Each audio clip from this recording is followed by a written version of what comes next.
as the Sergeant at Arms, Youth Assembly of Nigeria, Lagos State Chapter. Welcome to What's Your Take, Michael? You have a very rich resume in youth organizations. Might you be planning on getting involved in politics down the road? It's a pleasure to be here today. I'm glad I could make it. Yes, we're very happy to have you, and we look forward to a robust and engaging time talking about the big headlines of the week. As we know, the future belongs to the youth. Nigeria already is transitioning from us old soldiers to the next guard, which is the youth, and they're already coming into reckoning. So I'm glad to have Michael with us today to give us the youth perspective on the major stories that are making the headlines in Nigeria today and throughout last week. All right, over to you here today. What do you have for us to talk about first? INEC postpones governorship, other elections for BVAS reconfiguration. Results viewing portal, IREV, now working, ready for governorship polls, says INEC.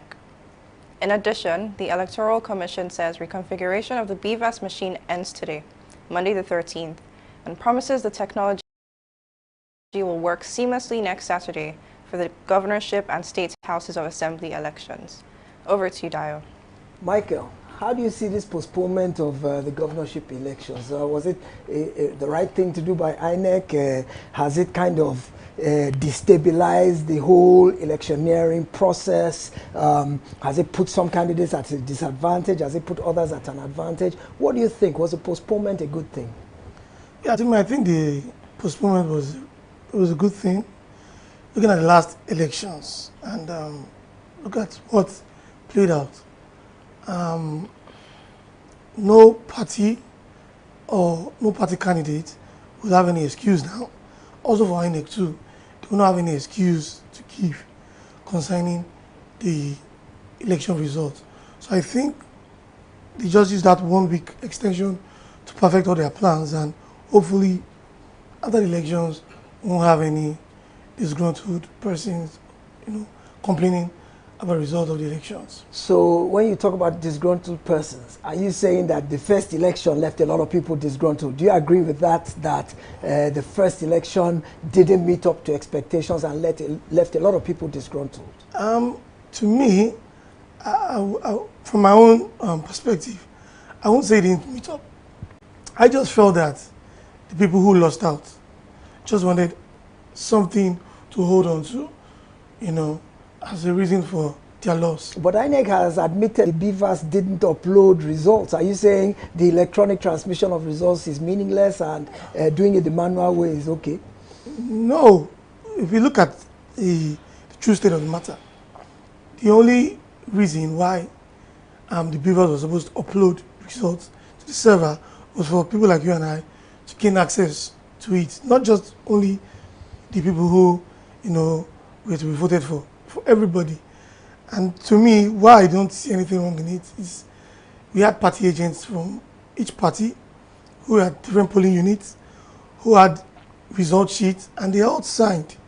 And that was the same result sheet that was taken to Abuja. So you now coming to complain about the results because it was not uploaded has not been correct. I think you're just trying to. So what you're saying is, as long as the results tally, even if it was not uploaded electronically, as long as what was signed by the party agents at the polling unit tallies with what INEC declared in Abuja, what's the issue? Is that what you're saying? Yes, because we all live in a world of technologies, and somehow we always have technology glitches. Yes. So an INEC came out to say that the server was attacked 62 times. Okay. So it wasn't safe for them to upload the results into the server. Okay. So I think that's quite understandable. Yes, indeed. I mean, no technology is perfect, but nonetheless, the point is that INEC promised before the election that its technology would work seamlessly. It also issued guidelines in accordance with the Electoral Act 2022, and its guidelines stated that electronic transmission of results would be the way they would do this thing. And that has, of course, opened the door to challenges based on the fact that they didn't do that. Also, the Electoral Act also stipulates that INEC can decide how they want to announce the results, manually or electronically. Yes. It wasn't compulsory. Okay. They only did that, to make things easier. Or like more transparent. Yes. And more credible. Will I say transparent? I don't think transparency is an issue here, because, like I said earlier, the results were with all the party agents. Yes. So it's just we came into a place to listen to results we already have. Yes. And I remember doing the electoral, no, the INEC, collation of the results. Yes. Somebody from, I think, I forgot the party, stood up to complain. And the response from the INEC chairman, Professor Mahmood, was, you have the results with you. As these results are being collated, if you have any issues, stand up and talk. Spoken like a true politician, perhaps said there's politics in Michael's future here. But nonetheless, I think the major issue about whether the results tally between what was at the polling unit and signed by party agents and what was declared by INEC, I think that's secondary. Even though, yes, party agents, but how about the electorate, the voters, who are the ultimate arbiter? They are the ones who are now kind of shortchanged by virtue of the fact that the way it was promised to be done was not done and has created a trust deficit and some measure of suspicion. So the burden of proof now is on INEC to show that despite the failure of its promised methodology, that there's integrity in the results it declared. I think the burden of proof on that is on INEC. All right, Yetunde, what do you have for us next? Presidential poll. PDP governors, leaders protest at INEC head office in Abuja. Insist elections were flawed. PDP presidential candidate Atiku Abubakar demands results cancellation. What's your take on this, Dio? Well, my take on this simply is that that's part of democracy. We have the freedom to dissent or to not agree, and the way to express disgruntlement is to go to the courts, which is what I believe the PDP has said is going to do and the Labour Party has said is going to do. Calling for cancellation of the elections, well, it's easy to call for anything you like. At the end of the day, it's going to be up to the courts as to what they do. But let's hear what Michael thinks about what Atiku is asking for. It seems like he's directed his comments at INEC because obviously if he's going to direct it at the courts, he would do it through a brief or an application he files at the court. What do you think about this whole PDP protest? We saw them in black T-shirts last week marching to INEC office. It was a peaceful protest. It was a protest of disagreement, disgruntlement, dissatisfaction. And in the aftermath of that, Atiku now called for the cancellation of the elections. What do you think, Michael? I think the first thing I'll first say is you don't come out and say you want to cancel results. This is an election that took a lot of process, the planning, the financial aspect, and you come out to say it should be canceled. I don't think that's the best. What happens if you are not satisfied with the results? These are results. To me, they should be recounted if you feel the results are not right. And looking at these elections, we had the presidential elections, the House of Rep elections, and the Senate elections all held the same day. If you are going to vote that day, you'll be given 3 sheets. Yes. And at the same time, you're going to vote. Yes. So why are you after the presidential election? Was it possible for INEC officials to rig only the presidential and leave the House of Rep? So this is my own personal opinion. So I find it quite strange. They didn't contest the House of Reps results. They did not contest the senatorial results. So why the presidential election? So like people have said, I've been watching TV, I've been listening to radio programs, and most of the lawyers, the SANs we have in this country have said the best place to go to is the court.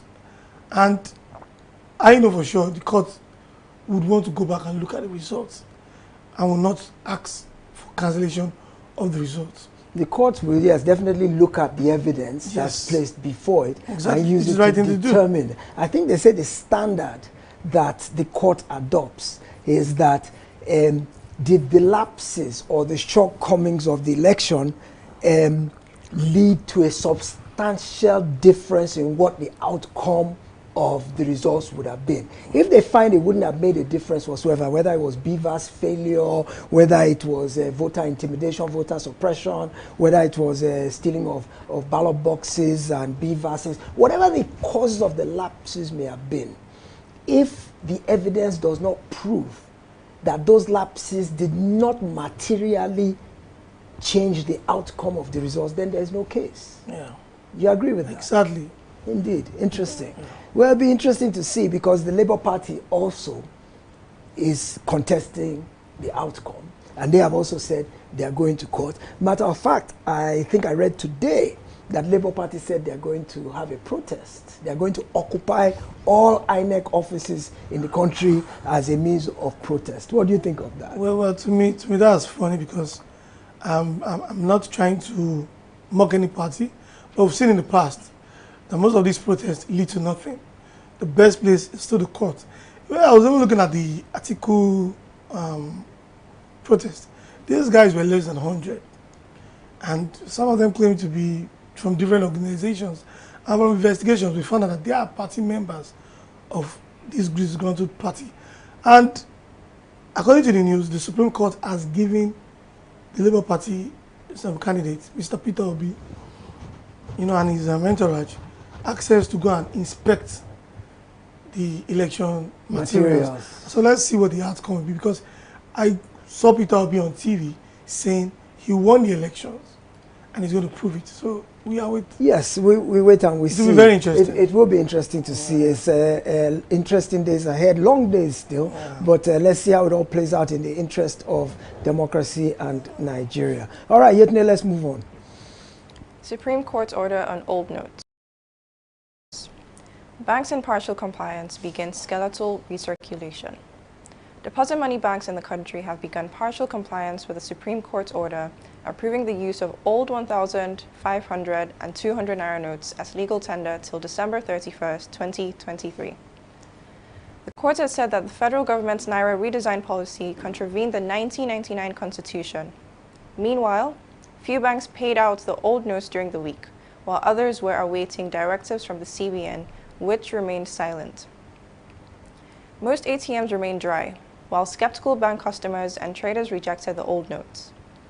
As rejection of the old Naira notes spreads, reports say the economy has shed 20 trillion Naira as the Naira redesign policy has weakened productivity and emasculated small and medium-scale enterprises across the country. What's your guest's take on the Naira crisis, Dio? Well, Michael, money, money, money, no money in the pocket, no money in the hand, no money in the wallet, no money, but money in the bank account.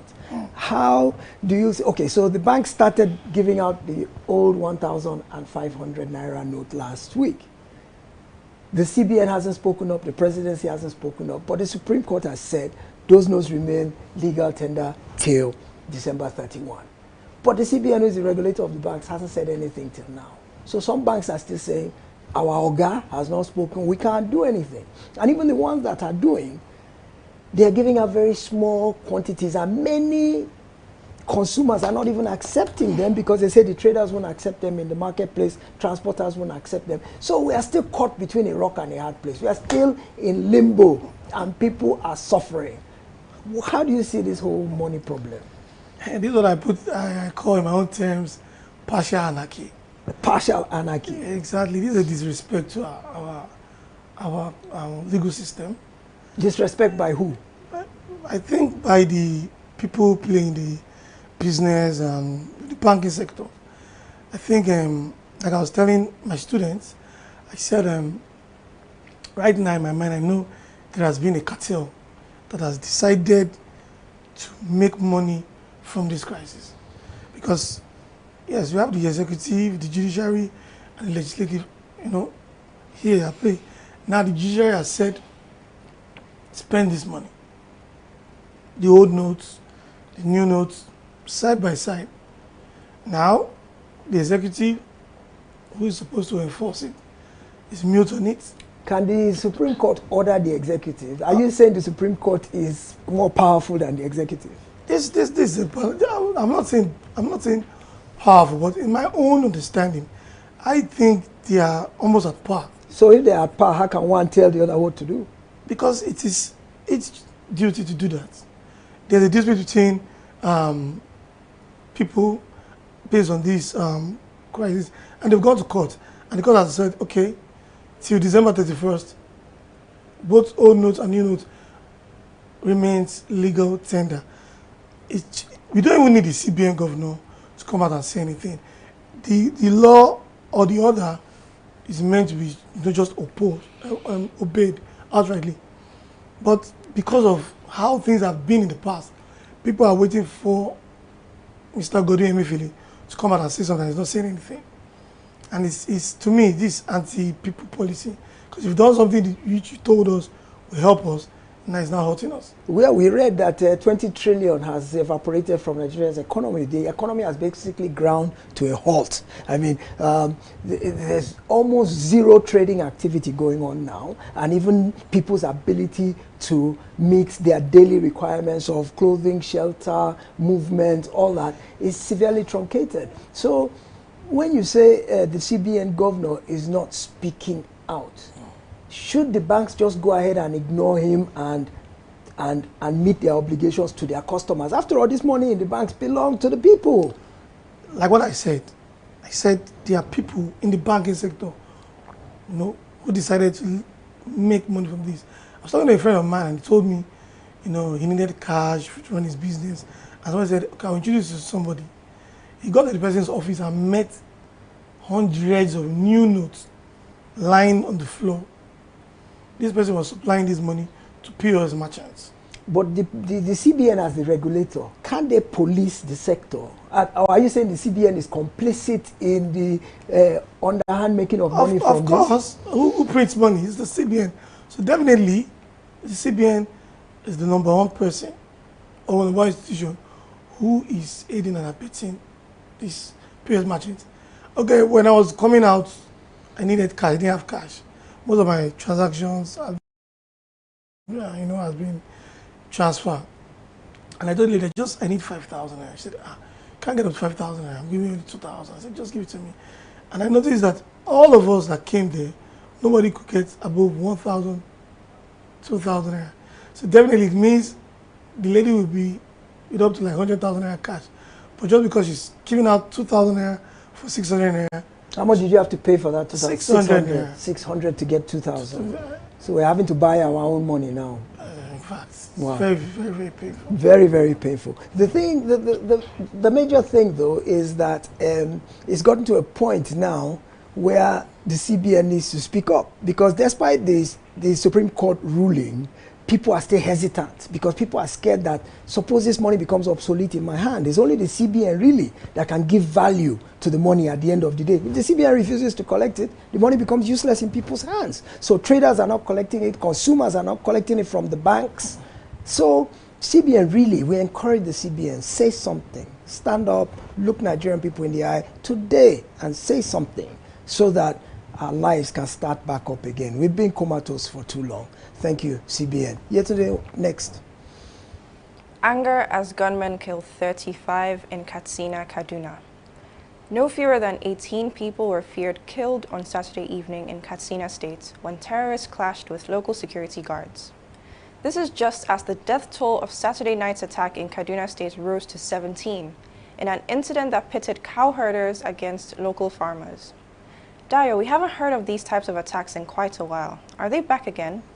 Let me throw that question to you, Michael. I mean, it's been quiet for a while in terms of insecurity, these cow herders and farmer clashes and bandits, or maybe we've just been distracted by politics in the last few weeks to where we've overlooked or ignored those stories. But it seems like things have calmed down a little bit in terms of this insecurity issue. Maybe it's that the army has stepped up with those Super Tucano jets. They've been able to penetrate Sambisa Forest and all these other places. But now, in the last week, there have been 3 or 4 incidents. Look at this one in Katsina and Kaduna. How do you see this? Are these attacks back again? And if they are, what do you think needs to be done that hasn't already been done? Okay, like you said, for a while, we've not heard of these attacks. Yes. And when I was reading through the story, I found that there was a wedding where these terrorists came to attend the wedding of a fellow terrorist. and something happened. There was a clash, and it was that clash that escalated into what we're seeing now. It just goes to show that, like what you said, everything had calmed down, but we still have porous borders. I was reading an article where I looked at the picture of a border between Nigeria and Cameroon. It's just, when I put it, there was no fence, nothing. You could just step into Cameroon, and how many step back into Nigeria. So these guys come in and go out freely. And because of just a small clash, that's what has happened. So I think the government needs to fight up this thing once and for all. Police our borders. Yes. Okay, so you believe that most of this is foreign infiltration. You Yes. don't think it's homegrown local people It is. doing this? Where I was living, where I was staying before, I had a chat with the security man. He's from the north. And he told me that these guys are actually people they know. Because it's just like two border towns. I see. So they know them. And it's just like, he told me, it's not like you don't see your younger brother for a while. And he comes back. You chat him and you know what's up. So these guys come into Nigeria and out of Nigeria easily. They are mercenaries. They are being paid. So the government needs to work on our borders, and especially in the northern part of Nigeria. Well, it might sound like cold comfort, but the bottom line is that the army is the one that is responsible for territorial integrity. So if they are really coming from across the border, then the army is actually empowered to go and take the fight to them. Army is not supposed to fight internal insurgencies, really, or anything internal. It's supposed to defend our territorial integrity. So if you are correct that these people are coming from across the border, that gives the army the local standing to go ahead and take the battle to them, and we hope the army will do that in coming days. Okay, Yedne, our last story, we are fast running out of time. So tell us about this disaster that happened in Lagos a few days ago between a train and a bus. Okay. 6 Lagos workers die, others injured after train-bus collide. The Nigerian Railway Corporation, NRC, and the Lagos State Emergency Management Authority, LASEMA, have blamed the driver of the bus for the accident, and the federal government has ordered a probe. According to the government agencies, the bus driver was reckless and ignored safety warnings by railway staff. Okay. Families and Good Samaritans donate blood as 29 critically injured victims battle for survival.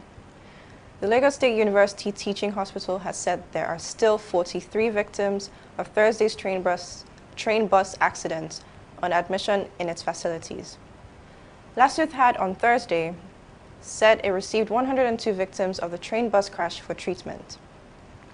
The Ministry of Health, in a statement on Sunday titled Updates on the Bus Train Accident in Lagos as at Sunday 12 March 2023, explained that 53 victims had been discharged as of March 12. What's your take on this, Dio? Well, 102 passengers seems like a lot of people to be on a bus, but my understanding is that a lot of people who would have taken public transport to work didn't have cash and opted to go in the free state transportation provided by the Lagos state government, and that's why there were that many people in the bus. So here we are again, seeing this Naira redesign policy creating havoc and extinguishing innocent Nigerian lives. So back to CBN governor again. Speak up today, Mr. Emefiele. Last word from you, Michael, on this crash between the bus and the train. From a transport perspective, how could it have been avoided? Yes. Last week Thursday was a Black Thursday for Lagos State, and it's very painful that these people had to just end their lives all because of the mistake of one person. According to the news report, the train was coming and the bus was flagged down to stop, but he thought he could quickly pass through Before the train came? Before the train. And maybe some mechanical issues happened, and unfortunately the bus could not go, and that's when the collision happened. 2 people died on the spot, and 4 died Subsequently. and got to the hospital. So I think the driver is just the one to take the blame. He has been apologizing to everybody, but so painful. It could have been avoided. And this is common with most of our drivers. We are still yet to, have a society that obeys traffic law. In Senate climes, if you have the red light stopping you, even though there are no cars, You still stop. you still stop. You don't dare go. You don't go. You don't even go. But here in Nigeria, they just look, okay, there's no car coming, no car going, let me just go. And so it was very painful that his act led to loss of human life. And that's where we're going to have to leave it for today. We thank Michael Adeboale for joining us. If he's an exemplar of what Nigeria's youth is all about, then the future is very bright for Nigeria, because Michael has been very articulate and incisive with his analysis of the various news stories today. So once again, I thank you for joining us. My name is Dayo Akintobi. We look forward to seeing you again on the next edition of What's Your Take? Have a good day.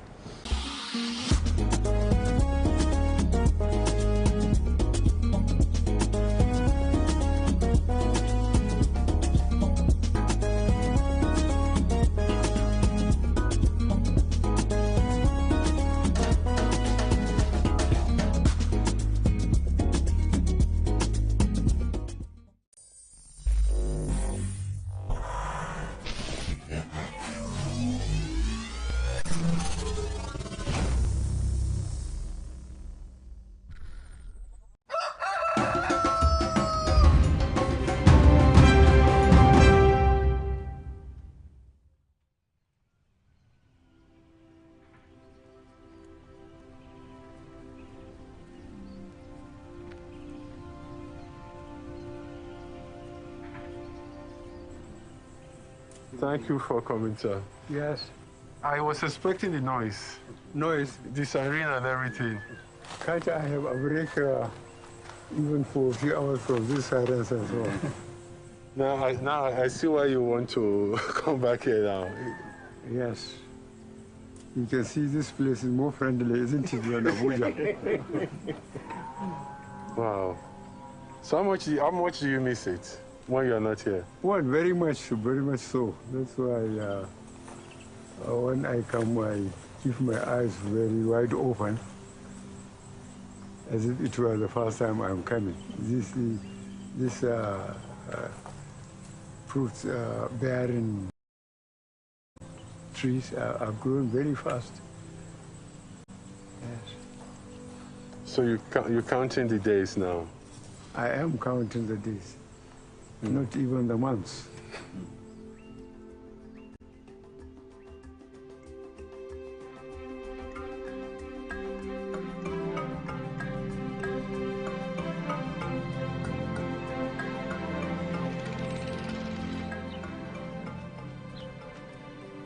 What amazes me is that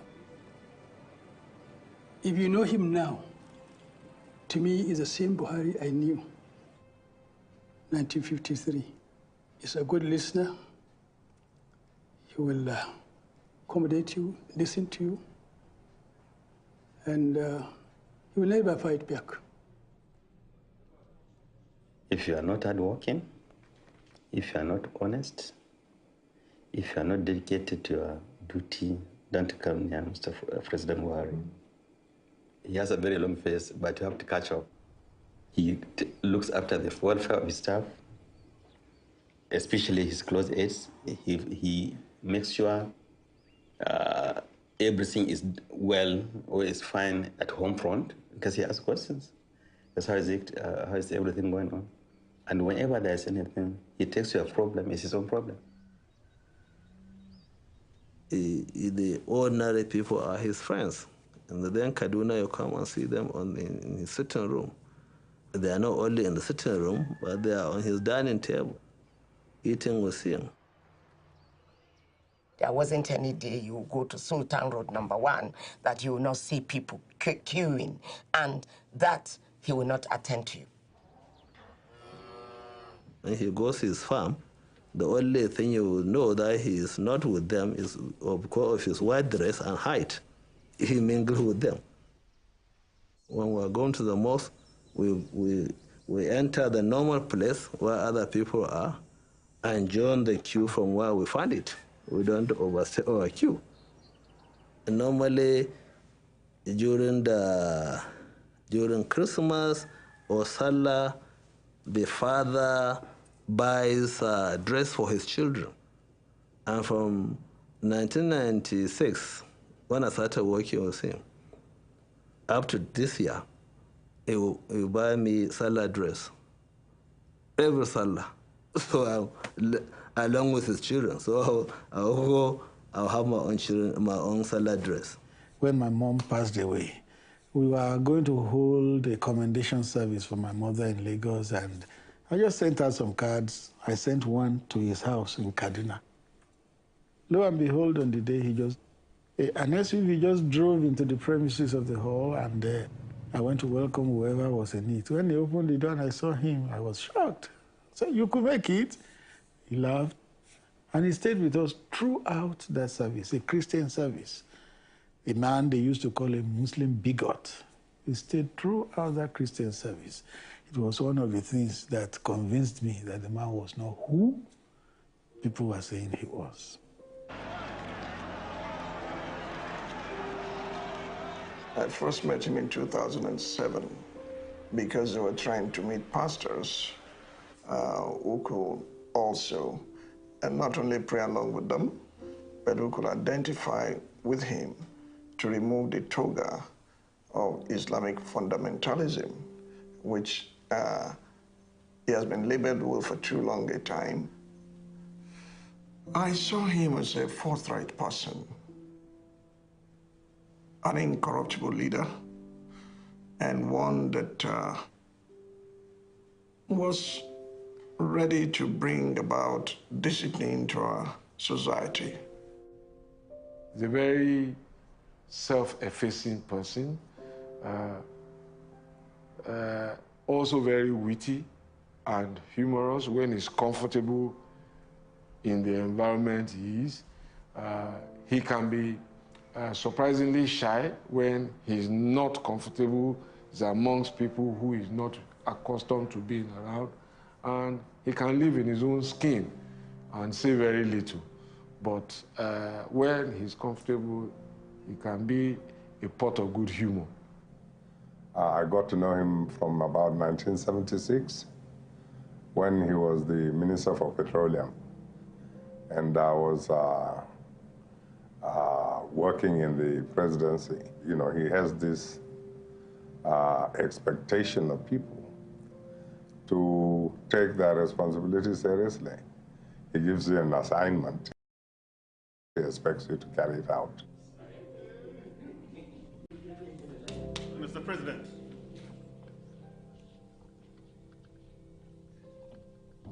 President Buhari, you walk into his office, see him reading, let's say, a memo.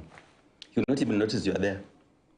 He puts in his 100% on that memo until after he reaches the end of what he's reading. He does not even know somebody is there standing.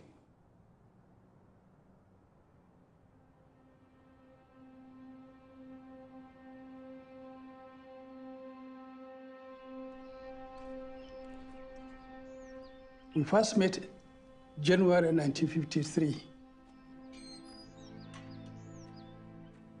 Buhari, as a child, was quiet, humble, and reserved.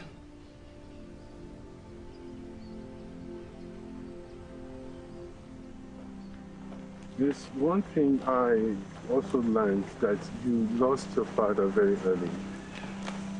How was that growing up? Yes, well, it was a difficult time. I didn't know my father, so I was an orphan, which means I didn't enjoy the protection of a father. I didn't know my father.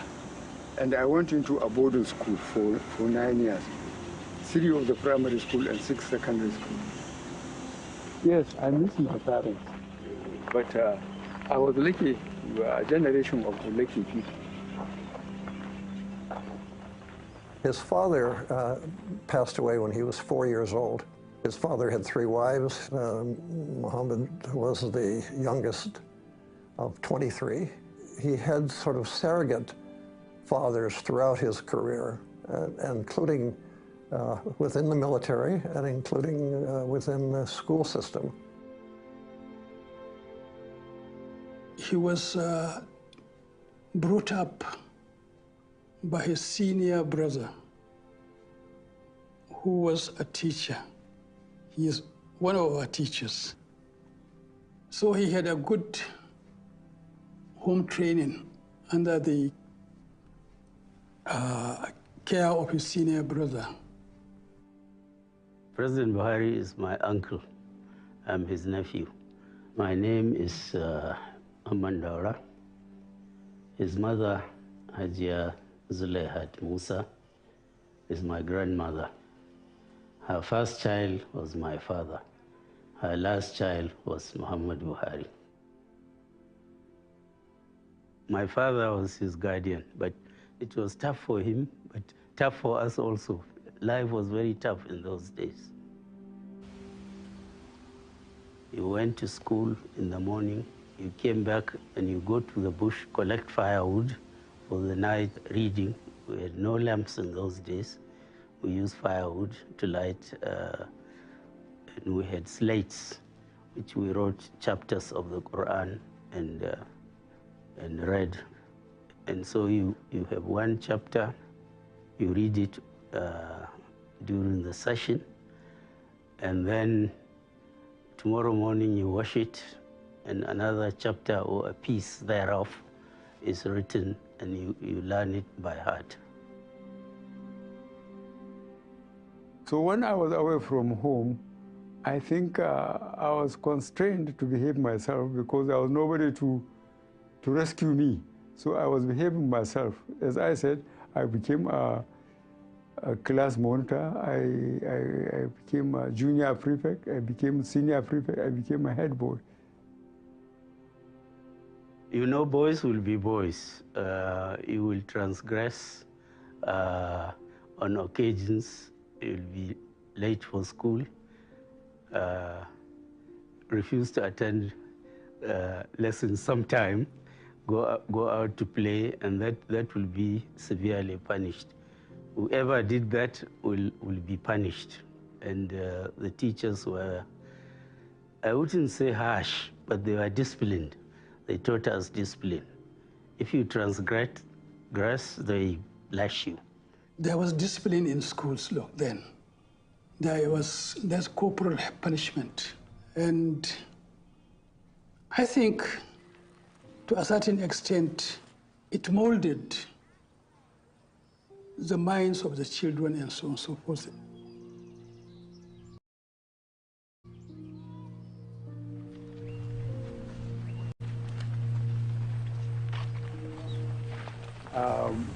Our generation was very lucky.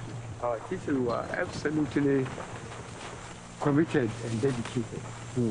And they treated us like their own children. If you do well, you are praised.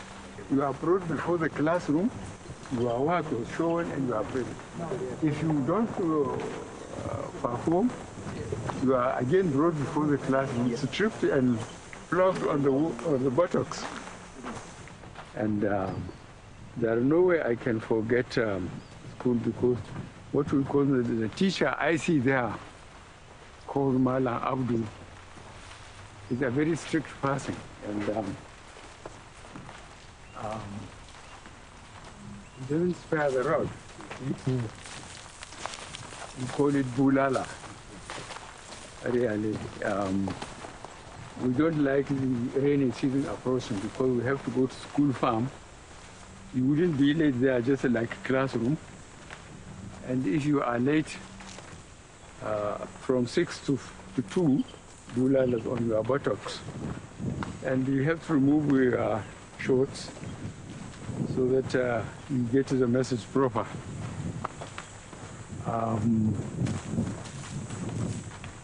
Among the teachers, I could only again remember our Arabic teacher. No matter how hot it is, he comes in with a turban. And every week we are given to recite part of the Quran. Every week.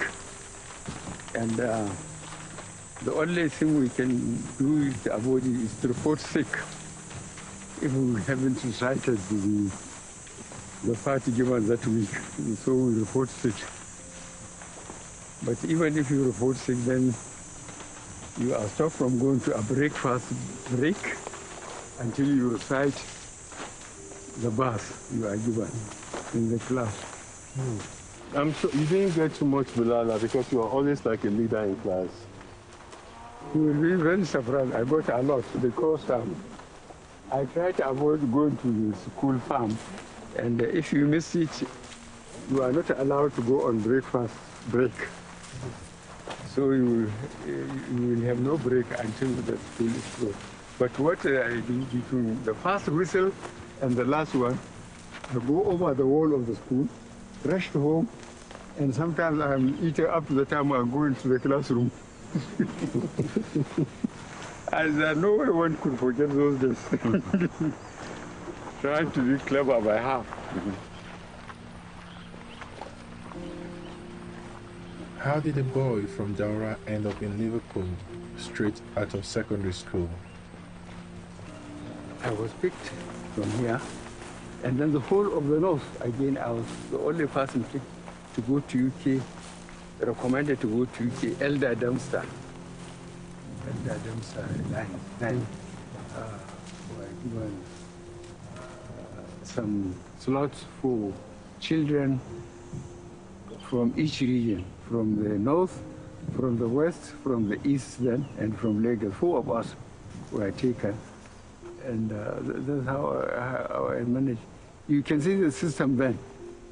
Here in Kaduna province, we are the junior part. In Daura here, but I was picked, from the whole of the north to go to UK for holidays. That was my first visit to the UK. And what struck me when we arrived at Liverpool, we went to the center of the Liverpool. Some of the cities in London, then there was a central roundabout in the town. From there, you can go to other places. And when we went down about break time, I saw people coming out. Everybody well dressed up, just the way you are, but almost 3-piece, handsome, healthy. And then I reflected a street back here in Kaduna on my school days. When I'm going to the mosque on Fridays, blind men, cripples, leopards, people in rags begging for what to eat. So I say, God, how can we understand? That impression is still there in me. You look at people coming out as if they made it up themselves. Very well dressed, handsome. Underdevelopment is terrible. That's the only thing I can say.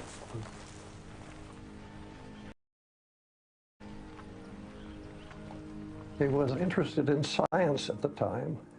He was thinking of becoming a doctor. He was born in 1942, sort of the end of colonial era in Nigeria. They didn't really have a medical school yet at ABU. It turned out not to be a career path for him, although it was an interest. When he was finishing up secondary school, the Emir of Katsina, who was the neighboring Emir to Daura, was encouraging young men from the north with leadership potential to go into the officers' training. The Emir of Kaduna then, he sent Hassan. It was no longer a profession for the poor. My height was a disadvantage to me. Then there were cadets only in government colleges. Zaria, Kepi in the north, I don't know how many in the south. The provincial secondary school, which was my school, they were not given army cadets. But the Emir of Kaduna wanted to make a case to late Sardauna that he wanted a cadet school, a cadet in his secondary school in the state. So the Sardana told the Prime Minister, and the Prime Minister told the Minister of Defense. And then Katsina had a cadet, and then a retired ex-World War II veteran from Katsina was made to be in charge of the training. Just because of my height or something, I was picked to be the sergeant. So from there, I was impressed by the military discipline and so on. So when I left, I just went straight to the army.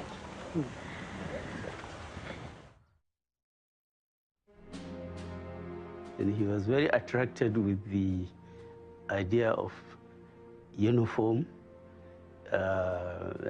discipline, and extracurricular activities like night exercise and drills that attracted him very much. And he was eventually, plus he had a few friends like Shehu Eradua, may God have mercy on him, and Jega, Emir of Gondu, and Magoro. They were his classmates, and they all started, so that the hard instinct also had an influence in his decision to join the army. And he has never regretted it since.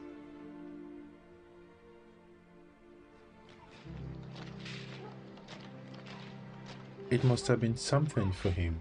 I mean, he went into the army to be a soldier.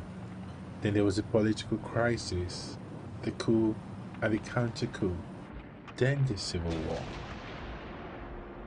This is where the value of fighting for country comes in, because at every point of his military training, he was taught, you know, you fight for your country, you die for your country, and you do it with honor.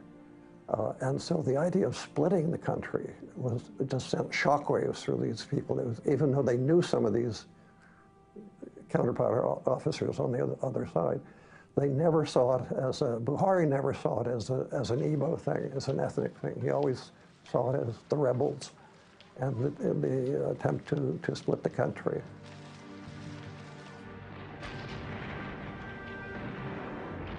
His battalion, the 2nd Battalion Nigerian Army, he was number 2 in the battalion. They were the first to fire shots. A battle in which they were advancing, and the opponents, the rebels, shot at them, and the fellow on his right was killed, the fellow on his left was killed. But he was unscathed. It was dreadful, dreadful. I was so afraid reading the dispatches to see the casualties, and I always pored over the casualties to see if his name was involved.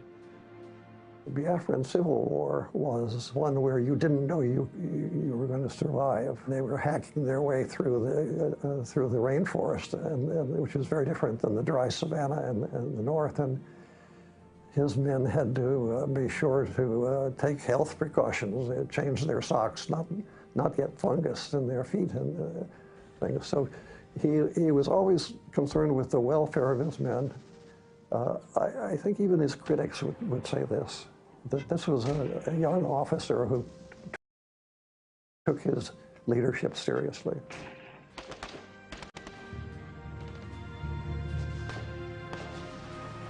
And if I tell you that I walked across Nigeria from Benue State virtually up to the sea when we were fighting the Civil War, the 30 months in the Civil War, I was always in the front within the small arms range for the 30 months. I was never relieved.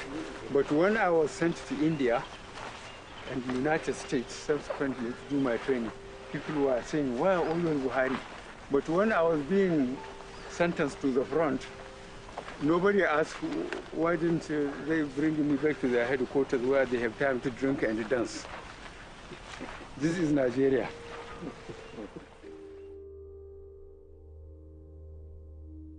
There was a bloodless coup today in Nigeria, which is Black Africa's biggest and richest nation and the world's 8th largest oil producer. The overthrow of strongman Major General Yakubu Gowon. Fellow Nigerians,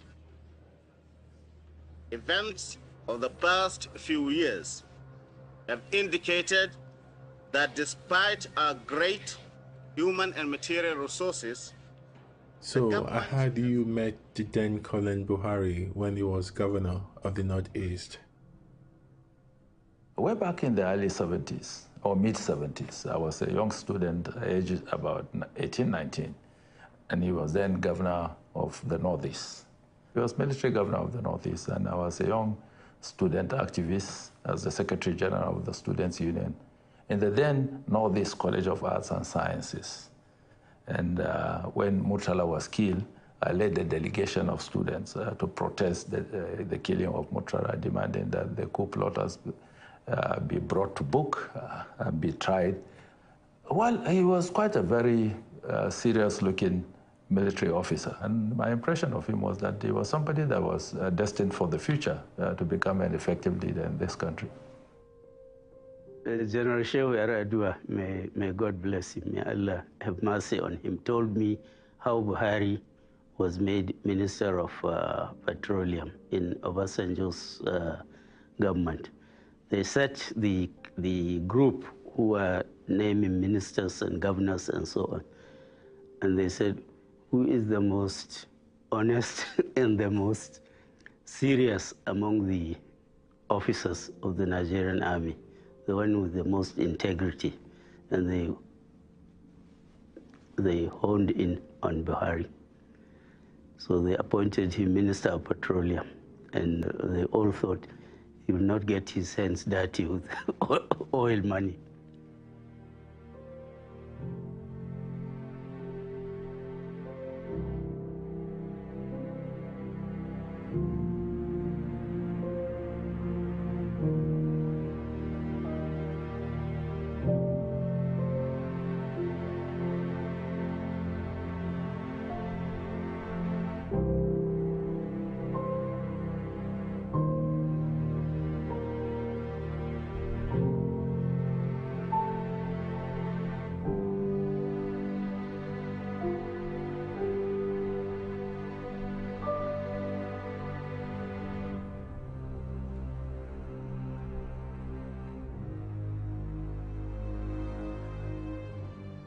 Fraud, indiscipline, corruption, squandermania, misuse and abuse of public office for self or group aggrandizement, which had assumed debilitating proportions in the last few years, will be dealt with ruthlessly, no matter whoever may be involved.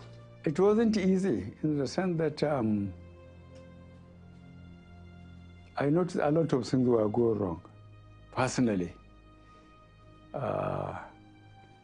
People were looking for office just to be materially endowed or empowered.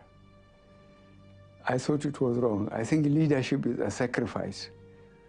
It was clear to the senior officers, including Buhari, that the junior officers were going to do something if they didn't. And the junior officers were taking their cue from next door in Ghana, where Jerry Rawlings had just taken over, a young flight lieutenant in the Air Force, and lined up and shot the previous senior military people who had been ruling the country. So the senior military people in Nigeria thought, we'd better stabilize the situation. We don't want another, Jerry Rawlings situation here. Buhari was not terribly keen. He wasn't terribly keen about it, but there was nobody to lead the change of government, nobody with the credibility and the integrity to, to convince the country that a change was necessary. It wasn't his choice. We need to emphasize self-discipline and leadership by good example. Begin by drawing public attention to little but important everyday manifestations of indiscipline, such as try to impose discipline on the country. So it was a kind of a culture clash between military culture and the Nigerian grassroots culture, if I may say.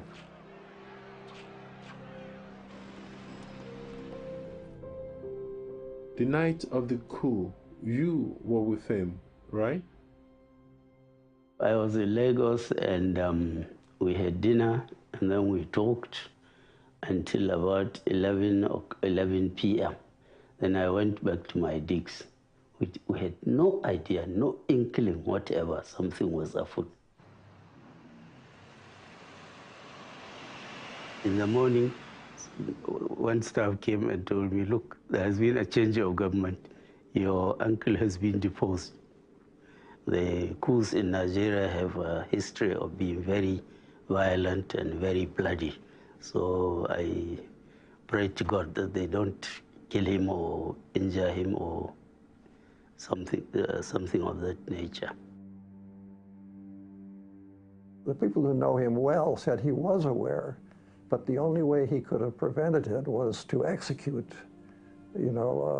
6 or 8 of the senior officers, and he wasn't willing to do this. I think he prevented a more serious situation, because when you start killing officers, who knows where it's going to lead.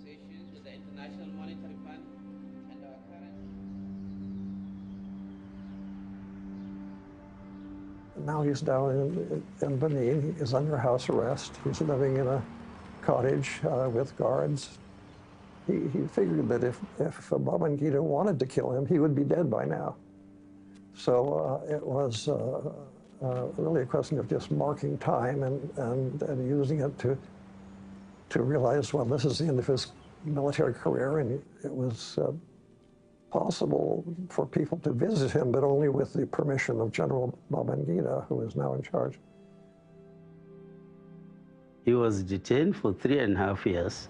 I went to see him regularly every month in Akure and in Benin. Very restrictive, and it's very boring, and he didn't know what eventually the government would do with him, and he was only released on the death of his mother. But throughout, I think his spirit never for a moment broke, because so many people gave me messages to tell him to say, please write to Babangida and tell him, since he has taken over, let him go. He said, no, I'll never write to him. I'll never talk to him. His spirit never broke throughout the 3.5 years.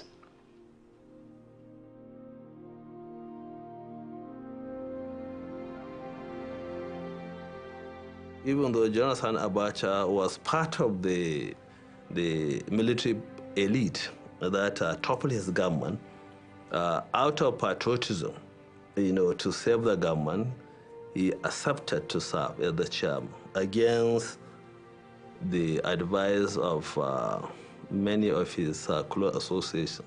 He said, no, it is not about Abacha, it is not about toppling of the government, it is about the country. We need to save this country. We need the infrastructure has decayed.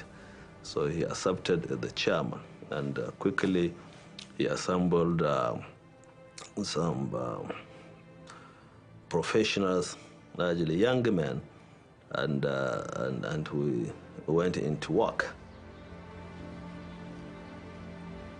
If you go down even to our hospitals to check, we see, if you see linens that are curtains, shielding the beds, besides the few procurements, you will see PTF inscribed. If you see the roads today and you go through from north to south, there hasn't been any corner you will go through without seeing the project of the PTF. If you see hospitals with equipments, basically, even in the theaters today, you will see that you will have the little, inscription of the PTF.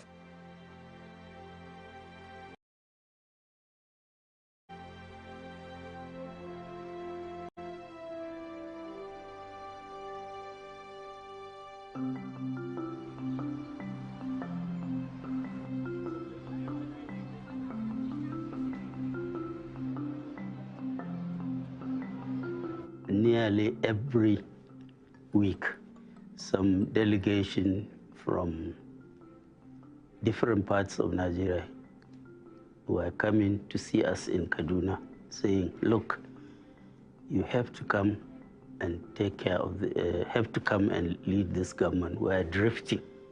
We're going back to the 1983 period.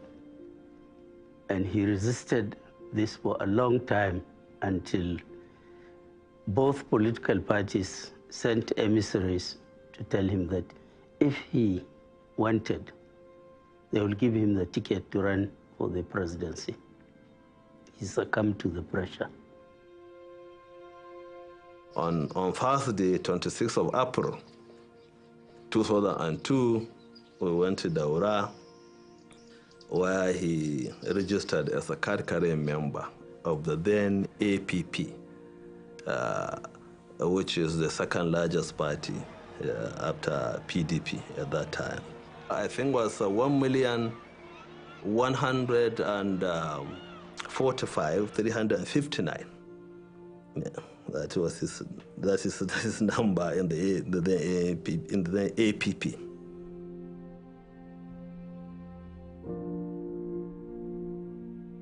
I received a phone call, and they said I should help them look for a vice presidential candidate.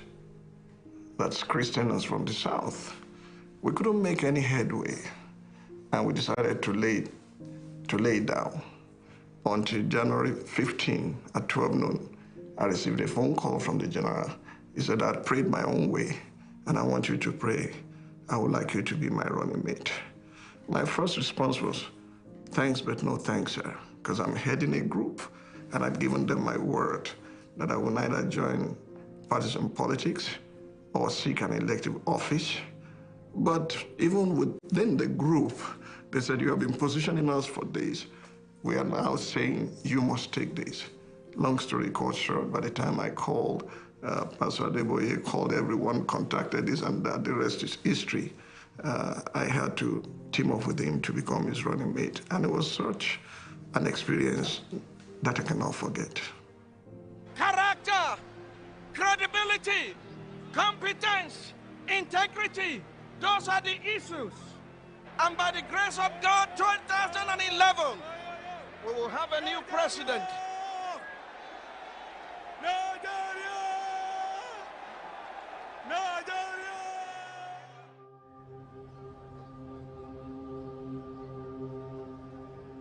All the three elections were rigged, massively rigged.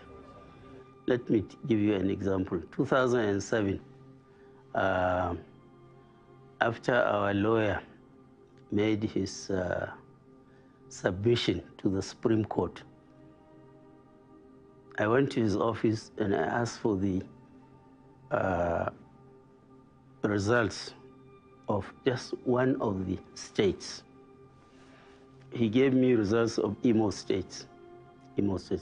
I went over carefully over the results, and then they just say, PDP, that's Umar Yar'Adua, 25,000. Buhari, 5,000.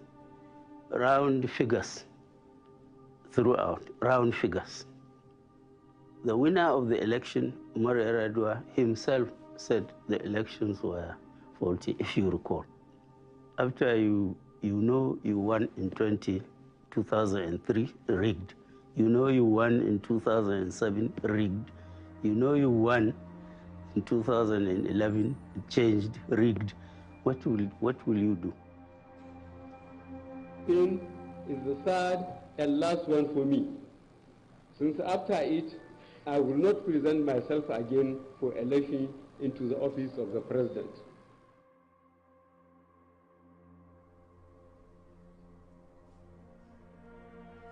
So he didn't break down in tears. He just broke down in pity for the system, for the country, and he said, I'll never do it again, never do it again. So when this thing happened in 2011, it was worse than what had happened in 2007. It was It was worse than what had happened in 2003. So it is this thing, it is not the bitterness that he lost that worried him. And then he said, well, it will appear now nothing is going to change this thing. It's like, well, it's a country of over 150 million. I have tried my best. I have made my own contribution. My contribution is not recognized, and surely it's better to keep off from this.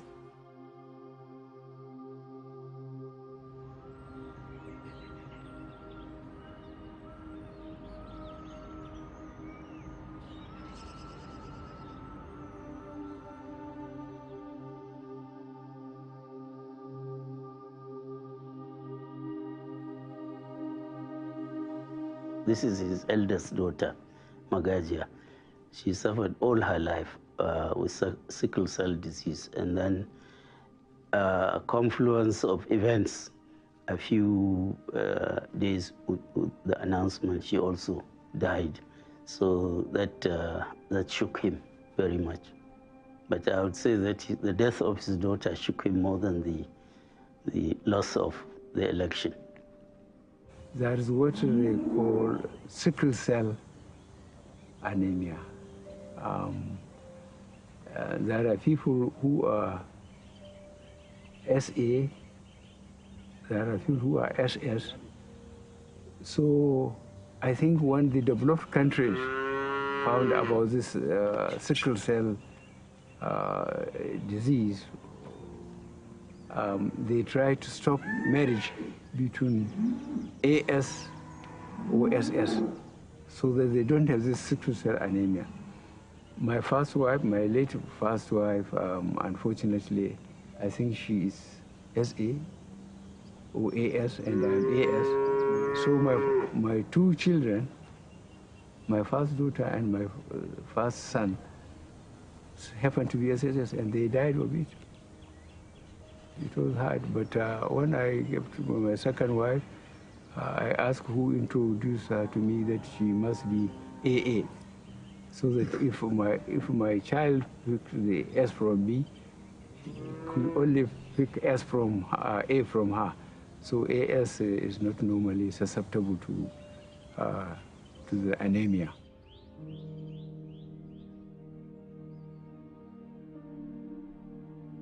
So in 2013-2014, you decided to team up with the other opposition parties. How did that come about? The PDP. We are so confident that nobody could remove them. And I think they just ignored even being careful. So we persuaded the other parties. The CPC, Congress for Progressive Change, which I was leading, the ACN from Southwest mostly, ABGA from Southeast geopolitical zones. I said, until we came together, there was no way we could remove PDP. I persuaded them, they agreed. Aswaju, Tinubu, from the north, from CPC, this was myself, and then from the southeast, Abga, Rochas Okorocha. So we got people from various parties to come together.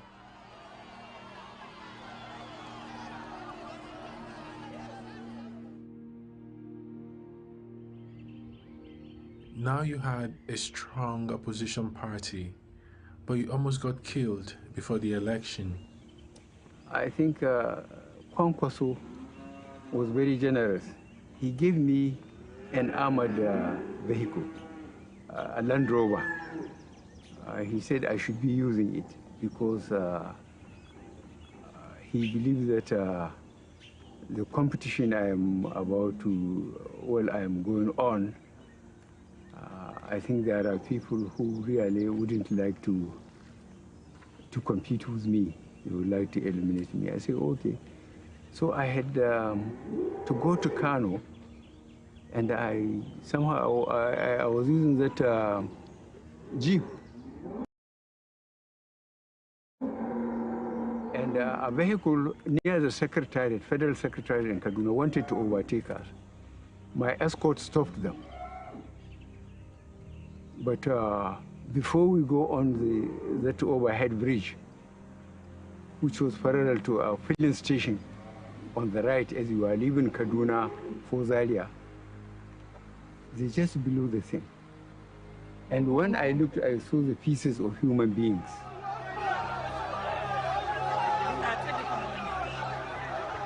People who are being blasted by the bomb.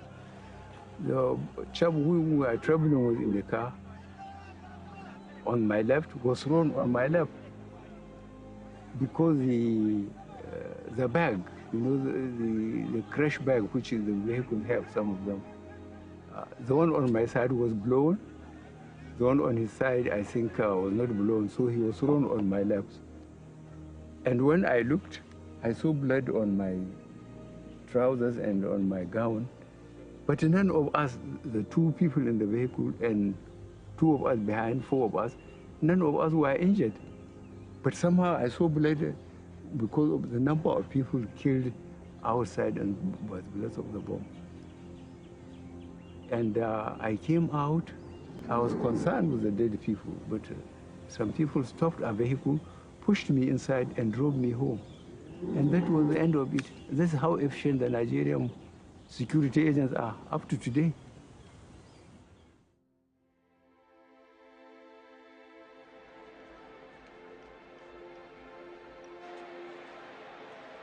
It is now my pleasure to hand over the certificate of return as prepared by the National Convention Planning Committee to the winner of the All Progressives Congress presidential primary, General Muhammadu Buhari, retired.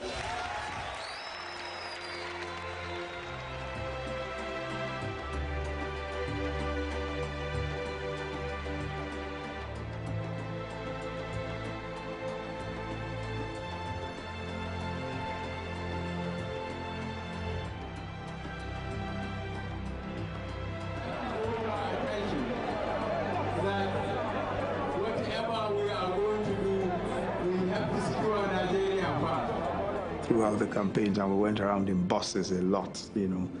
We traveled from state to state, you know, and I recall in particular, we were at I think it was in Zamfara, where we saw these young people, and this always happened, of course, pressing themselves against the window of the bus that went around, you know, shouting, say, Baba, you know, Baba, yo, and all of that. And he said, look at the faces of these young people. He says, the expectations are high, very, very high. He says, and they expect us to do magic the moment we get into office, you know. Look at all of them.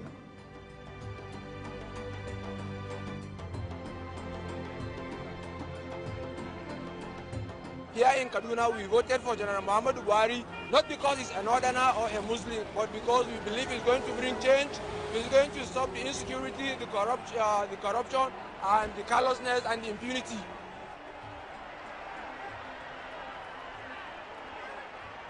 That Muhammadu Buhari of APC, having satisfied the requirements of the law and scored the highest number of votes, is hereby declared the winner and is returned elected.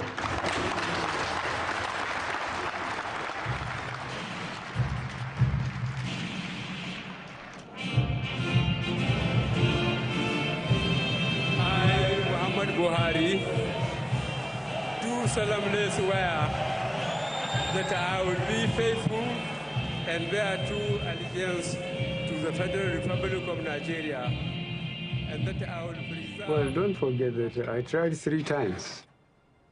2003, I think 2007, and 2011. And I ended up in Supreme Court 3 times. The first time, I went to address the pressmen and some Nigerians that were very curious. I was expecting sympathy, but the group laughed at me. So I said, okay, God day. And God sent technology.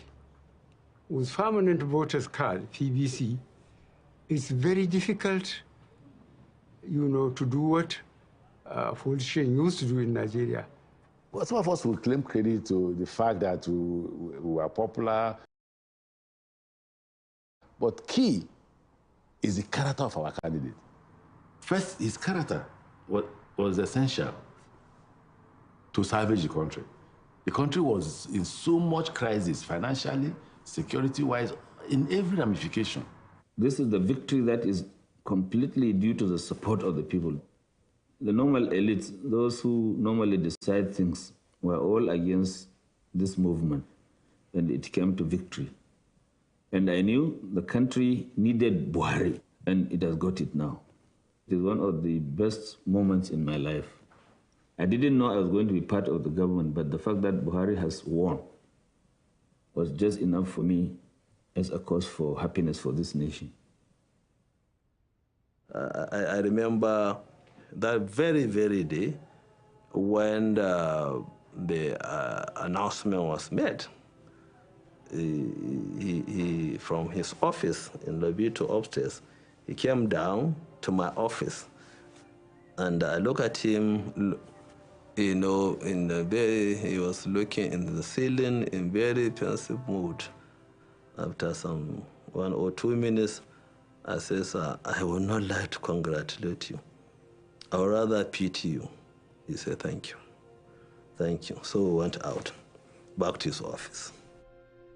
He is a man of inflexible integrity. He is also a very simple man, a very religious man, and also dedicated to Nigeria.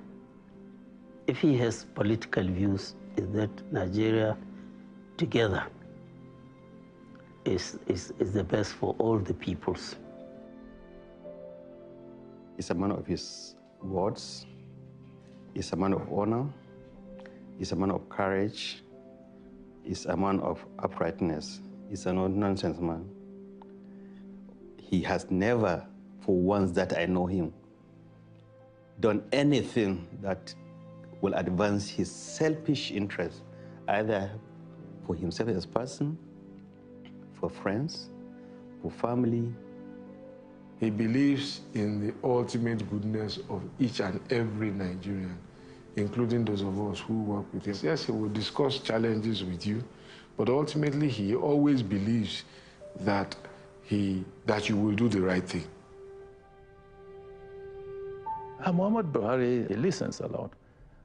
He is not too much in a hurry to take decisions, and he is also very considerate. Said Nigeria is a very complex place. You need to take measured decisions because every decision you take will impact on the lives of people.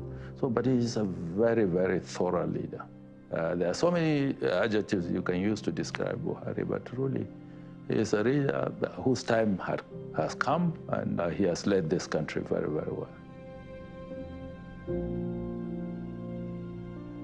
Under no circumstances, the leader will probably be sending his people or be asking you to do this for him. Buhari has never sent anybody to me in the last 7 years to do anything for him or for the person. I've had the privilege of serving 7 Nigerian presidents in my public career. The styles of leaderships are different, the circumstances are different, but as a boss, he gives you the resources to do your work. You can say anything about him or his policies, but nobody doubts his integrity, his commitment to ensure that public resources are very well managed, and that he cares about all parts of the country, including those that may not have voted for him, conspicuously not voted for him in several elections that he has undergone in this country. His driver took me from his house to go to Governor Rufai's house. And when we got to El-Rufai's house in Kaduna, his driver said, "Daddy," he was referring to me, "I'd like you to pray with me." I said, "I beg your pardon." He said, "I call you Daddy." I said, "I do not pray the Muslim prayer. I can only pray for you as a Christian." He said, "I'm a Christian. I'm a member of Equa Church and I'm born again. I've been driving him for 10 years. This is the third or so electoral process that I've driven him." I said, "You are a Christian?" He said, "Yes." I prayed with him. That was very shocking to me. Second thing that I received as a shocker, a serious shock, we did the first flag off in Kaduna. It was such a mammoth crowd. And if anyone we pushed that day, there would be a serious stampede. And then after the flag off, we got to his home and he staggered. And he said, "Jesus Christ of Nazareth." I said, "Excuse me, sir?" Because I would have said, "Is that a swear word?" And he looked at me and said, "Pastor, you don't have monopoly of Jesus Christ." I said, "Okay." I calmed down, I left it. Then we were in Abuja. And early morning I was going to his hotel apartment, Presidential Suite at Transcorp Hilton, and I met his bodyguards at the door. And one of them said, "Good morning, sir." "Good morning, Daddy." I said, "Why do you call me Daddy?" He said, "You are our grandfather, actually, because our pastor is your son in the faith. We go to Lighthouse." And I said, what kind of a man is this? Never at once try to hinder my faith or to try to say, to be irritated by me. And all around him, a cook and this and that were Christians.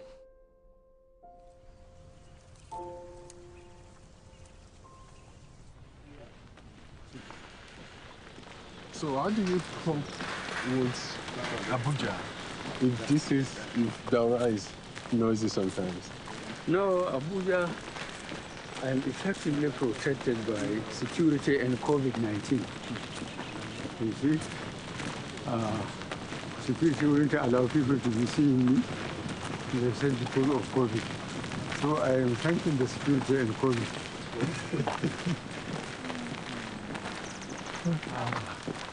Where do you find the energy? You'll be 80 in December. Yes. You walked from the mosque today. You walked almost an hour now. So where do you find this energy? I mean, I'm younger and I'm tired. Yes. If you are a village man like me, I think you would have been stronger. There's a crazy one that was going around at one time that you are not Buhari. Did you hear about that one? Yes, people said I'm somebody from Sudan. They even still mention the name. I didn't bother. Nigerians, when they don't understand things, they create their own mysterious way of explaining themselves. Does it help that you have your sense of humor to find those things funny? No, it's not funny because those who are advocating or who are making those statements, they just want to be cheeky. They want to distract attention from the main issue. Our main issue is do the infrastructure, make people aware that they need to work hard to live well. They just can't, enjoy life without earning the respect of their communities and so on. After you leave the presidency, yes, what are you going to miss the most about the presidency? I wonder if I'm going to miss much. I think I'm being harassed. I believe myself that I'm trying my best, but still my best is not good enough because there are people around that think that they can intimidate authorities to get what they want instead of going through established systems, and earn whatever they want to earn. There are still people who who are clever by half, let me put it that way. When I left secondary school, I came back here. This is my base. Who counter-coup, civil war, coup counter-coup, detention. I have gone through it all. I have tried hard enough. I think I have tried hard enough. The results are obvious, and I'm praying very hard that I will end up well.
Many thanks for joining us on the newsroom. Yeah, the stories we're tracking at this time. The Global Terrorism Index has ranked the indigenous people of Biafra, IPOB, as the 10th deadliest terror groups in the world in 2022. Also, Nigeria has been ranked 8th in the 2023 Global Terrorism Index. The GTI report, which is produced by the Institute for Economics and Peace, IEP, said though sub-Saharan Africa recorded the largest increase in terrorism deaths, the impact of terrorism continues to decline in Nigeria. Former Labour Party presidential candidate Peter Obi has described the 2023 presidential election as the worst in Nigeria's history and a setback to the democratic process. Obi made the comment in a televised interview with newsmen on Thursday, saying despite the huge amount budgeted for the election, the exercise did not yield to expectations. He said the conduct of the presidential election has further dampened the morale of youths who had so much hope in the process, adding that he is on course to getting justice. The Labour Party House of Assembly candidate for Ahadua West in Rivers State has regained its freedom. Boma Kasim Agida was kidnapped by unknown gunmen at the entrance of his hotel on his way back from a political rally in Ahadua West LGA of Rivers State on Tuesday last week. Speaking to newsmen, Agida said he believes that the postponement of the election played a role in his release. Britain's agency Moody's said it's maintained a negative outlook on China's banking sector as a result of a drawn-out recovery after Beijing's COVID controls ended. China's economy missed a national growth target in 2022 due to the spread of the highly contagious Omicron variant and a prolonged slump in the massive real estate sector. While Beijing ended its stringent COVID-19 controls in early December, the economic rebound so far has remained muted. In business, following the recent hike in failing electronic transactions, the Nigerian Communication Commission says that the country's telecommunication network can absorb the surge in the demand for cashless transactions that has been recorded since late 2022 because of the redesigned policy. The Executive Vice Chairman, NCC Umar Danbata, explained that the launch of the 5G in the country will increase the deployment of telecom infrastructure, which will trigger a high demand for data services, as well as increase energy consumption for the network infrastructure. A Pakistani High Court has ordered the police to postpone an operation to arrest former Prime Minister Imran Khan on Friday, diffusing a surge in violence that saw supporters of the former Prime Minister fighting with security forces. The order comes after the court had on Wednesday intervened to tamp down clashes between CAN supporters and police after both sides suffered scores of injuries in pitched battles outside East Lahore House. CAN's aide further disclosed that the court has extended the bar on police operation until Friday. In sports, Super Eagles assistant coach Finidi George has expressed hope in Nigeria Professional Football League players to make the court for the squad for the double-headed 2023 AFCON qualifier against Guinea-Bissau on March 24th and 27th. While Nigerians are waiting for the names of the players that will play the game, players and officials of the team are expected to resume in Abuja next week to begin preparations ahead of the games. Finidi, who is also the coach of 8-time MPFL champions Ayimba, says the league has players that are good enough to be part of the team. And that's it on the newsroom. To join us at the top of the hour for more stories. I am Folashade Ogurinde. Bye for now.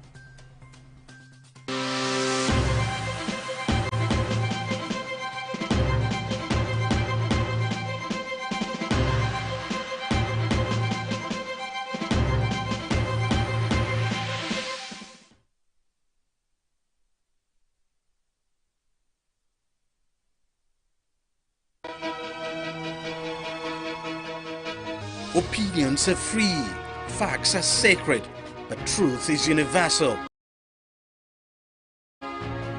How, in practical terms, can we, for instance, de-escalate the tension? President must see himself as the President of the Federal Republic. We know where the enemy is. 3 places. The Lake Chad Basin, the border area between Nigeria and Cameroon, and then the Sambisa Forest. On TV360, we give you a complete dose of everything. Opinion, facts, and undiluted truth. I hardly believe what politicians are saying in this part of the world. A new Nigeria is possible, a future is possible. We delve into the issues, dissect it so that you can understand it, use it to take action. I don't think there's any need for any governor to look for grant for ranching. TV360, dissecting the issues.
Whether you call it democracy or election result different from the real one, or transmission, transfusion, transition different from transparency. You are not far from the truth, but I hope the government will truly be a town hall different from Bala Blue.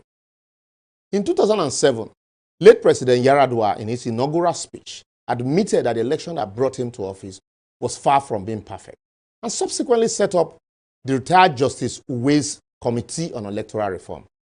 Whatever happened to the robust recommendation of that report that the appointment of INEC chairman, national commissioners, and resident electoral commissioners shouldn't be the sole prerogative of the president?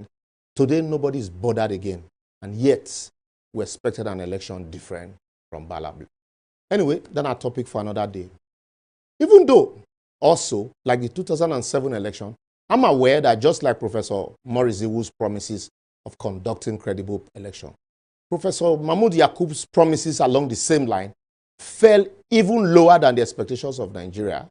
However, because of the constitutional presumption of regularity in favor of INEC result as declared, I therefore congratulate everyone that has received a certificate of return, including Mr. President-elect Bola Ahmed Tinubu, while hailing the courage and resilience of those that have proceeded to the tribunal, I say at the end of the day, may Nigeria win. I've seen videos of the president-elect visiting captains of industries, former military leaders, and some traditional rulers, either with a certificate or without. But I want to urge him also to extend this visit to both Christians and Muslim clerics in the South because of the fears entertained in some quarters over his Muslim ticket.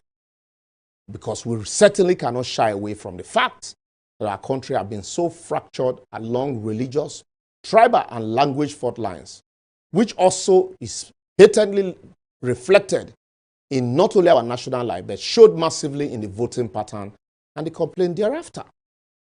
Let him not be like Buhari, who promised to belong to everybody and nobody, but ended up allegedly belonging to nobody but a few certain cabals. Anyway, no be me talker. While Tinubu is on his visit, I hope he has selected his team. He should immediately set out his economic team to ensure timely realization of his blueprint and realizable action plans and programs with actualization dates and timeline to enable us follow up and also determine KPI as he has promised to hit the ground running. Make it not be like Buhari when he hit the ground and started running away from the ground. Well, since Buhari is hardly aware of anything, I also hope he should be aware that there's massive suffering in the land occasioned by his party's failure to fulfill their promises to the people. Even though his party no agree say they failed. But at least now, the intentional decapitalization policy of Emefiele CBN has for once united both the politicians and the people as complainants. Everybody complain, no money. Even as the Naira is falling headlong and the country has become so unsafe to live. So he should put aside politics and strive to truly protect and provide for both those that gave him 95% vote and those that gave him 7% vote, if you know what I mean. He need not be told that the country needs to diversify its economy away from oil now more than ever before and truly ensure that NNPC is in words and in deed a profit-making ventures like the Saudi Arabia Aramco oil companies that just posted a profit of $161 billion in 2012. 2012, I mean to say. Also, with the prevailing economic hardship and the feeding bottle system of government we run, where states run to Abuja to share money every month, the reformation of the concurrent and exclusive legislative list and enhanced general welfare of the people deserve his urgent attention now more than ever before. We also cannot overflog the fact that his government need to create massive employment for our teeming youthful population and find way to not only export cassava, agbado, grains, and other agricultural produce, but also provide electricity that will enhance processing of these goods, boost food availability, industrial job creation, and improve manufacturing. Lastly, his government needs to ensure a statutory declaration that will ensure gender equality and participation in government, improve the security of lives and properties, and foster a truly renewed hope different from Balablo.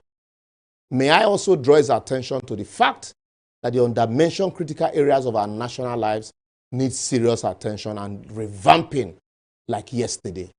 The Land Use Act, elevation of the value and dignity of the lives of every Nigerian above its current parlor state, fiscal federalism, state policing, fuel subsidy, our population census, local government, legislative and judicial autonomy, separation of religion from the state, issues of terrorism, kidnapping, open grazing and banditry.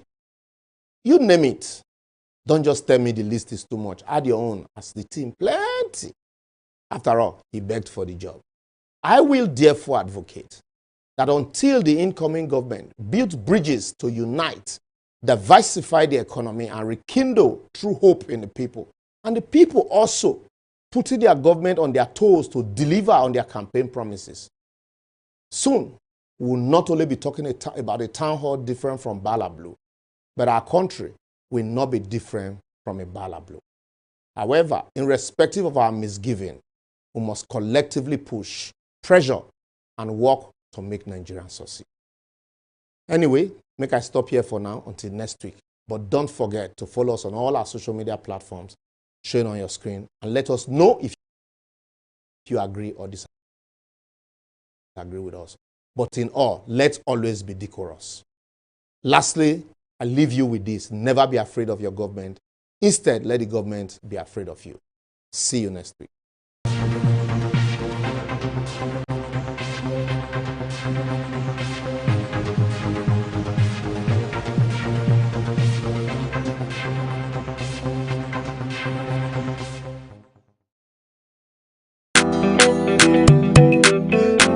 What is this magic? I need that magic.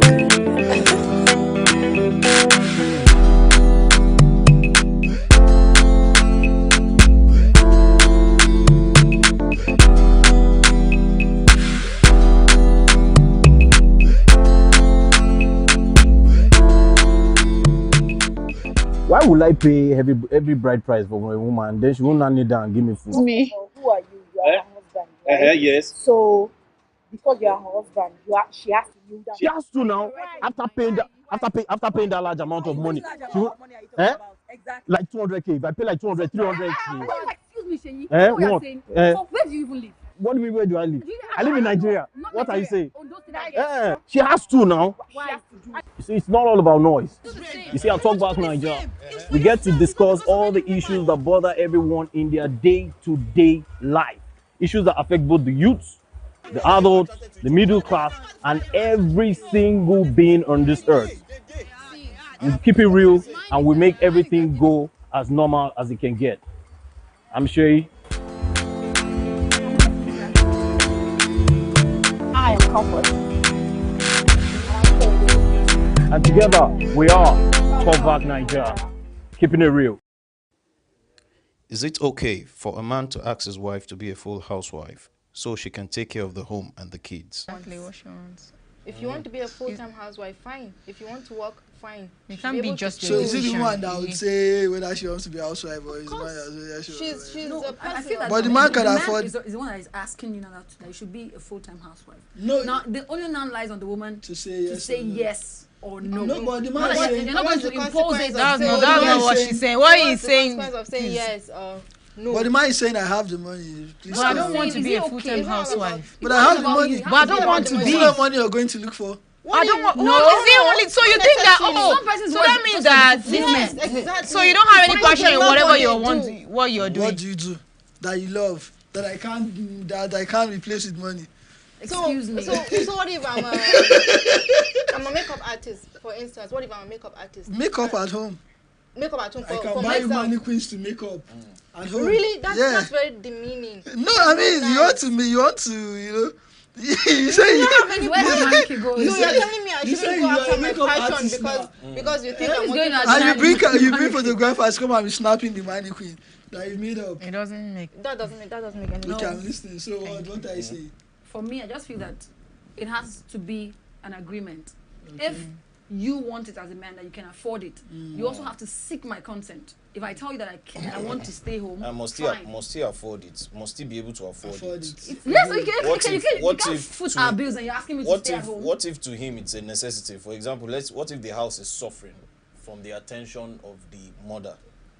Like the lack of attention. Yes, lack of attention. Okay, the kids are suffering. The father, the children, they don't need the father too, but children need father. I don't know now. That's what I'm asking. They need the mother more. And the father is the breadwinner. They need the mother more. I know by default. Make me understand. So they need the father. That means you are trying to say that the mother is more, the mom is more important than the father. That's what you're trying to say. By default, the father is supposed to be the provider. By default. Okay. So I mean, and somebody has to give. No, what you're trying to say, what you actually just said right now is that the mother is more important. The role of the mother is more important for the guy. The guy can walk away. He can go. Can be absent all through. He can be exactly. Let me say this. He will come through when he has to. Let me answer Sheyi's question. What I feel is, if what he's seeing is that the family is suffering because we are both not on ground, the only thing you can tell me, if I don't want to be a full-time housewife, is for us to create more time for the children. Okay, take for example, 2 medical doctors that are always on call, afternoon, night. This is the day that this was listen now. Why can't you not? Why can't you give up your own career? It's me. I'm the one that is going to. I'm just saying it's If he gives up, calm down, Farabale. If he gives up his career, is it you that will be footing the bills of the exactly. house? Okay, but wait. No, wait. But you just mentioned it now. Yes, I don't give you the example. He just gave the example that I say when two doctors. Like, okay. I will feel, of course, for you to give up the career, for you to give up your career for me, of course, I will take care of the house. As a wife. Yes. How you talk like this now? Okay, so what would I do? So you're going to stand in the house. You'll be able to proudly go outside and say, oh, I'm the wife, or I'm the one that is taking care of the house. I'm the one footing the bills of the house. How? Is it not happening? I'm saying what I meant was that I said about what I said about a man giving up his career so that his wife can. I said there has to be an agreement between both of them. If they feel, oh, okay, the woman is earning more than the man, and then the man feels, I mean, if a man tells his wife, don't worry, babe, continue with your job. I'll give up my own job. Look for something that is more flexible for this thing. So will the wife tell you, no, don't worry. He's willing to give up his job so that he can take care of the kids and probably, you know, on the meantime, especially if his job is very, very tedious and all, you probably want to give up his job to look for a more flexible job. He can decide to do that, especially if the wife is earning more. Is it not happening? Is it not happening? It's not happening. How about the husband is jobless and then the woman is the one putting the bill? This time around, he's willfully, you're talking about willful joblessness. Like he has a job, he's a medical doctor. You are a medical doctor. See, listen now. You're both keeping listening comfort, listening. Yes. You're both keeping a medical profession job. You know how it is now. Doctor on call, afternoon to night. Then maybe, and of course it's not the same hospital. So maybe the day you're even doing afternoon to night, she's doing morning to afternoon. Or she's even doing the same afternoon to night. Do you understand? You can work it out. You can work it out. Honestly speaking, you can work it out. There's a will. Exactly. When there's a will, there's a way. You can work that one out. Whereby, in fact, it's even good because there's shifts.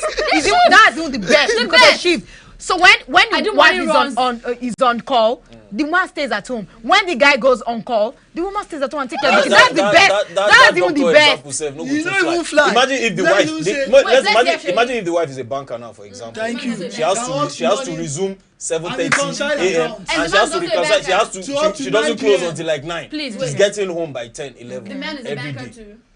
And the man is a banker too. Probably the man too is doing his own job that he gets to come back home maybe 8, 9 too. Yes. Okay. As the head of the house, babe. Let's even say let's even say he's a contractor. Okay, he's a contractor. He gets back home by 9. If you say contractor, he has command of his time. Let's say he's a banker. Okay, let's even say he's a banker too. That's the same you time now say, if you have the sit down at home. Lie. My kids cannot be suffering while you are working. It's not possible now. And that's for you now. That's for you. It cannot work for me. I'm not going to be with them. That's for you. You too, your office might give you the same kind of travel trips. And both of you will be out of state. These things are not impossible. Very selfish. These things are not impossible. People are so selfish. You're a banker. Why can you not give up your own career for me? Why would you say? And I feel like the guys, men are always very selfish when it comes to that. They feel like, oh, okay. So why can't you give up your own job? Why must it be me that will give up my job? Why can't you give up your own job? What's the role of the mother in the house? What's the role of the father? Why you people say that the father is not supposed to do? The parents don't tell me. The parents are supposed to take care of the children. So don't tell me. There's a role for. Don't tell me that bullshit. There's a role. So the woman is supposed to be where? It's supposed to be in the kitchen, cooking, and then bring up the kids. Then the father. Let me tell you, the parent, the father, the mother. You're responsible for bringing up your kids up. There's no one tell me. There's no one saying. But then you have to make a choice. You have to make a choice. What is most important to you? Is it your family or your job? Both of you, the wife and the husband, you have to make a choice. Is it your family or the job? If you think your job is more important, then abandon your family. It's one or two ways. You understand? No, but now in this instance, one person should give up. Saying is that he's telling exactly this is the problem, and they want to solve it. Yes. Let me say this: if they are both bankers, for instance, the banking job. What is the person? What you are? Maybe you are to reconcile accounts. That's your job. You can find another job that has that releases women by 2 or 3. Let me explain. The husband or the wife. Any of you that can work there. Any of you that can work there. Let me explain. It's not okay for a man to ask his wife to be a full housewife because you limit the woman's sense of reasoning and so many things that she can do for herself. She's put in a box and just put there. So it's not okay for a man to ask his wife to be a full housewife. You can get a teaching job. You don't have to be the teacher. You can work in a school, for instance, and you can be that person. Let me just say. You don't understand? Let me put myself in this situation. Let's say I'm a banker, and my husband is also a banker, and my kids are suffering from lack of attention because I'm not always around. Personally, I will give up that job. That's you. Personally. Did you hear what she said? She said personally. She never said. Which is the ideal thing to do. It's not the ideal anything to do. If I don't want to, that doesn't mean I don't love my kids. That doesn't mean I don't love my kids because I want to be a career. It doesn't mean that I don't love my kids. To me, please, I want to hear this. Please, you are speaking. That's what works for her, but that doesn't mean that's what works for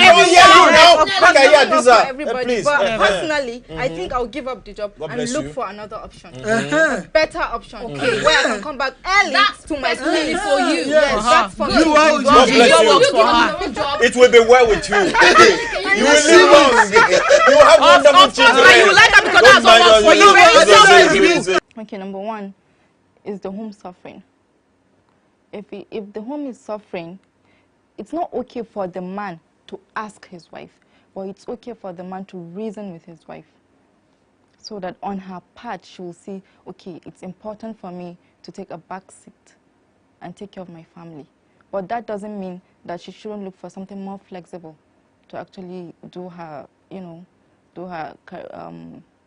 work her career or find her interests or do her thing. That doesn't mean, but it doesn't mean for a guy to just ask his wife to just stay at home. You have to reason with her, not ask her. I'm not saying she's entitled to her own opinion. I don't even need to agree with that. This is a dead situation, Korede. You know what? Let me tell you something. This is the ideal thing to do. As a woman, that's the ideal thing to do. That's the ideal thing to do. As a man, what's the ideal thing to do? No, you abandon your kids. You don't be your kids. You take care of your home. I don't understand what is the when it's not working. It's not working. How will he take care of the home? That's why I said we have to agree. We need to reach a consensus. It has to be an agreement. You can't enforce it on me. You don't have the right to enforce it on me. I want to ask confirm something. You said that it's 2 of us that will take care of the home, Abi. Yes, it's our You are a duty. Christian, yes or no? Yes. You did doubt your religion. You did doubt your religion. You're a Christian, yes or no? Did the Bible say that a husband and wife that cannot take care of the home are worse than infidel? What the Bible say? The husband say a man who can take care of his own, who can provide for his own, is worse than an infidel. You're not saying he's husband and wife. See, it's not a it's a democracy, no doubt about it. Now you're saying that the man that cannot take care of his family is worse than an infidel. What is by taking care of the family? Providing. A man who cannot provide for his home is worse than an infidel. What are you providing for the children? What are you food, clothing, shelter, everything. Clothing, shelter. Okay, now we've already provided food, shelter, and they're still lacking. Who is providing? Psychologically, psychologically, the man will come through when he has to.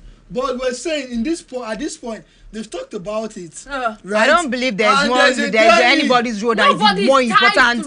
I don't believe all those things that thank you. You first said that one the mother is supposed to have duty, her role. I don't believe there's anybody's role that is more important in taking care of your children.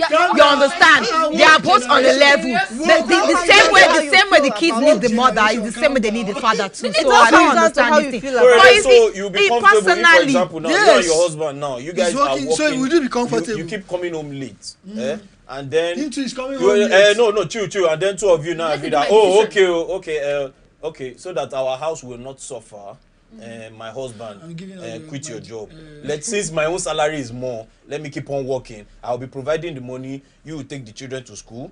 you will sweep, you will wash clothes, you will wash plates, you will clean the cupboard, you will wash, you will do this, you will do that as your husband, and you will still respect him. I will not even tell. I will not even tell anybody. I will not even tell anybody to give up anybody's career.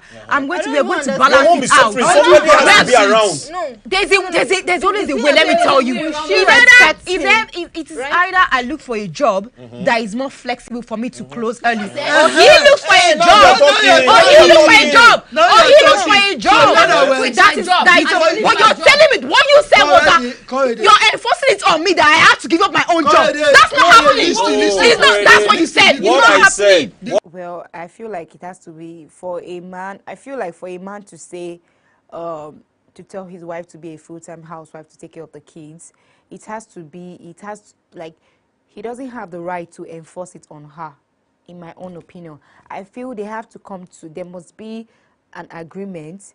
If she has decided to be a full housewife, no problem with that, but not for him to enforce it on her that you have to leave your job and be a full-time housewife when she doesn't even have any interest in being a full-time housewife. What I said is this, You don't come and lord yourself over me because I'm my husband. My wife is working, if my wife is working and she's coming home late, if my wife is coming and she's coming home late, of course, I'm not a dictator now. I would have told her 1, 2, 3, 4 times. Babe, you are coming home late too. I don't like this. Is there a warning or don't like I want to understand. I'm putting her on notice that you are coming home late too. I don't like it. Calm down now. Calm down. Calm down. Right. Calm down. Right. Right. Okay. Oh yeah, we. Is we you want me to do? We. Okay. We are coming home late. I come home late. I come home late. You come home late too. Yes. It's not working well. It's not working well. I've said it like 4 times. The 5th time, and I've told you 4 times, you still haven't corrected it. The 5th time, I will tell you, babe, you are going to pick one. Either this house or your work. You pick one. My children cannot. Okay. I won't leave my children at the mercy of one maid because you are doing one career. Either you find a job, either you find a job that will bring you back to my house by latest 6 p.m. Your house. Or our house. You just sit down in the house permanently. I don't mind. I'll be paying you salary. Sit down in my house and take care of my children. Do you know that presentation matters? What I want to ask you, the first time you mentioned it, that's how you know. The first time you mentioned it to her, what did you say? You said we are coming back late. You didn't provide any solution. You didn't say, babe, what let's can talk we about do you understand. What can we do? You're telling me why are you not you're being why are you not saying that? Why are you not telling me? Why are you not coming together? Say, see, babe, we need to work this thing out. We need to work it out. It's not going to be it's not going to be good for the kids. We have to work this out. Either I look for a job that's stressful. Let her talk. Either I look for a job. You know what you said is not bad. What you said is not bad. You said what you said is not bad, but the way you said it is wrong. Which one? You are giving me an ultimatum. Yes. Ultimatums don't work in marriage. Ultimatums don't work for stubborn people. You can't just give me an ultimatum and say, look, it's either you stop working or it's over. It doesn't make sense. If you're giving me an ultimatum, it means you don't value our relationship. Why should ultimatums come in? We are supposed to sit down and reason with each other, talk to each other, understand each other, and not give out ultimatums. Because most women are rebellious in nature. That's just the truth. When we're to give her ultimatums, oh my God, the things that are coming to her head, you can't even imagine. How can he even tell me? So he's even telling me that I should leave my job, or I should, it doesn't, at that time you're angry, you are pissed, because he has given you that ultimatum and you're not thinking straight. Anything can happen. She might decide, oh, just, okay, so it's over. And then before you know it, separation. That's what happens mostly in marriages these days because of this ultimatum thing. And men usually are the ones giving ultimatums to women. You either leave your career or it's over. When you knew before you married her she was a career woman, if you have a particular sense of woman that you want to marry, a particular type of woman you want to marry, you know what you're going into. And this, if she fits this particular, okay, I want a career woman, right? Let's say I want to marry a career woman, and I get married to a career woman. In the long run, I discover that, oh, this career thing is not working for me because my family is suffering. You can't just come up and tell her, it's either you leave your career or it's over. No, there is a way you reason with her. Make her think she's important. Make her think that make her understand that you feel her pain. You understand? Make her feel that you understand, okay, if she has to leave her job, it's not easy. Not force her into doing things. I think any reasonable woman, we're emotional beings, we're very, very emotional. The moment you bring her in through that emotional thingy, and then she begins to see your perspective, then that's it. You don't need to be forceful and say, oh, and when you tell her that leave your career, she starts thinking, where was this guy when I was building my career? Where was he when I was going to school? Where was he when my parents were struggling to pay school fees? All these things start coming to her head. And before you know it, she takes the other option of leaving. It's very possible. It happens. More often than not, it happens. So I think ultimatums don't really work. Yeah, you want me to be telling me ultimatums. Why can't you give up your own job? Adisa, who is the head of the family? Of course, it's the man. Sheyi. Who takes the decision? Nobody takes the decision. There's no decision. Don't tell me that's your own house. Well, I can't talk for you. In your own house, your mother and father always do meeting before they say this school, this person is going to. That's what happens. Are you okay? Are you okay? Yes. What are you saying? That's what happens in my house. Yes. No one minds together. That's what happens in my house. Because you're taking it personal now, and I'm saying that's what happens in my house. My dad will go and tell my mom that, oh, this is what I did for now. They talk together. They are it's a partnership. That's how. Because now you're making it personal. I'm telling you, that's what happens in my house. And that's how I was brought up. So that's what's going to happen for me. Let me tell you something. See, please, very wrong. See, let me tell you something. Very wrong. Now you're making it personal. So I'm telling you, that's what happened. That's how I was brought up. We are in an African society. Okay. More particularly, we are in a Nigerian society. So, yeah. See, in as much as me, I'm from America now. I'm from America. In as much as we try to believe or try to delude ourselves to see a family unit as a democracy, practically it is not a democracy. No, it's not a dictatorship. I don't understand. Let me tell you something. So my dad will not go and say that. Chill. I'm coming to that now. Now, there's the husband and there's the wife. Okay. According to our Nigerian tradition, we know the man is the head of the house. And he has to command. The woman is his helpmate. No doubt about it. Now, you people will say, okay, you have an issue. Okay, this husband says this is the issue. Tells the wife. What's the solution? The wife might prefer solution. She might prefer solution A. Oh, this is what will work out. The husband feels, oh, B will work out. The wife says, no, A. It is the decision of the husband that will stand. Somebody must take that decision. Now, coming back to the chill. Now, let me finish. Now, coming back to this issue now of whether a man should tell his wife to be a full housewife now. Okay, the home is lacking now. I call my wife. You're coming home late too, and you know me too. I come home late. Yeah. What's the solution? Oh, honey, I like my job. I think you should make it personal. Let me tell you about how I was brought up. If that's what you want to tell you. Even my dad will even call the kids. Everybody. No. You made it personal. I'm telling you about it. Family meeting. What do you think? Now the husband says, honey, what's the solution to this now? Oh, I love my job. I'll try and be coming home early. This thing, that thing. Okay, fine. The next day you come home 9 late p.m. again. Forget it. Don't tell me any democracy. If you are my wife, I've told you the first time, the second time, the third time. The fourth time you gave me the fourth time you come back late. I'm going to tell you that night, babe. I've warned you the first time. I told you the second time. I told you the third time. See, babe, you're going to pick one. Wow. I can't leave my children at the mercy of housemates. I can't leave my children at the mercy of your siblings. You want to pick one. Either you make out time for your children by leaving this your children. They are not your own children. They are my children too. But who will provide? I need to provide. It is my duty. Speaking, it's the way my duty you were brought up, to provide for the house. So I will tell you point blank. There is no. Let's go and vote. They are not your own. So we are voting for who will vote. They are now. They are the mother's children. She is actually what I would describe as an archaic tradition.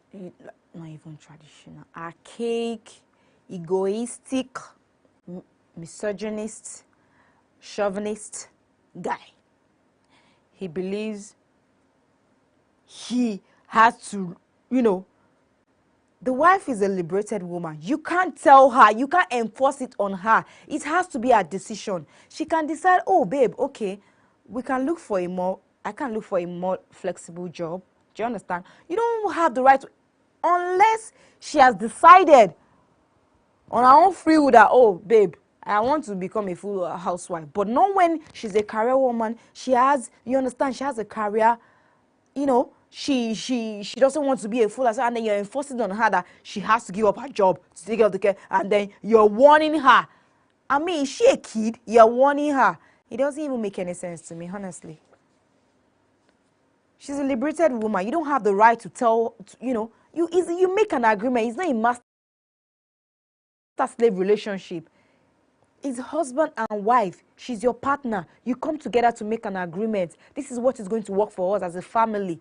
You are not your own kids. Shay, the thing is, your choice of words can be wrong. Yeah, like, very wrong. You know women are rebellious by nature. Yes, so that's very true. If you begin to use... It depends on how you started handling your woman. It depends on how you've been handling your woman. You know, to share your woman is a property. Say handle the way you handle her. Why don't they pay bridegroom price? That's pay your bride price. So because you are paying for yourself, I go to your house, I go prostrate for you. So Before you tell me say that you go tell me what you are going to do. So what you're saying is that because you paid bride price for me, I'm your property. That's how you think. That's how. Yes.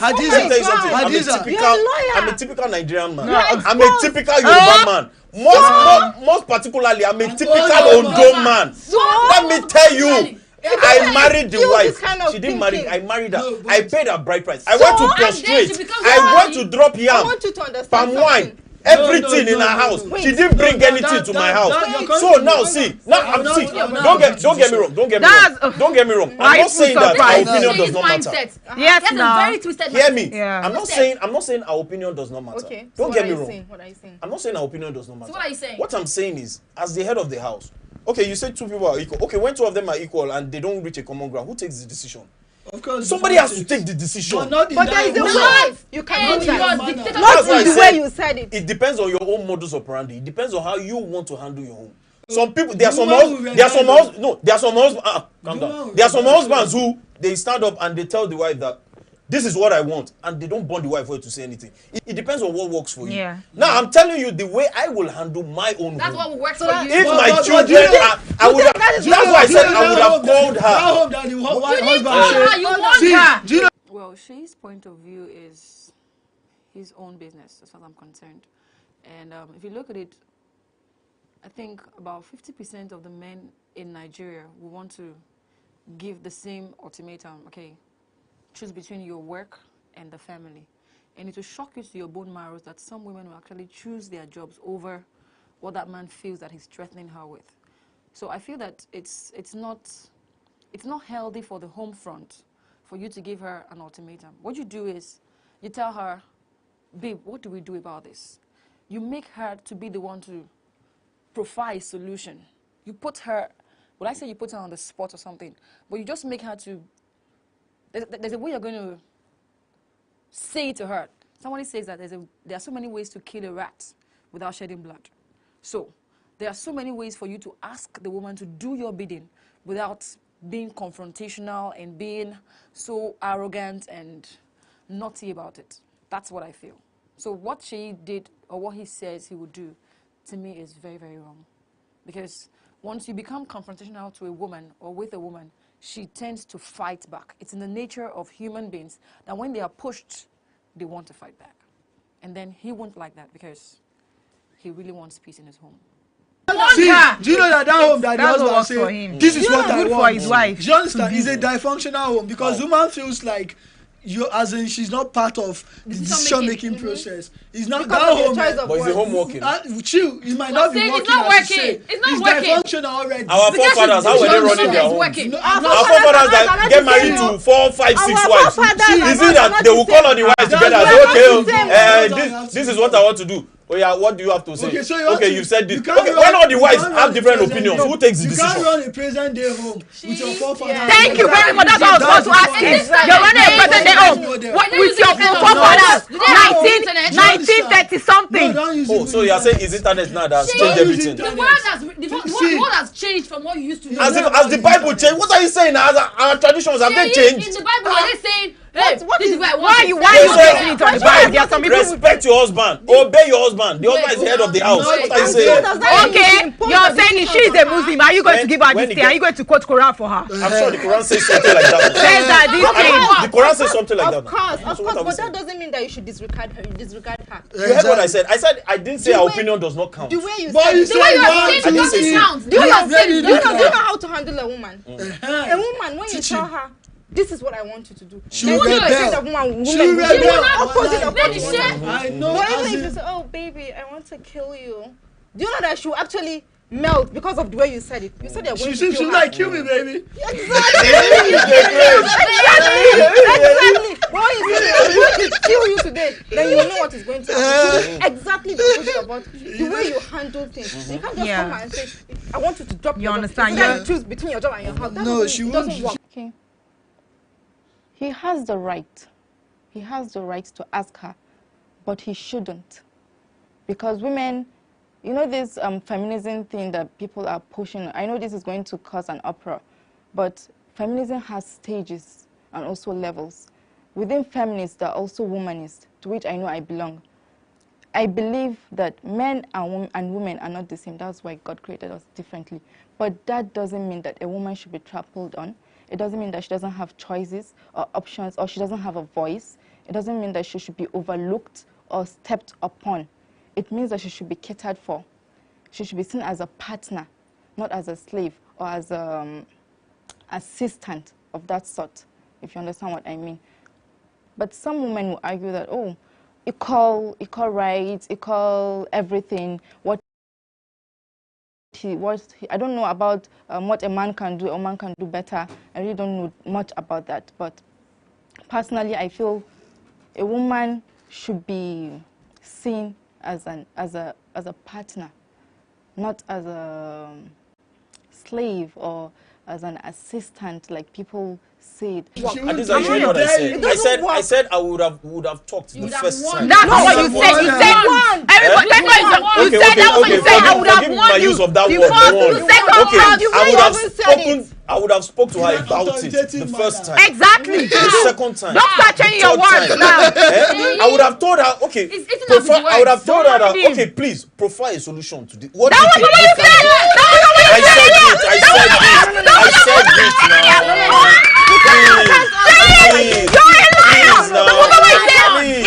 I said it now. Calm down. I said it. That was when I now said that she can say, okay, I will try and be coming home early. I said it now.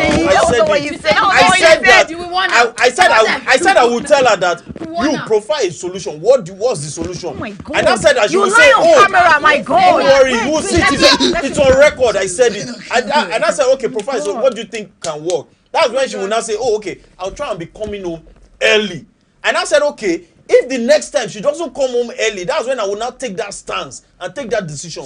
That is either you choose between your job and the home. And I told you that don't work in marriages. Don't work in you guys.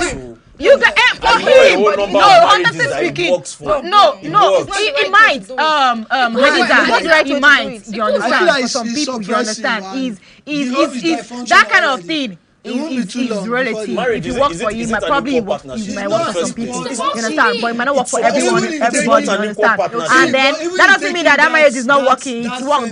Like what he said, it won't work for you. You said? Even it's not an equal partnership in a way, right? But even in taking that firm decision, you won't use a Hitler model. Exactly. That is the point I'm trying. Do you understand? You won't say, if you don't do this before I come back, woman, choose between your job and my house. That's not what I'm saying. That's what you said. Don't get me wrong. We got it right. Don't get me wrong. I'm not a bulldog. Don't get me wrong. I would have given you a good number of chances to make things right. And then if you don't make things right, as the head of the house, I have to take the decision. Okay, now I keep telling you, babe, you have to quit your job. You're saying, no, I like my job. And the home keeps suffering. I need to take a stance. Babe, I'm sorry, you have to quit your job. No, I feel like... It's not as if I'll say, you're not going out tomorrow. No, now. Both of you have to come to an understanding. You can't tell me to keep your. Exactly. You talk. What I'm trying to say, if you want her to quit, if you want, let's say, okay. What if she says no? That I can't quit. I like my career. I can't quit. Okay, and I don't think any reasonable person is going to do that. Make her say reasons. Well, Shea's methods are impracticable now, in this modern age. He's still thinking forefathers. He's still thinking back then. He's still thinking women of those days that take things silently. If your husband tells you this blue thing is black, blue and black are even close. If he tells you, oh, this green is purple, and you believe, oh, it's purple. Even if you see green, you believe it's purple, because believe it or not, most women now are not as submissive as women were before.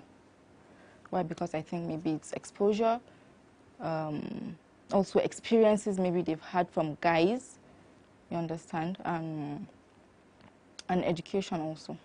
Education. So I think she is just applying the old rules, which won't work.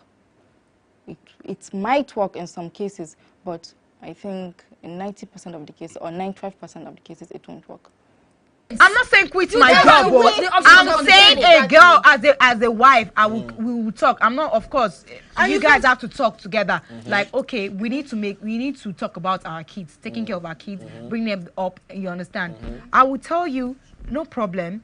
We'll make a decision. Who is going to look for a more flexible job so that you can close early? If the guy decides, okay, don't worry, I can look for a more flexible job, or if the woman decides, don't worry, let me be my choice. No, you enforce it on me. I have to look for it. What you said now is what I'm having issues with. What is that? The guy should look for a more flexible job. The guy look for a more flexible job. The one that offered to. Hey, what did he offer to? You said let it be your choice, or rather let him make it look like it's your choice. Let it be my choice. I don't make it look making it look like, or it has to be. You can't enforce for me personally. This is my own opinion. You can't enforce on me that you have to quit your job. Quit your job, or you are children. Babe, I've told you once, 2, 3 times, and you didn't heed anything. The 4th time, call you like, come on, go to hell. Come on my house. You know hard now. Life no hard now. They go your house. My house. Your house. You go to a house. It's not yours. It's not. Are you? Your name. They the title of the title document. What is my house? What is my house? First things first. I won't get married. And I'll be living in my wife's house. That's for what? That is you, but it's happening. That is you, but it's happening. Collectively. When we put money together to get the house. Exactly. Thank you. And then you buy the house together. Because of issues like this, now I'm enlightened. I won't do it. What are you saying? I'll go to Mr. I won't do it. That is my. It's your house. Let's say it will not be saying it happen. You are saying it now. You don't have to say that to the person. You don't have to say leave my house. It's very wrong. How can you tell me how they were both for my own house again? You say no. What are you saying now? It's our house. Do you understand? Wait, how many bags of cement you buy? You say it's our house. I will bust you slap for you. What are you saying? I just know that if it's not, you can't enforce anything on me that you have to put your. It has to be my decision. It has to be my decision. You can't just come and tell me outrightly. Enforce on me and tell me you have to quit your job. Put yourself in the man's shoes. When diplomacy works, what's the solution? What's the solution to what? As in, when diplomacy doesn't work. Sorry, when diplomacy fails, what's the solution? You have to be firm, really. See, let me tell you something. Lobbying can work. Firm that what? Lobbying can work. Any reasonable person, let me tell you, any reasonable person. There's no reasonable person out there that will not reason properly. Before you know it, it's going to be for the benefit of the family. It's going to be for the benefit of the family. There is nothing you will tell them. No, I don't think so. There's no reasonable person. There's no reasonable woman out there or a man out there that will not think about his kids.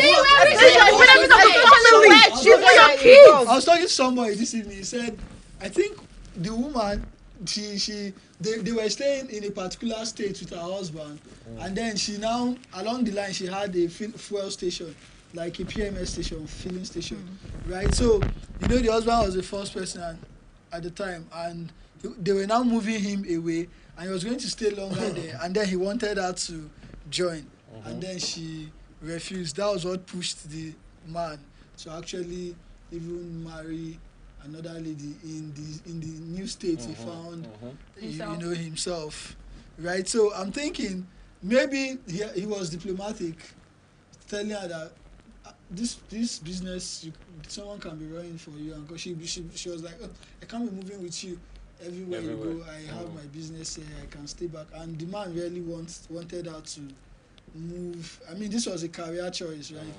Wanted her to move with him to another state, and so he didn't force her. He left, and then somehow. I don't know people that this thing. I've even seen a couple whereby the girl stays here in Abuja. She works in Abuja.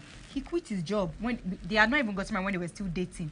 He quit his job in Lagos. He stays in Lagos to come and be with her. That means his job is a 50K job or 20K. I don't know. I don't know the details. I just know that. In fact, I don't know the detail of how much the job was. Maybe she earns very well. But I know more. that he quit. He was staying Maybe in Lagos, and he had to quit the job because they got married, and he had to move here to Abuja. If she earns way more, so many times. Why couldn't she move to Lagos? No, let me tell you. Okay, she had a good job. Let me tell you. Why her?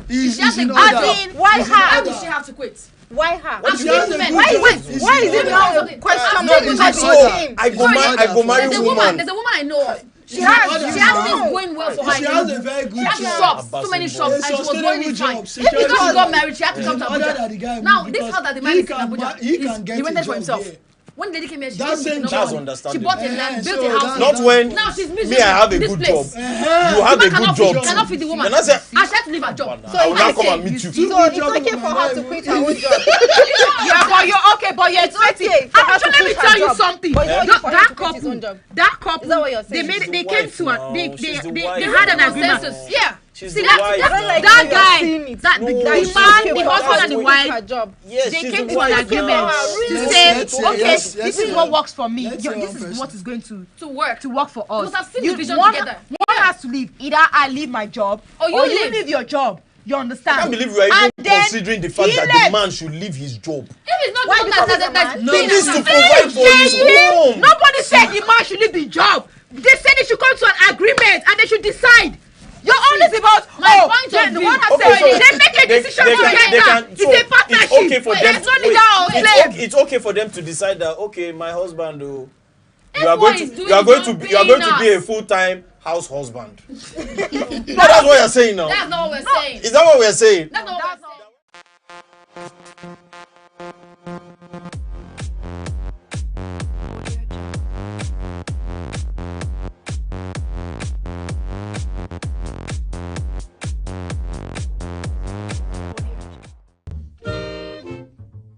Mon plus grand rêve, c'est devenir un grand chef international. C'est pour ça que je suis là pour me préparer à Imatoch.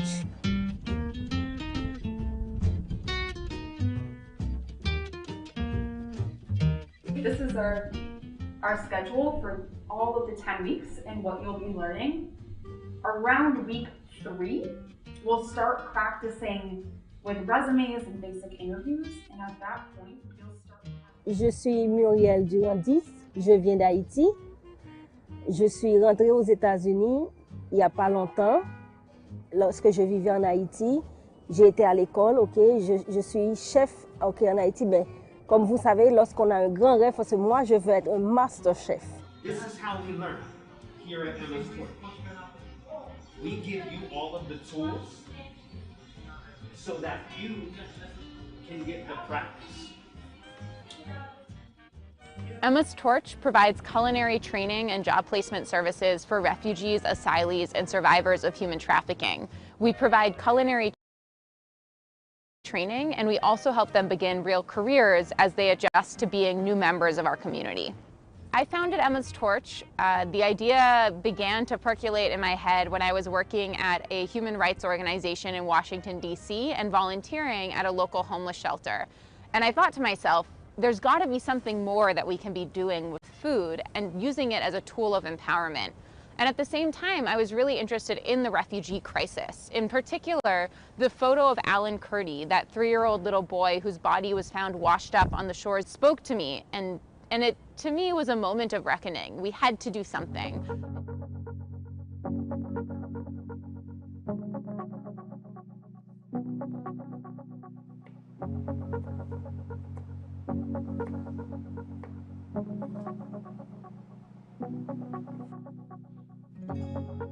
Je suis vraiment excitée, vraiment contente, parce que j'ai tellement rêvé de devenir à Emma Touch. Après 10 semaines de ce programme, j'aimerais bien être graduée et avoir un beau travail, okay, dans un restaurant superbe comme Emma Touch.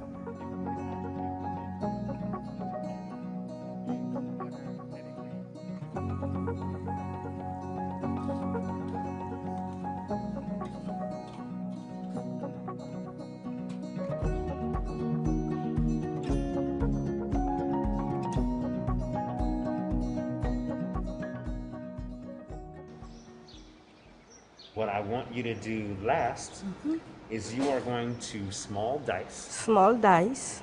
8 pieces. 8 pieces. Of the Serrano chili. Savannah chili. This is my 9 weeks in Emma Touch, and I learned a lot of things, like prep cook, knife skill, espresso skill, line cook, and everything. One chocolate cookie. Anything to drink? Oh, that's it? Okay.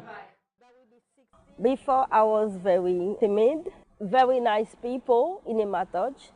They train me and they make me very, very confident. Have a nice day. Thank you. Now I could speak English a little very good, I can say. So excited to present to you your diploma, Muriel, on completing 10 weeks of the Emma's Torch Culinary Training Program. So here you go. We are so proud of you and can't wait to see what you do next as you begin your career as a chef. Thank you. After my graduation, I will be work with my uncle. He got a Haitian restaurant at Manhattan. I will be a line cook chef and make a lot of money.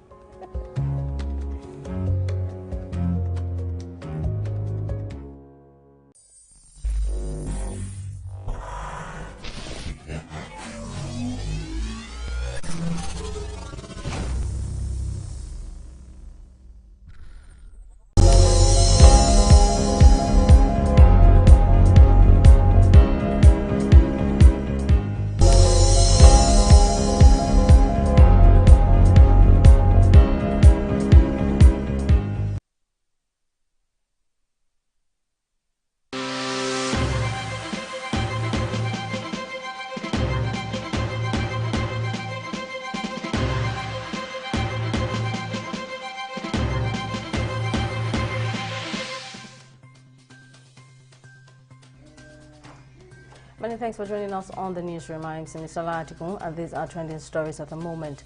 The Department of State Services has disclosed the arrest of 2 suspects over comments aimed at inciting violence in Kano State ahead of the March 18 governorship and state assembly elections. Public Relations Officer of the DSS, Peter Afunaya, who disclosed this in a statement, said the suspects, Sharu Abubakar and Ismail Mangu, separately recorded messages and shared on social media to champion certain political interests and calling on their supporters to attack those opposed to them as well as security agents during the polls. However, the DSS has warned that those planning to carry out the protest to shelve the idea. Police in Imo State have summoned former Governor Emeka Ihedioha, his deputy Gerald Irona, and spokesman for the Coalition of United Political Parties and House of Reps-elect Ikenga Ugochinyere for alleged murder, kidnapping and arson. Reacting to this development in a statement signed by the Publicity Secretary of the People's Democratic Party in Imo State, Collins Okpurozo, described the development as a calculated attempt by current Governor Hope Uzodinma to keep prominent leaders of the PDP out of circulation during the March 18 elections to enable the state government perfect the rigging of the polls. The PDP, however, called on the Inspector General of Police to quickly intervene. Nigeria has been ranked the 8th most terrorized country globally in 2022, dropping from its 6th position in 2021. According to the 2023 Global Terrorism Index report released recently, terrorist activities in the country has fallen to its lowest since 2011. Between 2017 and 2020, Nigeria ranked 4th most terrorized in the world, and in 2016 and 2015, it ranked 2nd.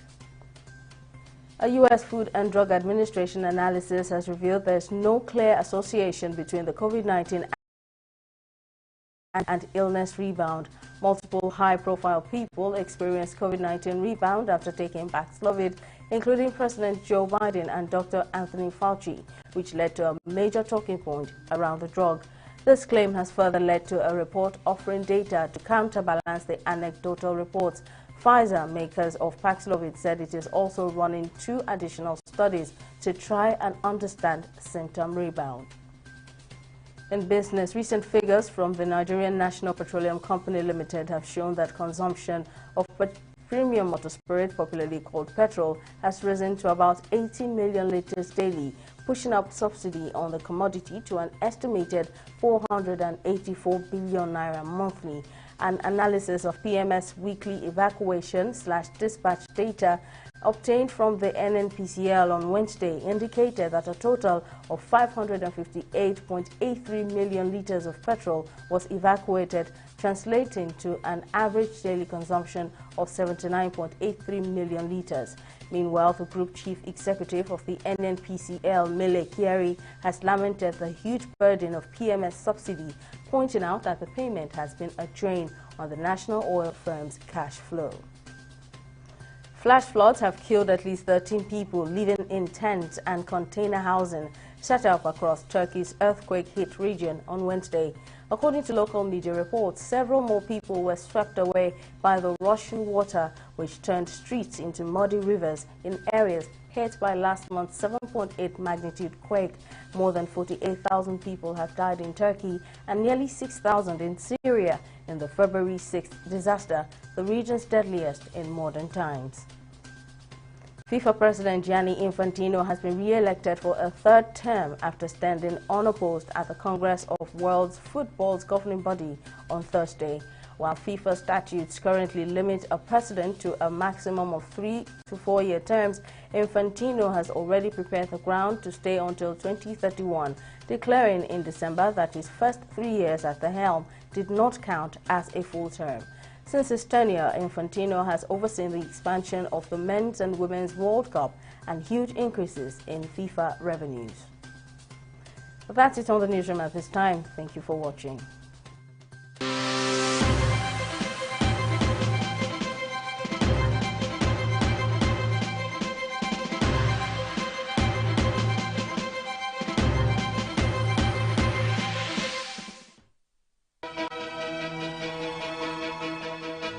Opinions are free, facts are sacred, but truth is universal. How, in practical terms, can we, for instance, de-escalate the tension? President must see himself as the President of the Federal Republic. We know where the enemy is. 3 places. The Lake Chad Basin, the border area between Nigeria and Cameroon, and then the Sambisa Forest.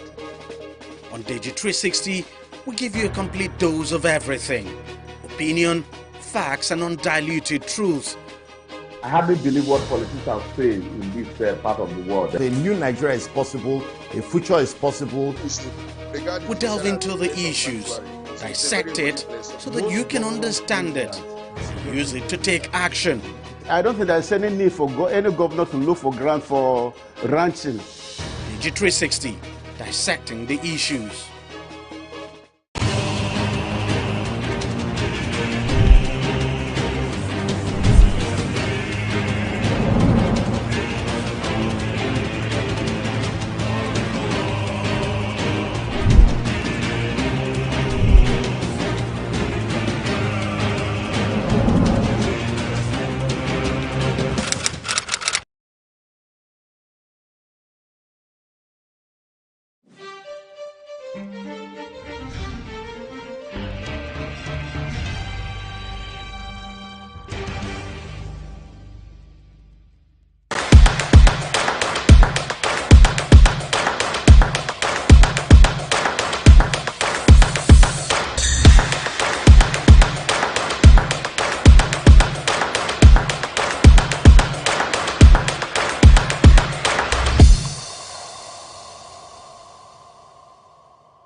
Nigeria's constitution, like America's, begins with a simple and profound idea. We, the people.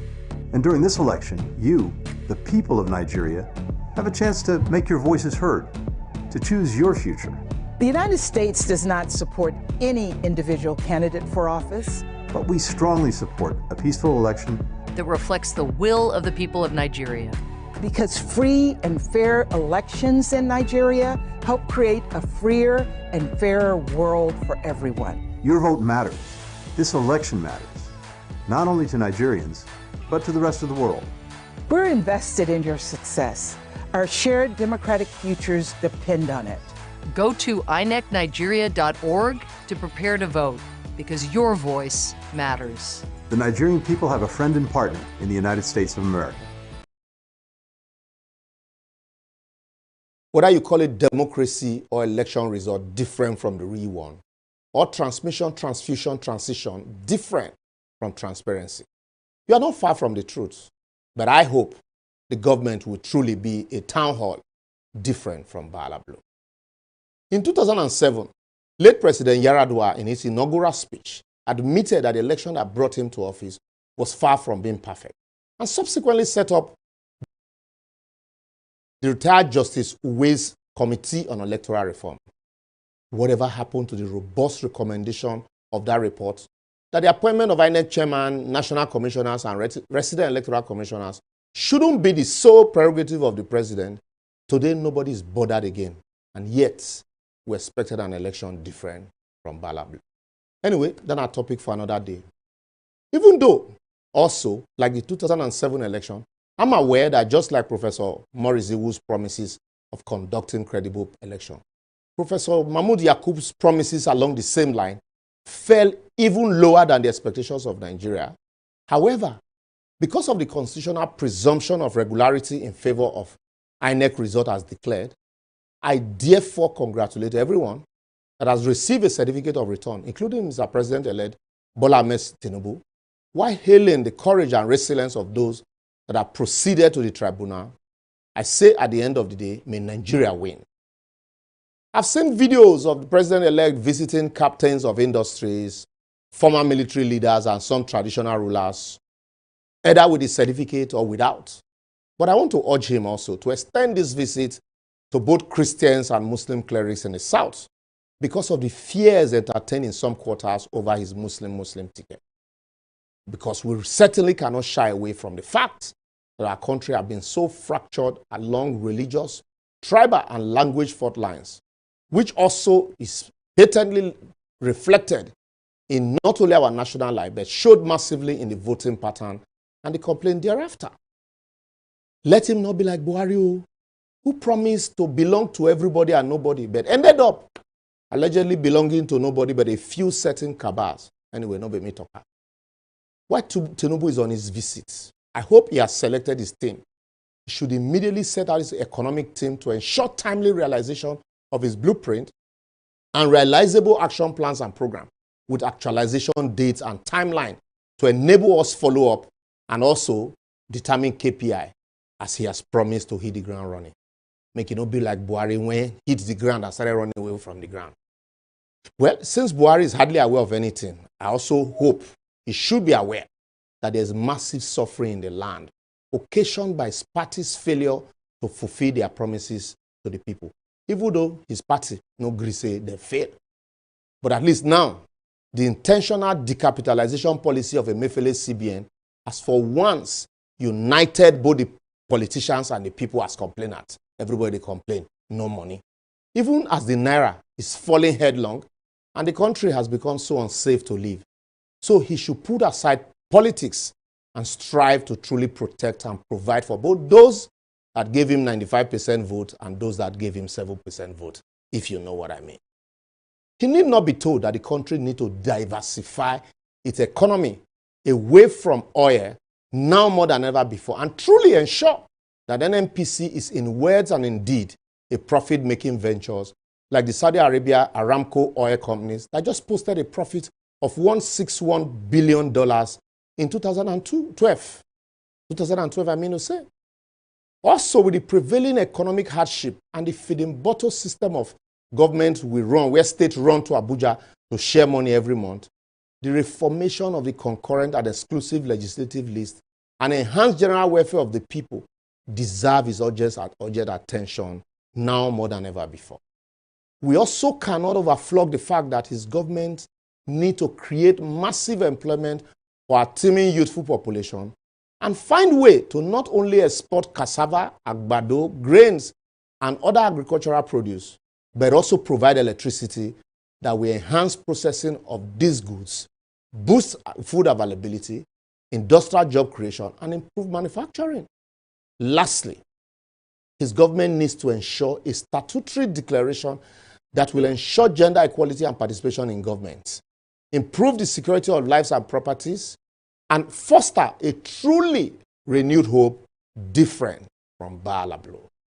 May I also draw his attention to the fact that the undermentioned critical areas of our national lives need serious attention and revamping like yesterday.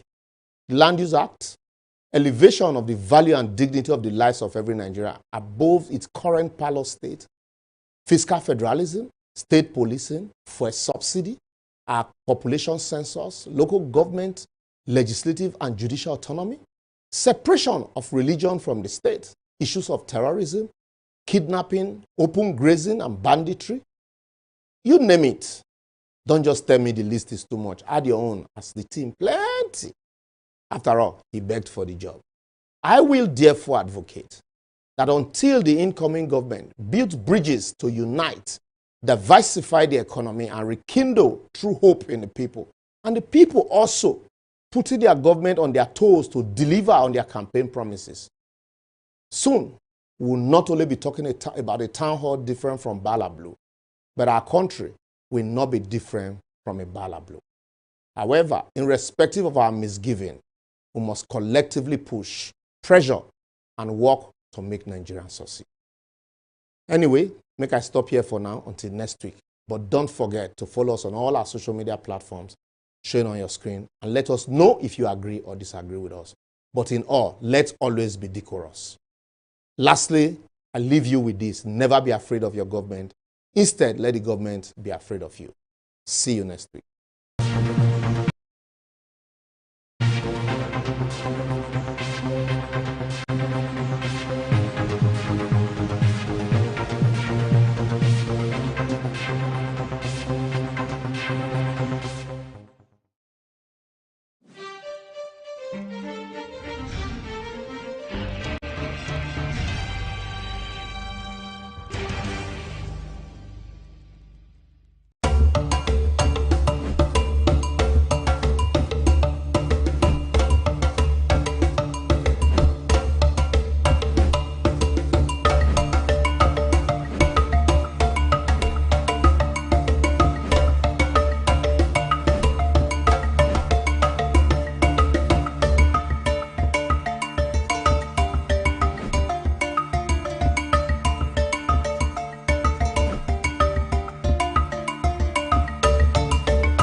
Nominated as the chairman of Grantmanship by the college management in 2018. And what is Grantmanship? Grantmanship is sourcing for grants for the development of the college. And so our first outing, we want to create awareness among the staffs on what is Grantmanship. Therefore, invited two speakers, Professor Idachapa from Confident University and Dr. Dabasaki from Ford Foundation. Along the line, he told us that they don't give grants, and that they have specific area, and that is area of art. For years, those in the art, in the School of Art, they have been dreaming of having something like this. But it is a matter of money. There's no money backing, nothing. So, but when he was now asking us, he talked to us about the policy, said, okay, we'll look into that. He said, okay, so if you are coming because they are interested in art, why don't we join it with an exhibition on sexual harassment? He said, oh, that's all right. He now told us that that one will not fetch us much.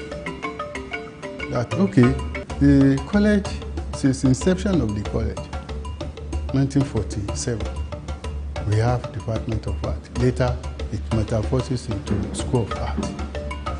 Do we have a collection center for all the arts? We said no. He said, well, what if you have a mini museum? I said, okay, that's a great idea. And now asked us to go and write proposal. So we left that place. Oh, we rub mind, we write, we send to him, did some correction, he sent it back to us. But along the line, we found out that we cannot do it alone because we are science-based. So we need somebody that is fast in art. And that was how Dr. Rimolade came in. And the three of us, we wrote the proposal. He helped us fine-tune it. And that was how we get the grant of $100,000 for this project. But like I said, it is not this project alone. So 3 projects. This is the major one. Then we have the exhibition and we have the policy. So on the 25th of November this year, that is when we launched the thing. Initially, we were just looking at a program where we address sexual harassment in the college, but by extension, we were able to get a museum out of the whole project. And the museum was launched on the 25th of November 2020. What I could start with is that we were dealing with an abandoned space, and we had to deal with a lot of forces of the elements, which obviously we won this part. The fight continues, and our museum is in the basement space. The basement space takes more than half of the lower part of the building, so it's a large, very large space. The purpose of the space in itself, aside from the display space that you already have been through, the museum actually has 3 components, where we have the display place for the works that we put up, and then we also have a research and repository section. This section is supposed to deal with future research. A lot of writing, of course, is going to start happening, and keeping a log of information. We've been here, the school has been here for such a long time, and it has so many relationships with so many artists in the city, and we want to begin to document them. So it becomes a space where anyone that is looking for information, primary information, not just things that you find online, things that these artists probably would keep or lose, like how you would go through Dali's foundation now and find notebooks and things. Those are the kind of things that the museum is going to gather for research purposes. We're starting to work towards having our conservatory and preservation section. It's a restoration section, which works perfectly for us because our faculty has already for several years been running programs on methods and materials, and under methods and materials there's a section for preservation and conservation of art. So it's not a full-fledged course here. It's not even a full-fledged course anywhere close to us. So hopefully it would be filling a huge gap, not just for our community, but for artists and art collectors around us. We hope it becomes a service point moving forward.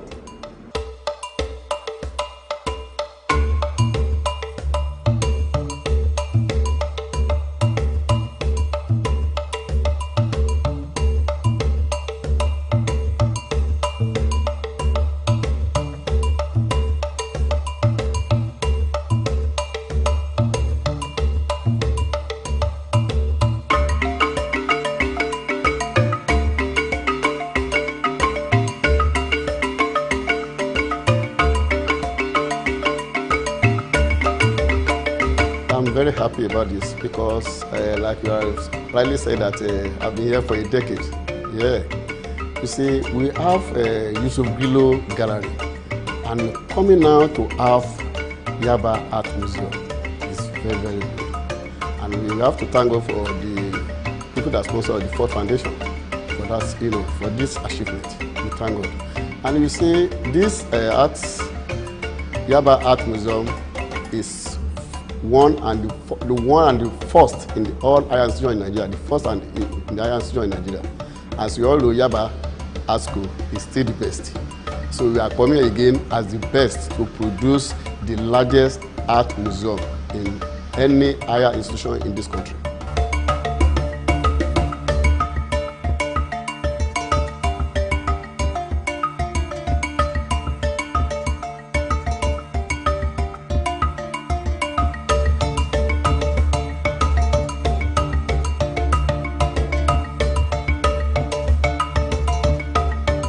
For years, those in the School of Art, they have been dreaming of having something like this. But it is a matter of money. There's no money backing, nothing. So, but when he was now asking us, he talked to us about the policy, said, okay, we'll look into that. He said, okay, so if you are coming because they are interested in art, why don't we join it with an exhibition on sexual harassment? We said, that's all right. But he now told us that one will not fetch us much. That, okay, the college, since inception of the college, 1947, we have Department of Art. Later, it metamorphoses into School of Art. Do we have a collection center for all the arts? We said no. We said, well, what if you have a mini museum? We said, okay, that's a great idea. Now asked us to go and write proposal. So we left that place. So we rub mind, we write, we sent to him, did some correction, he sent it back to us. But along the line, we found out that we cannot do it alone because we are science-based. So we need somebody that is fast in art. And that was how Dr. Rimolade came in. The three of us, we wrote the proposal, he helped us fine-tune it, and that was how we get the grant of $100,000 for this project. But like I said, it is not this project alone. So, 3 projects. This is the major one. Then we have the exhibition, and we have the policy. So on the 25th of November, this year, that is when we launch. In this part of the world, when it comes to art school, I think Yaba Art School has been on for over 70 years, and that's quite a record. And with that, which means that her seats are all over the place globally, right? So when it comes to adding to the content of what we have in here, in fact, we're just starting, right? Because we have a lot of people, alumni outside there that are willing, to actually have donate to this particular, museum, right? And so, like I told you earlier on, constantly, we'll be having this and enriching the collection. So, because like I told you, what we have, some of students' works, lecturers, as well as supporters out there, right?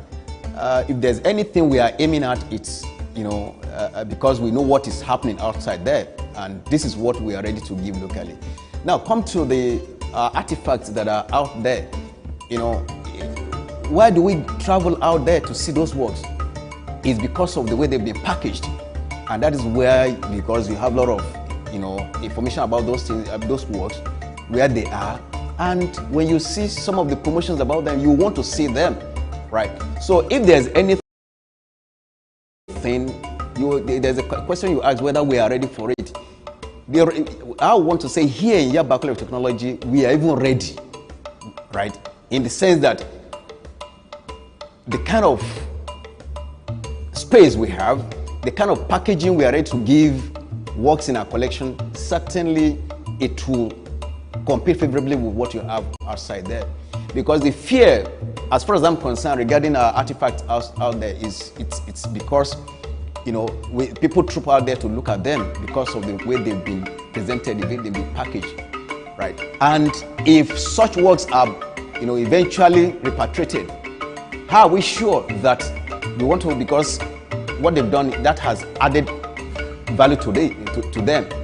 Once they bring it out there, if we are not careful, right, knowing the Nigerian thing, we might decide that we might discover that those works will lose their value, right? So it's now up, the onus is on us to see what we can do to actually up the game regarding packaging, adding value to that. And I want to tell you, people want to, wherever they are, they want to come down here to see those works, because whether you like it or not, the venue most times makes the event, right? So it's about where do you have the work.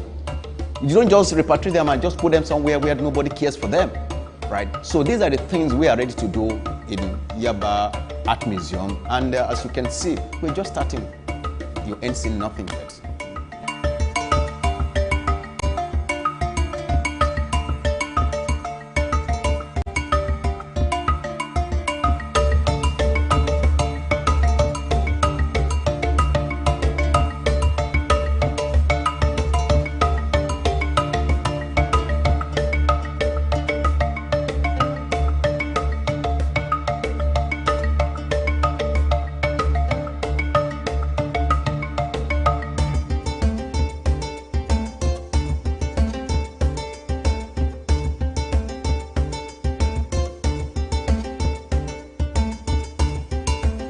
Essentially, the role of museum is so very important to every household, to community, to the city, the country, and the world at large.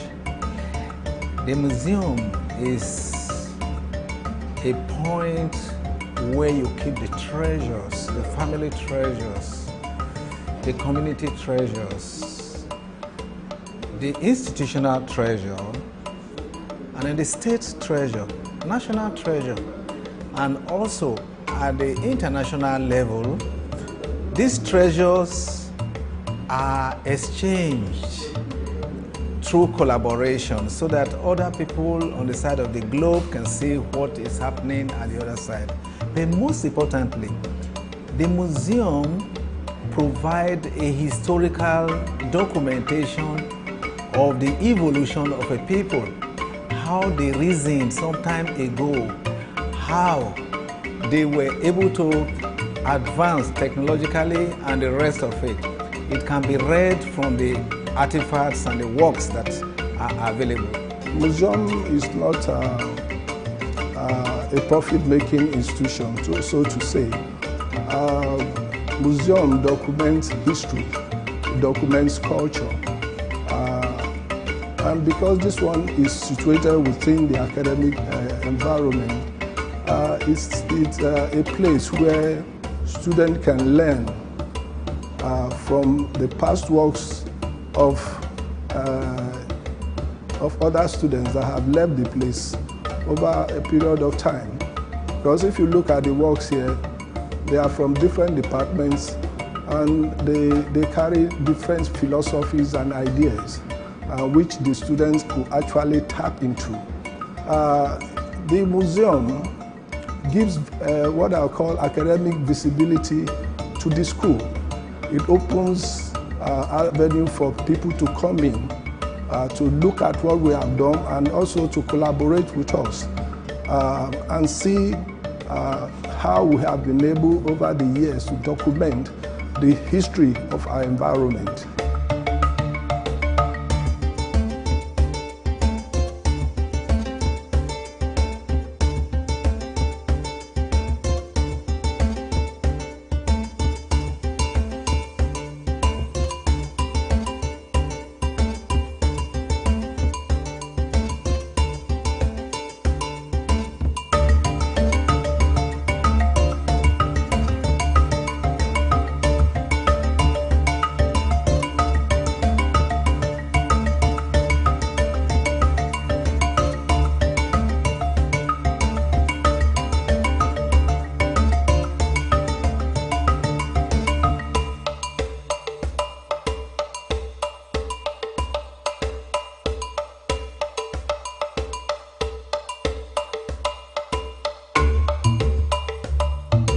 museum in itself, aside from serving the aesthetic purposes that people come to see, the hope is that it would serve not just for art lovers, because that's just one perspective of looking at art.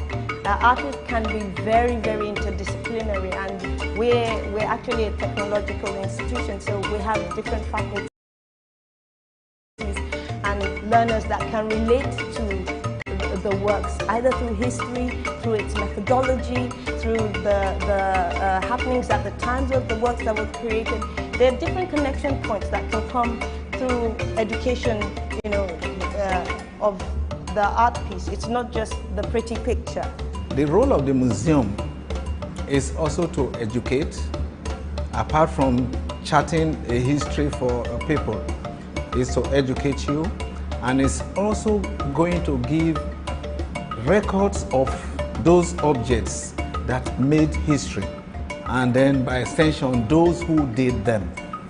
And you find that now that you have this museum here, it's already attracting economic business environment, which is the characteristics of every museum anywhere in the whole world. There is going to be coffee shop somewhere, and there will be where people can have their snacks, where people can sit down, and there will be postcards made from some of the artifacts here, some souvenirs that people can pick, and most importantly, you'll find that when the culture of the museum is built, everybody around becomes aware, and then the import of keeping what we have is also being taught indirectly, so that everybody will know that things that you have, even your old man, your grandfather's agbada, for instance, dresses, their shoes, and that you say, oh, this is old school, you trash it. You don't throw anything away.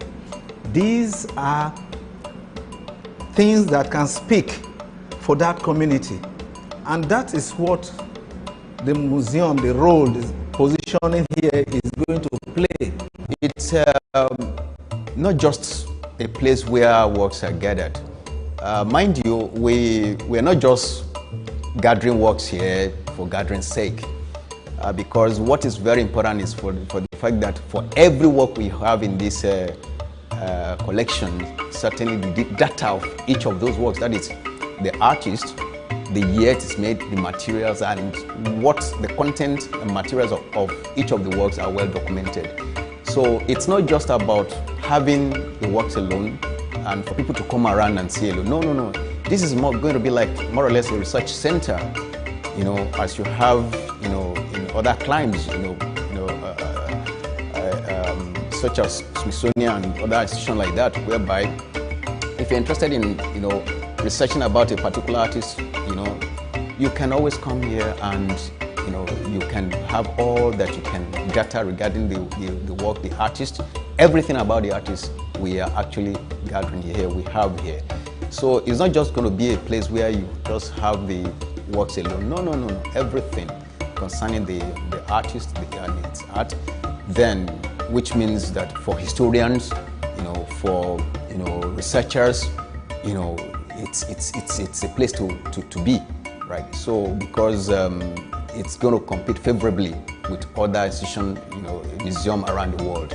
That is our dream, and with the fact that we're also being supported by Ford Foundation, I think that is also a plus, because once we have such a foundation backing us, I think you want to know that, I want to believe that it's not just going to be a local thing, it's going to be a global, one, whereby everything, that has to do with art, especially staff and students, Yaba College Technology, can be assessed. This museum has a lot of importance to the environment, and all the students and everybody, we are all gearing up to embrace this. And at the national level, you find that one role museum plays is that immediately people arrive somewhere, they say, please, I would like to see this. I would like to see that. So it becomes a cultural destination. And I think that's another cultural tourism. There's a lot of potential that institution of a museum like this will generate once it kicks off fully.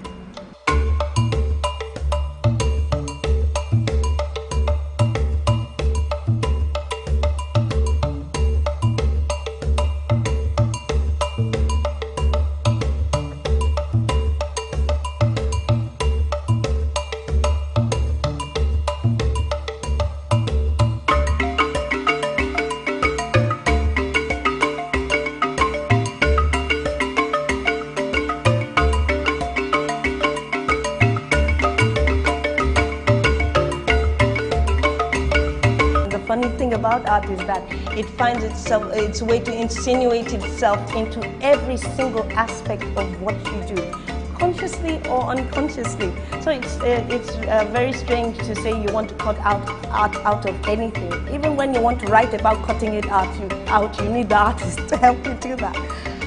But then when you talk about sponsorship or support, I think the first thing I should say, this is a federal institution, and we've been so fortunate with the rector that we currently have in the institution. There's nothing you want to do, particularly in these times. If you don't have political will, nothing is going to happen. But then the rector has championed the cause with so much energy and supported it at every turn. So I think that is a positive thing because he works for the government. Most of the work say that some of them, they are unknown. You see, you know how many years back, I've been lecturing over 20 years ago. And where we are sitting down, here we have Lara Ige. She is based in London. And we have a lot of lecturers here that are based in America that they sent in their works. Though for those that we cannot pick up their names. We will send photographers and say who their classmates. We will look for their classmates that can identify the owner of the works. So that's why we are still working. You see, it's still new. We are still working, asking who is the owner of this. You see, like my classmate here, I finished from this place, and my classmates here, I have their works. I could be able to say this is so person's work.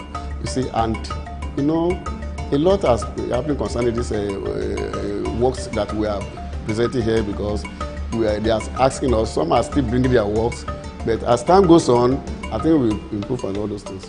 When you look at the Benin bronze, the Ife terracotta, the Igboku, and the Nok culture, you are able to now say, okay, at this point in time, you mean there were Nigerians that reasoned and did this work.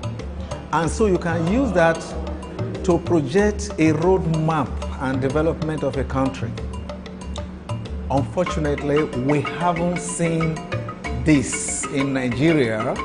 The museum that was built during the colonial era is just there.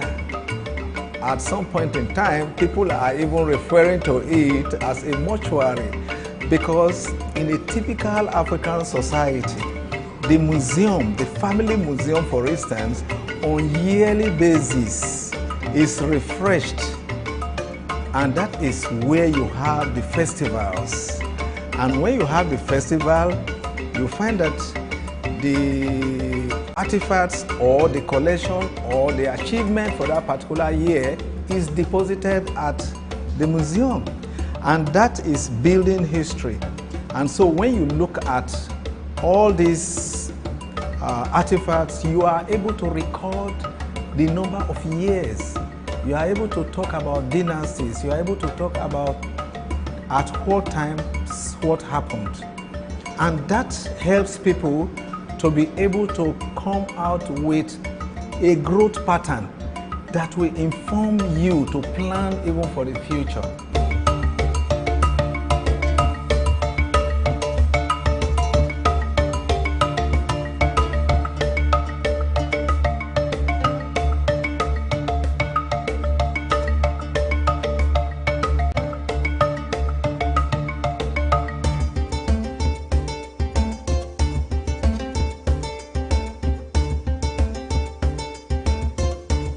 talking about support, we're very grateful to Ford Foundation for the support so far, and we're looking to support from other areas.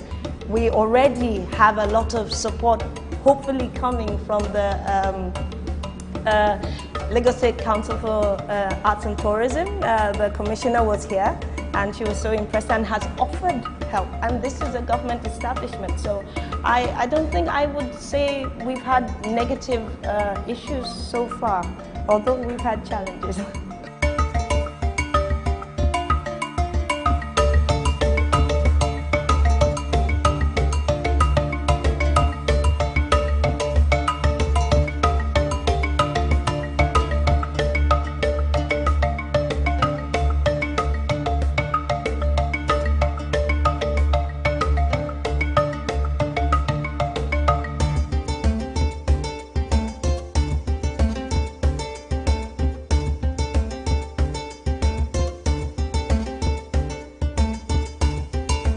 I must emphasize that we are a work in progress. This is the start of a start, because we've had just a little over 2 years working on this, and anyone that knows about research knows that it's not enough time to gather anything. But we've done what we can so far, and currently our collection is about a little over 2,000 pieces. So what you see in the display is less than half or less than a quarter of what the collection actually holds. But the display actually holds works from our past, older works from our beginning, which I mean the school in itself. When I say the school, I mean Yaba College of Technology, has its own history starting all the way from 1933. Contrary to popular opinion of 1948. But then the School of Art in itself, its beginning started in 1952, and which means in 2 years' time, it's 70, making us the very oldest one around.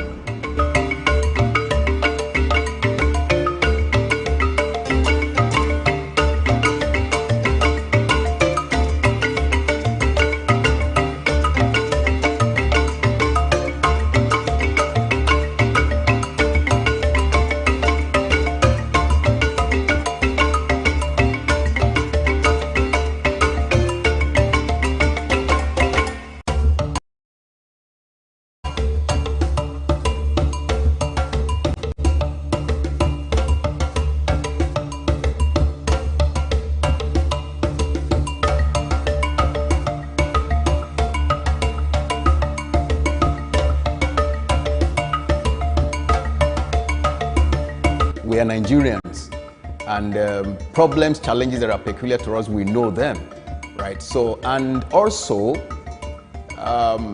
once you know your challenges, your problems, certainly it's half solved, because it's to know how to go about it. And with that, I think as an art school, we know what we need, we know what we can do to preserve this. And certainly the need for us to also, take the right step in assessing this, in doing this. All these have been, have been planned out, and we're working on it. So we know that we have a job to do here, and first is the care for the artworks, because they must be maintained at a particular temperature, right? First, the museum, this particular space, we know what we went through to be able to secure it, regarding some of the elements that we battle with to be able to, have it the way it is today. And we are not resting on our hours.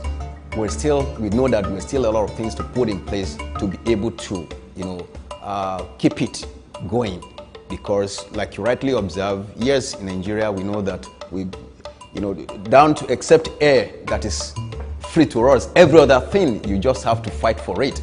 So as an institution, as a museum, certainly all these are being worked out so that, we don't just have, it do not seems as if we are just a flash in the pan. No, continuity, maintenance is very, very key, and we are seriously working at that. and I want to believe that very soon we're still going to invite you. We discover that because every now and then we want to keep on, improving on what we have. We don't have all yet, right? Because yes, we have this space. No, it's just about this space. There are lots that we still need to do regarding the work because, it's not just about this space, but about the content, right? So, which is very important. And we're talking about the content, you're talking about the preservation. These are the things. If we've been doing it for other, around the world, why can't we do it for ourselves here? So we are aware of these challenges, and headlong we are battling it.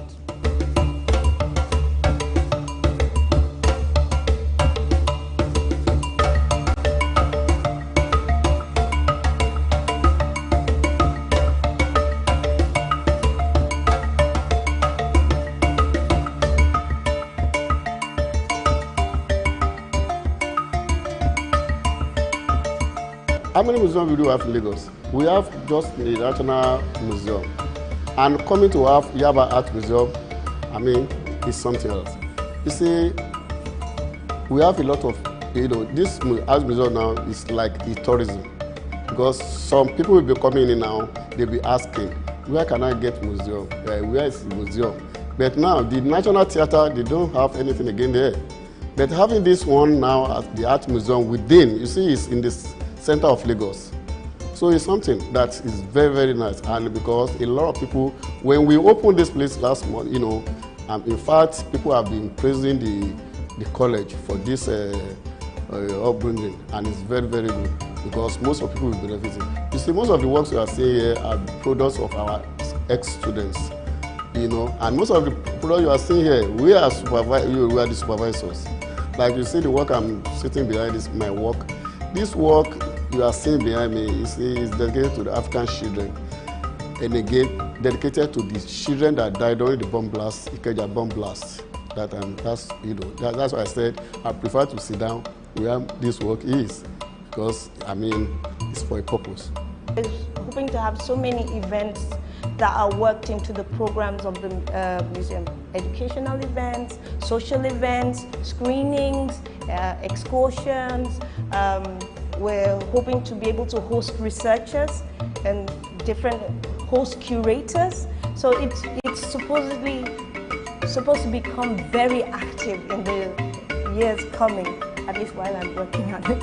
It's hope that it will become very active during that period.1957年、私が1歳8ヶ月の時、私の祖父尾形福松が突然原因不明の病気を発症し、日に日に病状が悪化し、痙攣やよだれの垂れ流し、歩行困難、言語障害、そういった症状が繰り返されて2ヶ月過ぎた当時の水俣市立病院の隔離病棟伝染病と似て狂ってあの世へ旅立ったというふうに聞かされています。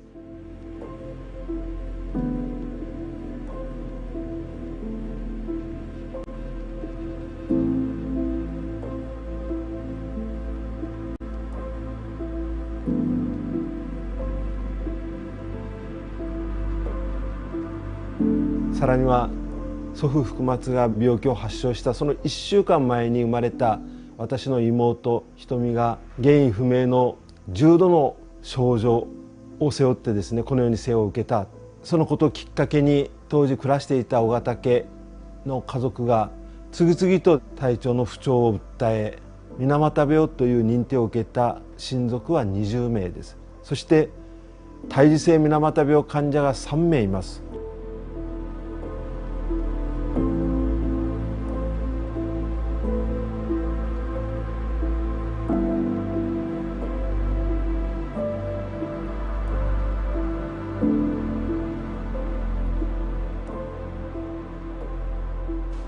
私は水俣病資料館で語り部をしております尾形正美と言います。本業としてはですね、尾形建具店という木工商です。仕事をしながら語り部活動を行っております。大人になってから気づいたんですけども、ものすごく、手足の感覚が通常の人に比べたらですね、低下していることが明らかになりました。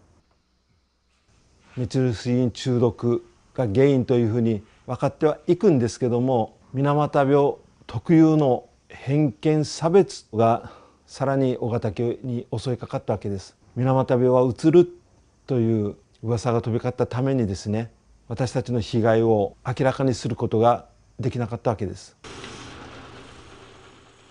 私も物心ついた時から幸せになりたいというその願いの中でですね、水俣病は邪魔だと思うようになりました。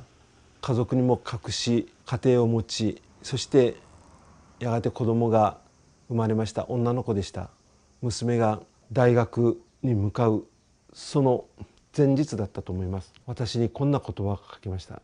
正直に生きなさいと言っているお父さんこそが正直に生きないとね。その娘の言葉がですね、私の胸に突き刺さったような気がしたんです。38歳の時でした。そして私が選んだ道、娘のためにも自分のためにも世の中のためにも、人類が初めて体験したとされる水俣病の被害者であることを明かさなければならない。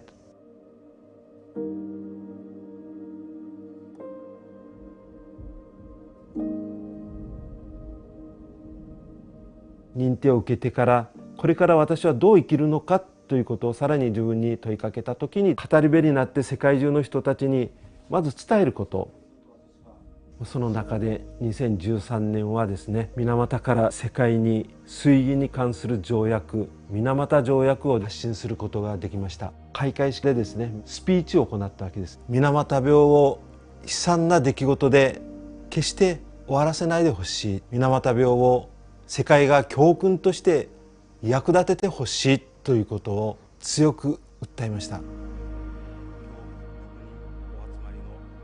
界の皆様、ようこそ水俣に。水俣湾郊外水俣病、そのここは爆心地です。で、本来ここは海だったんです。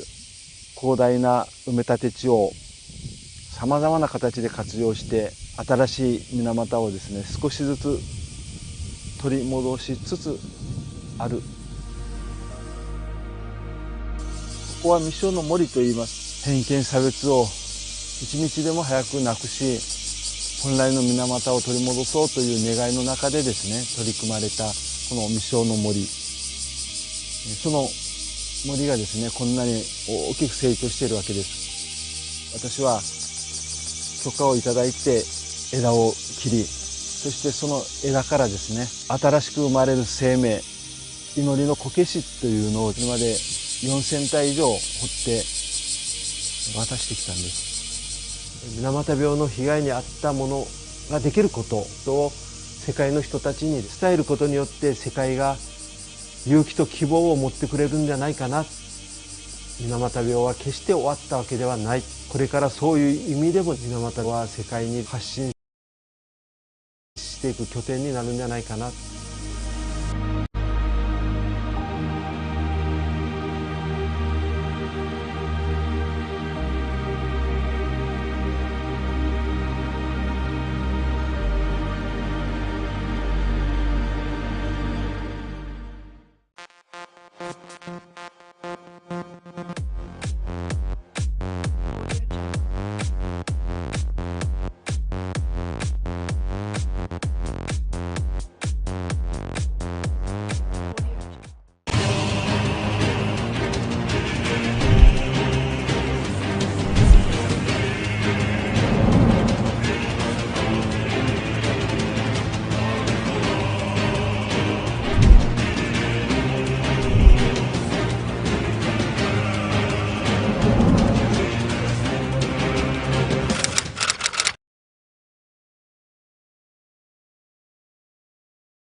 Many thanks for joining us again on the newsroom. These are the stories we're monitoring at the moment.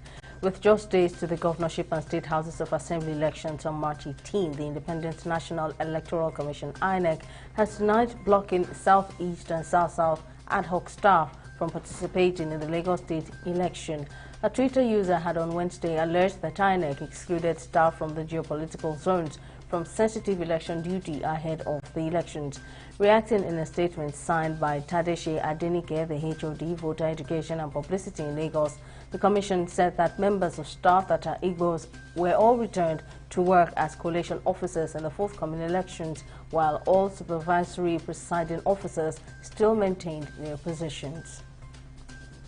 The governorship candidate of the Labour Party in Lagos State, Gbadebo Rhodes Viva, has disclosed that his ambition to occupy the state governorship seat is not backed by any godfather, as claimed by the governorship candidate of the People's Democratic Party, Abdulaziz Olajide Adediran, popularly known as Jandor. Jandor was quoted to have said on Tuesday that Rhodes Viva was being endorsed by godfathers such as the PDP chieftain Bode George. In his reaction, Rhodes Viva disclosed there was no godfather in the Labour Party, nor did he have one, adding that he only had mentors and leaders. Amid food insecurity and malnutrition in the country, the federal government has identified these factors, including climate change, as responsible for lower incomes and higher prices of food in the country. According to a statement by the Ministry of Finance spokesperson Olude Omolade, the Permanent Secretary, Budget and Planning, Nebolisa Anako, disclosed this at an ongoing workshop on the development of an implementation strategy for the Nigerian Food Systems Transformation Pathways held in Abuja. Anako described the ongoing program as a call to action to achieve progress in dealing with issues of poverty, hunger, malnutrition, disease, unemployment, conflict, and changing weather patterns. Scientists have expressed concern that a new descendant of the COVID-19 XBB variant could be behind the recent surge in coronavirus cases in India over the past few days. The fast-spreading variant has been detected in various countries, including China, Singapore, and the United States. An international platform tracking COVID variants says that India reported the highest number of XBB 1.16 variant cases. Currently, the tally stands at 48 in India, while the US and Singapore have detected 15 and 14 cases, respectively. Russia's defense ministry has denied crashing a U.S. drone despite accusations from Washington. The U.S. military had said a Russian fighter jet on Tuesday dumped fuel on an American drone and then collided with it, causing the drone to crash. Meanwhile, the Defense Ministry in Moscow said it detected an American MQ-9 drone over the waters of the Black Sea in the area of the Crimean Peninsula, flying towards the Russian state border, adding that the drone was flying with its transponders turned off as fighter jets scrambled to identify it. Cybersecurity experts have faulted claims by the federal government that 12.99 million cyber attacks were recorded during the election, saying it is impossible. On Tuesday, the Minister of Communications and Digital Economy, Issa Pantami, disclosed that 12.99 million cyber attacks were recorded during the presidential election. According to experts, the government needs to explain its claim and allow an investigation of its systems. In sports, ahead of the FIFA Under-20 World Cup, the tournament draw has been scheduled for March 31, 2023, with the 24 qualified teams expected to be drawn into 6 groups of 4. Nigeria has been seeded in Pot 3 ahead of the draw on March 31, potentially placing them against Italy, USA or France, who are seeded in Pot 1 alongside African champions Senegal. Nigeria will be aiming for a first world title, having won silver medals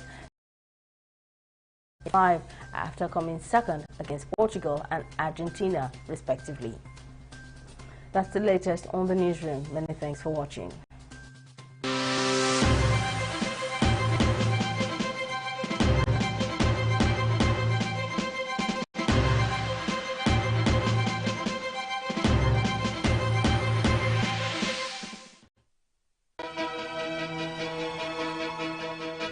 Opinions are free. Facts are sacred, but truth is universal. How, in practical terms, can we, for instance, de-escalate the tension? President must see himself as the President of the Federal Republic. We know where the enemy is. 3 places. The Lake Chad Basin, the border area between Nigeria and Cameroon, and then the Sambisa Forest. On TV360, we give you a complete dose of everything. Opinion, facts and undiluted truth. I hardly believe what politicians say in this part of the world. A new Nigeria is possible, a future is possible. We delve into the issues, dissect it so that you can understand it, use it to take action. I don't think there's any need for any governor to look for grant for ranching. TV360, dissecting the issues.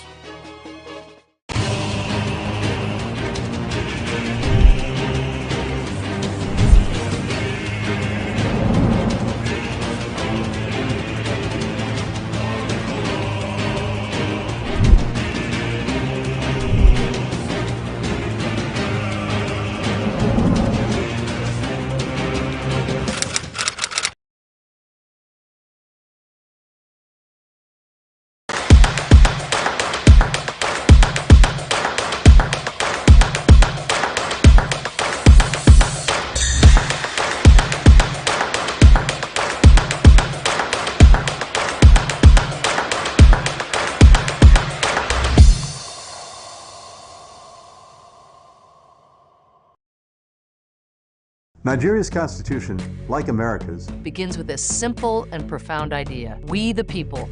And during this election, you, the people of Nigeria, have a chance to make your voices heard, to choose your future.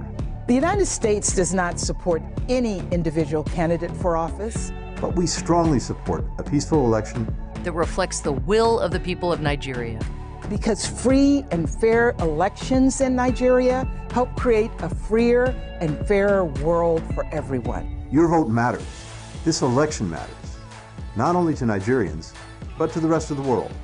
We're invested in your success. Our shared democratic futures depend on it. Go to inecnigeria.org to prepare to vote, because your voice matters. The Nigerian people have a friend and partner in the United States of America.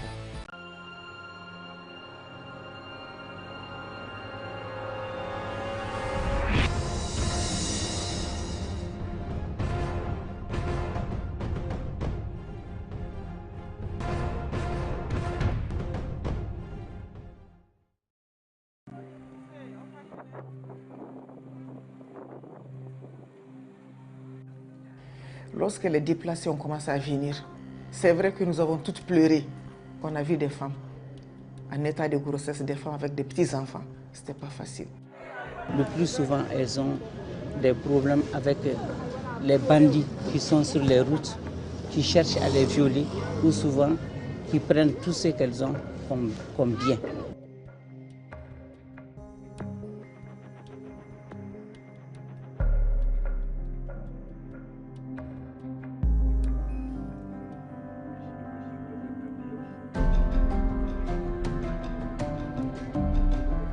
Ici à Gao, tout le monde était parti.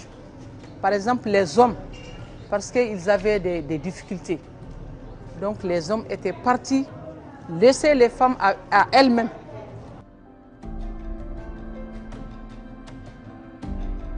Nous avons des femmes arabes, nous avons des femmes tamashek, nous avons de tout le monde. Donc avec cette plateforme, vraiment, ça nous a relevé de nos défis. On a trouvé un financement avec la MINUSMA, on a fait beaucoup de sensibilisation. Ça m'a permis d'être conseillère municipale parce qu'elle nous a formés sur le leadership.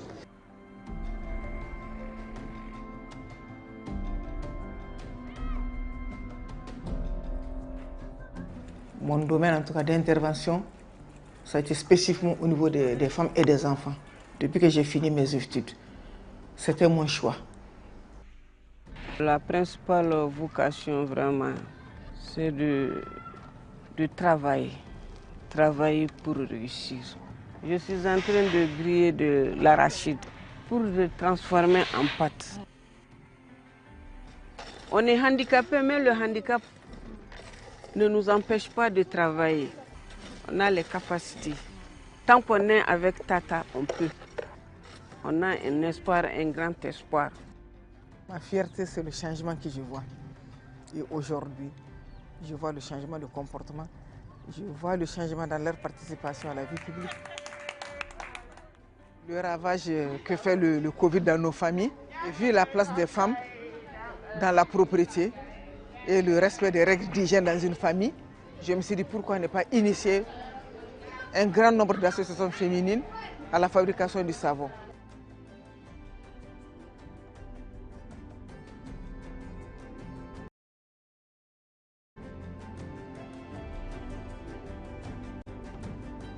L'école est un rempart pour barrer la route à ces djihadistes et ensuite empêcher ces enfants d'être enrôlés dans les structures de banditisme, de groupes armés.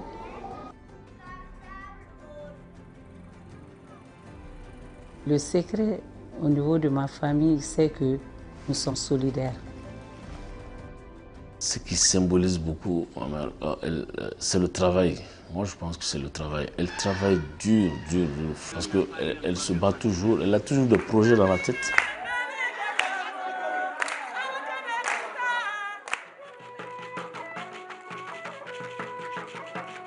Donc depuis l'enfance, j'ai ce cœur-là de me battre, de réussir et pour pouvoir gagner.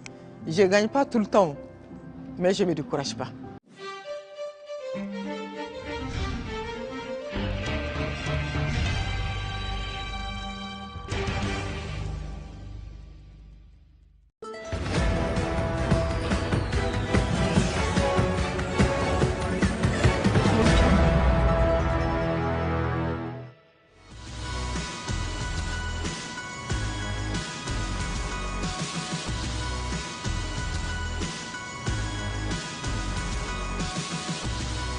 The first time I was here to locate the Ghanaian cane weaving community, a Nigerian told me point blank that these Ghanaians would steal my money.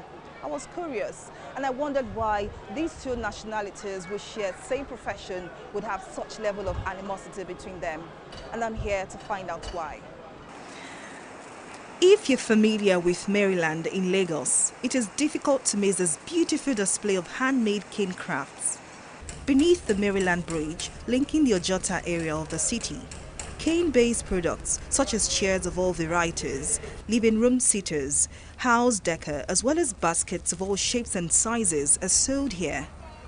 But behind this lush display of artistic brilliance lies a culture of discrimination against the migrant population of Ghanaian cane artisans, one which has been in practice for decades now.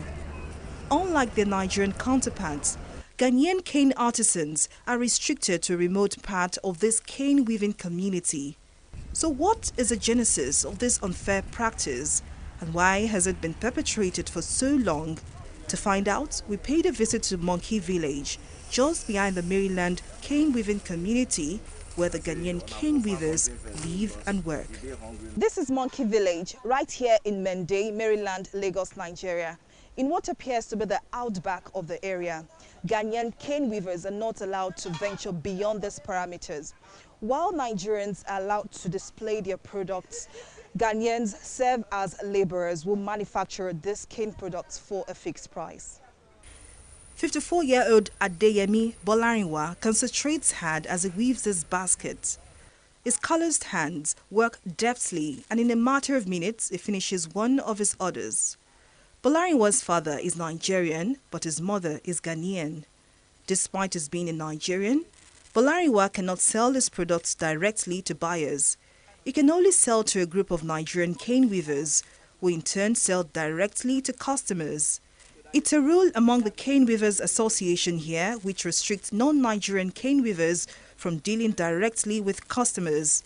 They brought some job for one Nigerian man, according to the history, from 1986. Then the man delayed the job, and they saw another Ghanaian man. They went to, that's a Sheraton hotel. So they went to the Ghanaian man. The Ghanaian man did the thing in time as they want. So the contract go to that Ghanaian man. So then, now those people are the indigenous work against foreigners that they can share a place together. So the moment they granted that law still will work from 86 up to by this time. So Ghanaians don't have any choice to meet customers or something like sell in direct. So always we are in backyard that when they receive the order, they come and give us a job. That's the situation where we are facing now. As migrant workers, Bolarinwa says he and other Ghanaians have no choice than to obey this restrictive rule. So they keep their heads low and make the best of their meager income. A stranger cannot be like citizen. So we have no choice, and there's no any help. Because if someone came that we want to give you advance, they used to tell the person that this is a foreigner, we used to take your money around or something like that. So we have no choice. We are there in panic. And we just manage it because that's a handicraft. That's a hand job. We can.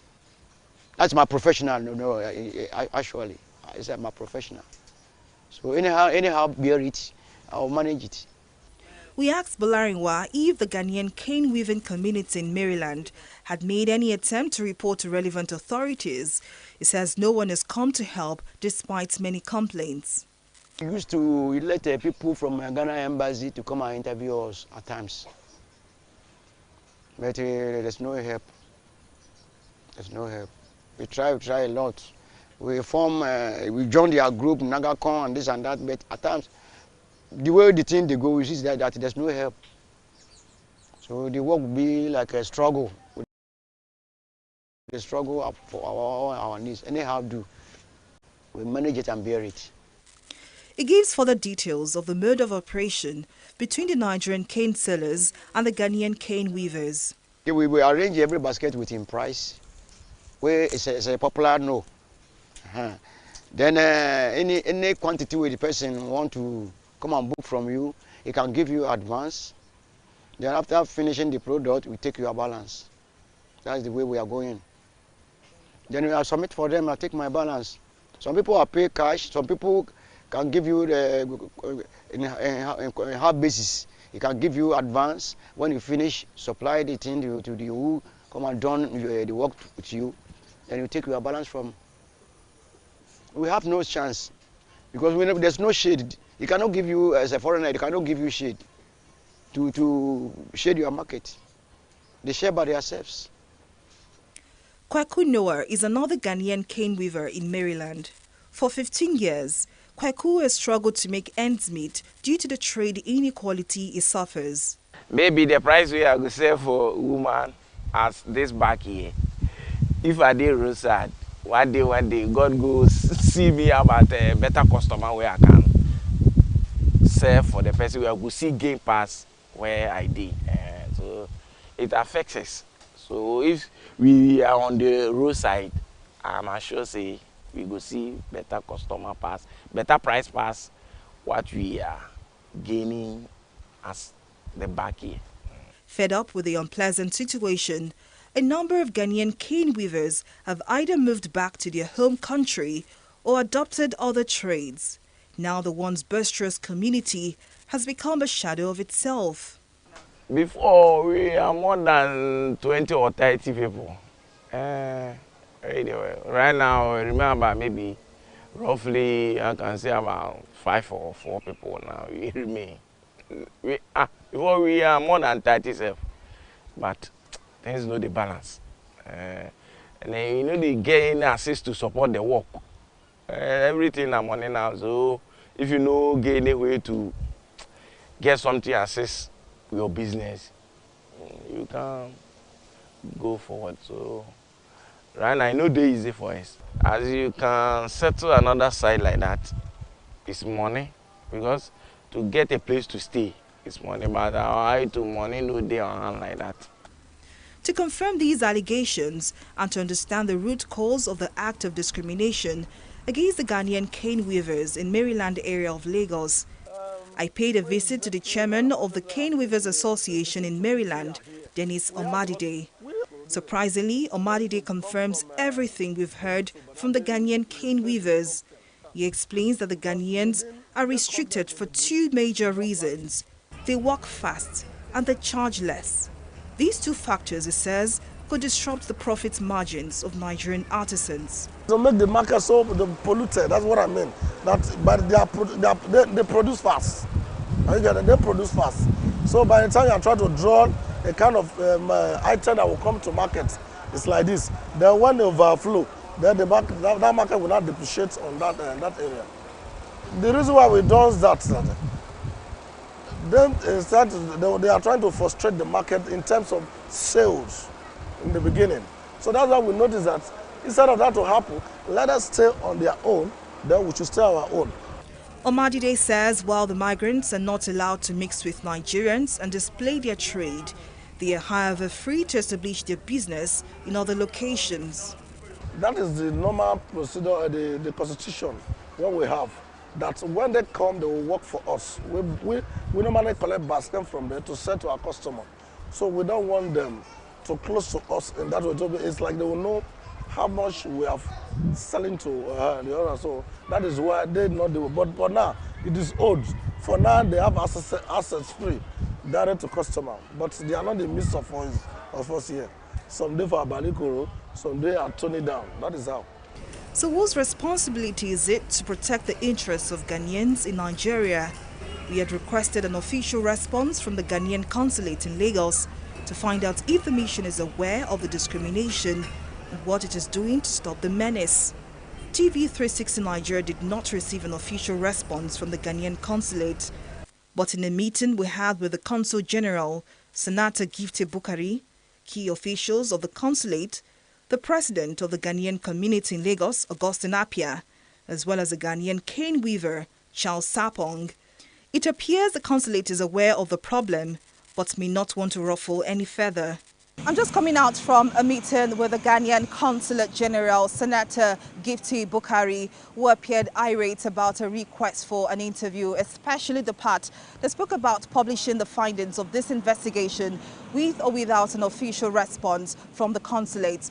Now the Consulate General declined to give an official interview on what she's doing to ensure that Ghanaian cane weavers in the Mende area of Lagos are not discriminated against. Now, our phones were confiscated and we are not allowed to take any recordings.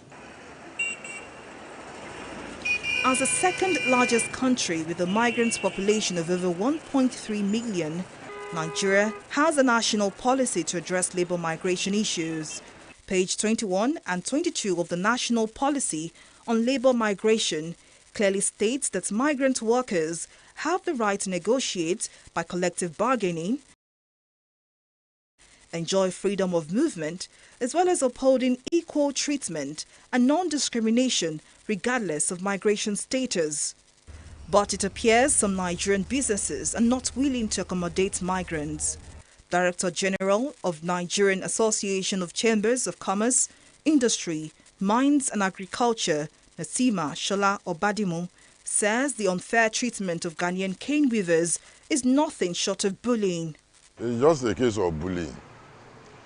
It's to some level a case of harassment.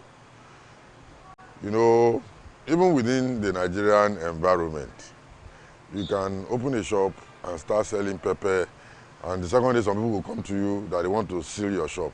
So is there any law in Nigeria limiting the trading activities of migrant workers in Nigeria? We have this ECOWAS treaty that encourages free movement of goods and services within the West African sub-region. So for West African nationals, they can do their business freely. We have Nigerians doing businesses all along the West African coast. So if they are West African nationals, they can do their business. So far it is a legit business, and when they are operating within the laws of Nigeria, they are free citizens. Sadly, the problem of discrimination of migrant workers is not peculiar to Nigeria alone. There have been documented cases of discrimination against Nigerians in Ghana, xenophobic acts against other Africans in South Africa, and the general attitude of hostility against Africans, which experts say has affected the social, political, and economic cohesion of the continent. As a Nigerian, if I'm heading up to Ghana, there's this orientation, European orientation, that yes, I'm heading up the north of Africa. So they don't see this whole reality of trade between borders and trade within African countries. They just see everybody as a suspected migrant, as prospective migrants. So heading up to Ghana means you may be heading up further to Mauritania or that to Libya or Morocco, such thing.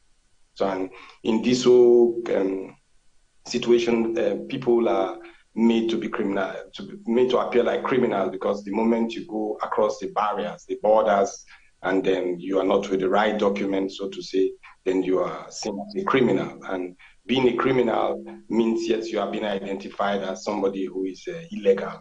And then you can see from this perspective, when one migrant does something that is wrong, so it is tied to a lot of other migrants at the end of the day. So we have this whole problem in the world now where we prejudice, or we just wrap up figures to say when one person is bad, the first person you meet at the end of the day, you just wrap up his tribe to be part of this whole problem. They are what's affected because they are not captured and documented. So their country is not aware they are here, and our country is not aware they are here. I mean documentation-wise. Okay, so people like that will hardly go to the embassy to make reports or report to the Nigerian authority. Most times they will look for a way to manage the situation for as long as they can before they leave. So what can be done is that it goes back to the same point I made before, that our orientation agency, you understand, must make sure that they talk about these things. It's not talked about. Bolariwa and Kweku may have resigned to fate and lost all hope of ever competing fairly with their Nigerian counterparts, but these talented cane weavers hold on to the dream of returning to their homeland someday, where they can live and work freely without fear or discrimination. Folashade Ogrinde, TV360 News.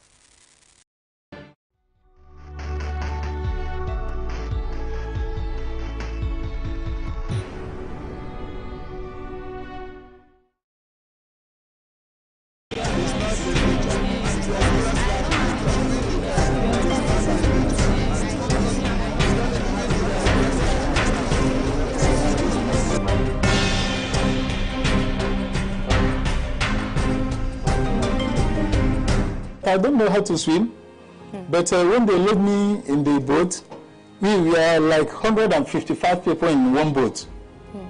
So when we are going to Italy, we have run many hours So on the way going, our boat now capsized because of the waves. And our boat is pumping boat. So when the waves throw in and they load us about 3 boats, 2 at the front, we are at the back. When the waves come in a big way and throw, it capsized our boat. 65 people died in the same boat with me. About 30 girls and 35 boys died in the same boat. So when they are dying, they are sinking down. Some was catching my leg. Some drawing my clothes on my bag, shouting, "Biggie, Biggie, Biggie, Biggie." That's how I remove the clothes. I stay hanging, holding the rope that I'm holding on top of the boat. That's how. So after everything, all of us, about 55 people, well, 155 people, the people that remain on top of boats, maybe they are not more than 80 people again. Everybody was crying, crying, crying, crying, crying that we are dying, no rescue. From 4 o'clock in the morning, our boat capsized. We are on top of the water till the next 4 o'clock in the evening. On the afternoon time, a helicopter come on top of us to come down like this a little bit. All of us was crying, raising hand up. They now carry the newborn baby, one woman having over there, to raise it up, to raise the baby up in a way the helicopter will see the baby. So we are shouting for rescue, rescue. So all of us was crying. I said, God, is it today I will die on top of sea? All of us crying. So as we are crying, the helicopter, they wind up, but I believe that they will be seeing us through the screen. After everything, when the helicopter left, it's like they caught the police people in the area. The police people now coming with a small boat to come and rescue us. When they rescue us, they will carry us to the prison to go and lock us. And when they lock us there, the Nigerians that are in that very highland will come and bail us with like 500 dinar. 500 dinar. When they bail us like 500 dinar, like they were using in form of 50,000 Nigeria. They use it to bail us out. They will go and lock us somewhere. Our family in Nigeria, we can be calling our family in Nigeria to pay 150,000 in their account. Then we get like 100,000. They use me to do business. In my life, even if they told me that Libya is like America again, I cannot try that country anymore in my life because I suffered a lot, honestly.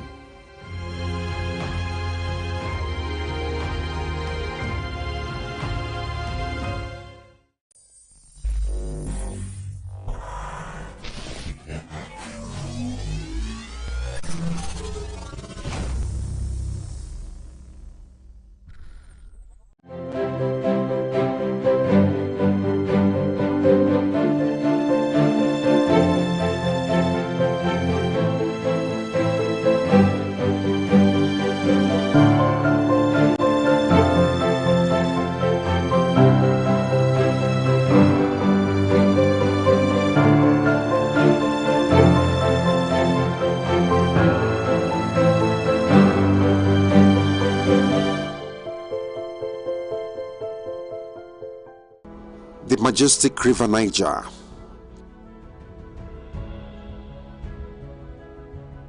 rising from the highlands of Guinea, it meanders through many countries to Nigeria, slicing through the commercial city of Onitsha and the beautiful Asaba on her way to the Delta, where she discharges into the Gulf of Guinea in the Atlantic Ocean. Stretching to about 4,000 kilometers, River Niger is the 3rd longest in Africa and provides livelihood to the people of the many communities on its bank. From here, they irrigate their farmlands and fish in its deep waters. Aside providing veritable mode of transportation, it is also a source of power generation. In fact, many people, particularly in Anambra and Delta states, depend on the river for their sustenance. Back in the day, canoes were the primary means of transportation on the river and served to convey goods and people from one bank to the other.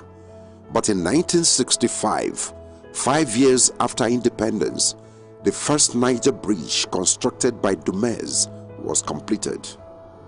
With the inauguration of the bridge, the main east-west connection in Nigeria was created.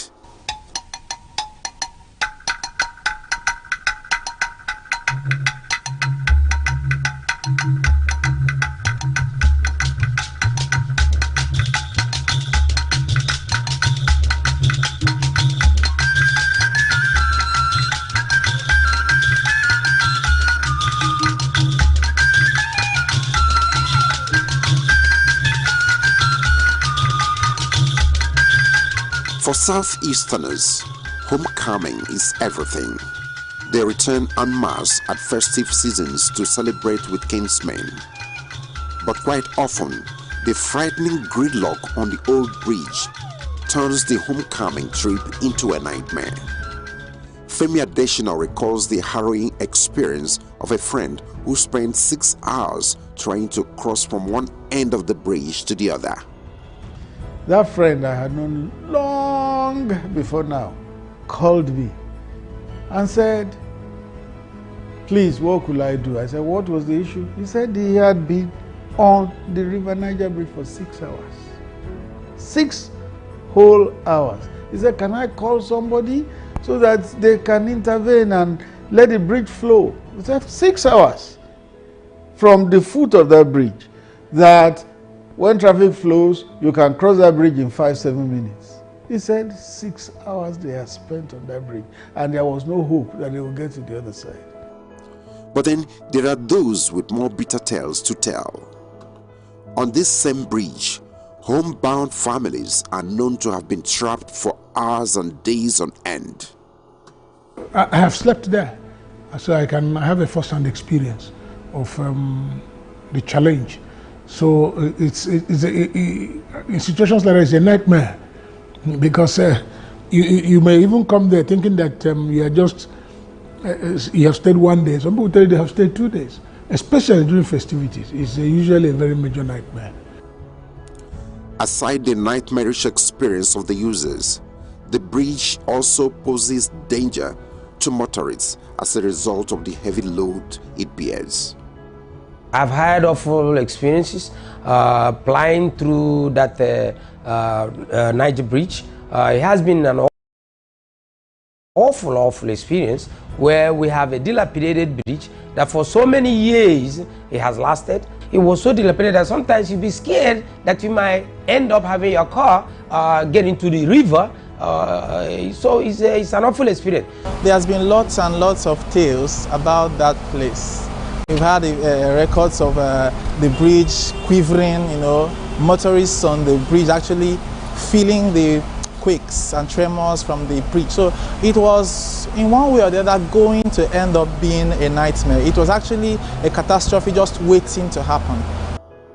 Now, 57 years after it was built, the second Niger Bridge is coming up quickly to alleviate the plight of the people, reduce the load on the old bridge, and boost the socio-economic potentials of the Southeast.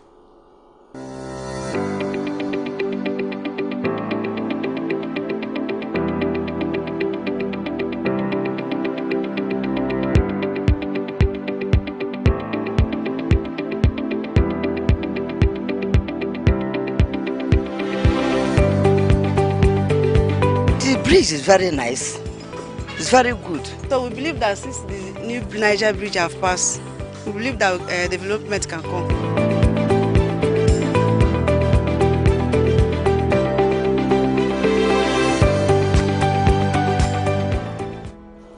Truly, the construction of a second bridge across the River Niger had long been identified as the panacea to the seemingly intractable gridlock and frustration on the old bridge.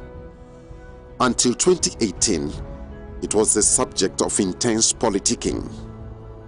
While President Shehu Shagari promised to build the bridge, General Ibrahim Babangida challenged Nigerian engineers to design it. From General Sani Abacha to successive governments, nothing much was done except perhaps for President Olusegun Obasanjo, who actually flagged off the construction of the bridge on the eve of his departure in 2007. His successor, Alhaji Omar Yaradua, had a short stay in office, but ahead of the 2015 general elections, President Goodluck Jonathan performed another groundbreaking ceremony and promised to do the bridge. I remember that clearly. I was in my office, in the Sun newspapers, on that day, and I remember crystal clear that flag off and the things that were said about that bridge. And it's amazing that nothing happened. And then The day the then President Jonathan also went to that side, I remember clearly. That's why it's baffling that after all those body movements, nothing happened. It was being used for politics. Every 4 years, they do flag off, they do ceremony. After the flag off, they remove everything, and then the bridge is forgotten. After another 4 years, after every election period, canopies are set, and then another flag off. So that was why when the president now gave his word, knowing who he is, that he's going to do this bridge, considered it a flagship project, and then followed through. Today, we're no more talking about flag off, we're now talking of commissioning. The era that was most significant vis-a-vis Second Niger Bridge was the 16 years of the People's Democratic Party. Anytime elections were approaching, they would go there, make some body movements as if things were going to happen concerning the Second Niger Bridge. Once elections came and they got the votes of the Southeasterners, they disappeared. The next time, when elections were coming again, they would pretend that there was movement on Second Niger Bridge and it would fizzle out again. Then came Muhammadu Buhari, a man from the northwest of the country, from Dara. In terms of affinity with the southeast, it's not much, except that we're all Nigerians. Interestingly, while little was done during the period of bumper harvests from oil sales, President Muhammadu Buhari, who arrived the scene at a time of lean financial resources, became the game changer.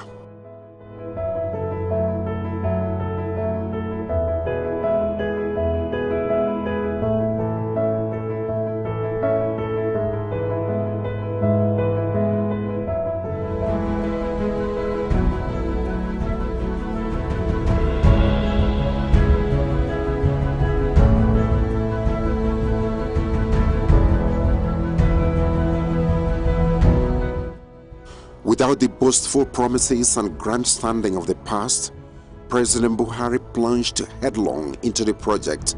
Today, he has succeeded where others before him failed. I think I'm going to say it unequivocally that President Muhammadu Buhari, that is one of the greatest achievements that he has done for Nigeria. I'm not talking about Southeast, I'm talking about Nigeria as a whole. Because without that bridge, there will be no movement from Southeast to North, from Southeast to West. So even going outside Nigeria, a lot of folks that come to Aba, buy goods, come to Onitsha, buy goods, now have to transfer those goods to other nation states. It is encouraging, it is nice to see that for the first time, we actually have an administration that has looked into that problem and preferred a real solution in the new Niger Bridge. So I think it's a positive step, one that if more of our leaders would emulate, it would make Nigeria a much better place for us to live in. The Second Niger Bridge is an engineering marvel being executed by Julius Berger, the international construction giant. Stretching to a length of 1.6 kilometers, the bridge is equipped with a 10.3-kilometer highway. The toll plazas in both directions of the facility have 8 lanes leading to the bridge. The Owerri interchange on the Onitsha-Owerri road is designed to provide direct access to the bridge from Obosi in Anambra State to Asaba in Delta. Construction of 2 secondary bridges at Amakom and Atani communities are also part of the total package. All the 16 booths have been completed. The operation building also completed. Then the workshops and other ones, security house, they've been completed. Then the approach road on this project, we have 3 kilometers on Asaba end. Like I said, has been constructed. We only need to put the final layer of the asphalt.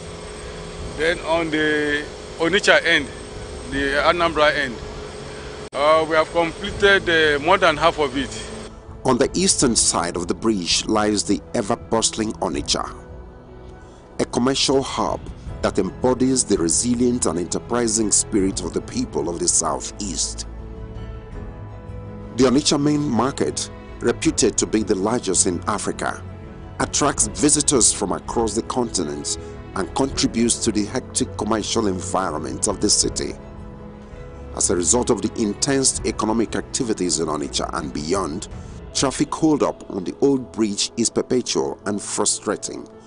But the ongoing 7-kilometer approach road on the Onitsha side of the new facility will help to eliminate congestion and provide direct access to the second bridge. The idea is to connect the southeast and south-south regions seamlessly to the rest of the country.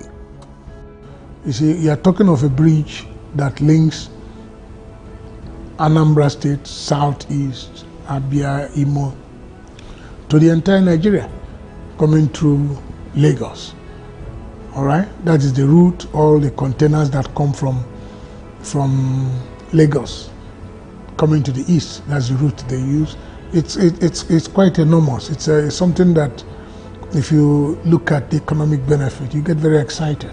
There's quite a lot we can benefit from it, and it's going to impact very positively on the economy of the southeast. It's going to lead to free flow of traffic.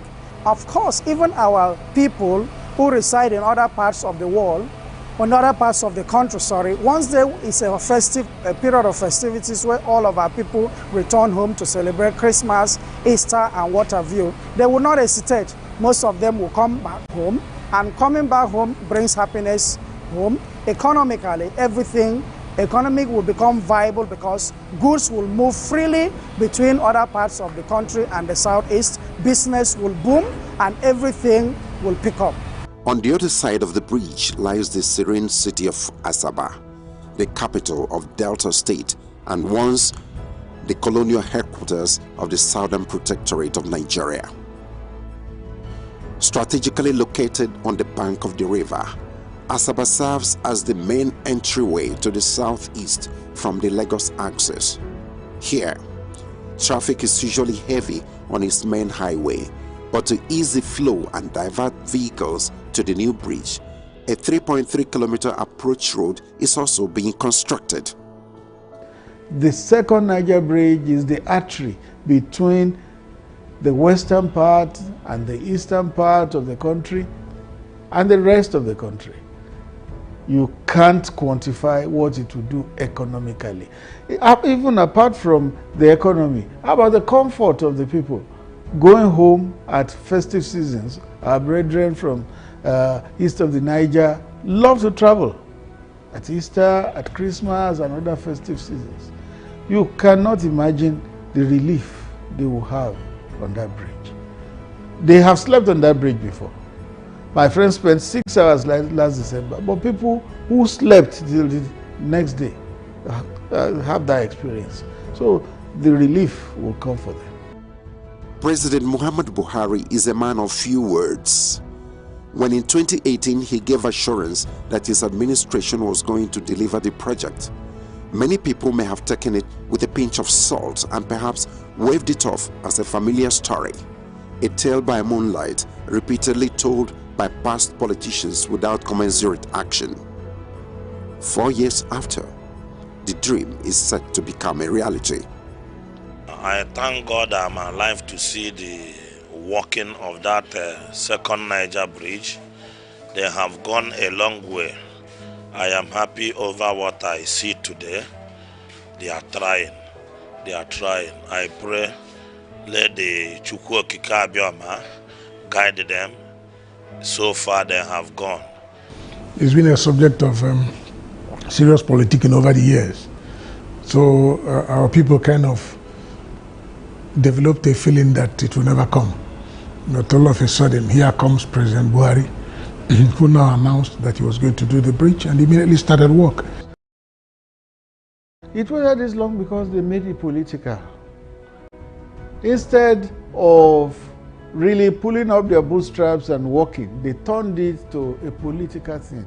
That was why whenever elections were approaching, they would go there to hoodwink the people of the region to get their votes. They turned it into a political thing. But then came President Buhari, who was not interested in fooling anybody, who was not interested in the politics of it. was just interested in action. Under this administration as well, the long-abandoned Onitsha River Port has been revived and may soon become a port of final destination for goods bound for the southeast, thereby decongesting the existing seaports in Lagos, Port Harcourt and other cities. Stakeholders are of the view that the second Niger Bridge will boost activities at the river port and complement the multimodal transportation initiative of the administration. Today, we talk of multimodal forms of transportation. You talk about the road, you talk about the rail, you talk about water and things like that. So this multi-approach is something that has a lot to do with impacting on the economy. So here is the Onitsha River Port that has to deal with the water, and then here is the second Niger Bridge that has to do with the roads, but both complement each other. To ensure compliance to schedule and quality delivery, the project site has witnessed high-profile visitors lately. Aside the Minister of Works, Babatunde Fashola, who pays regular supervisory visits to the site, the Chief of Staff to the President, Professor Ibrahim Gambari, recently led top functionaries of the federal government to see the state of readiness of the bridge. The Federal Executive Council has passed tolling policy, national tolling. National is for the nation as a whole. So which one will be concession, toll fares, and so on? That's secondary. Important. Let us finish this road. Similarly, the Minister of Finance, Hajia Zainab Ahmad, also came calling with the Managing Director of the Nigerian Sovereign Investment Authority, Mr. Uchoji, and Chief Executives of other relevant agencies.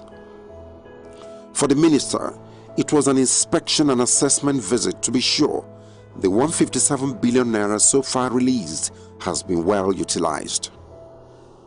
I can report to Mr. President and say I have seen where all the 157 billion naira has gone to.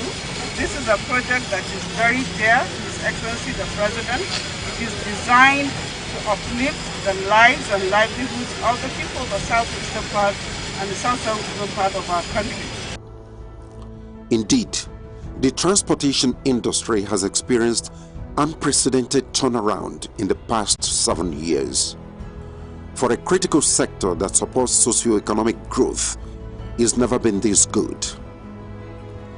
Apart from equipping the National Inland Waterways Authority to provide navigable pathways for the movement of goods and services, stupendous amount of resources have also been committed into developing a functional rail transportation system. In addition to the second Niger and local Oweto bridges, solid road networks that crisscross the country and connect the geopolitical zones have been constructed. When the story of the Buhari administration is to be told, of course, we will talk about the second Niger Bridge, we will talk about the Bodo Boni Bridge, we will talk about the local Oweto Bridge, we will talk about Lagos-Ibadan Expressway, we will talk about the new ultramodern airport in Lagos, the one in Kano, the one in Port Harcourt, we will talk about the new runway in Enugu, we will talk about so many things.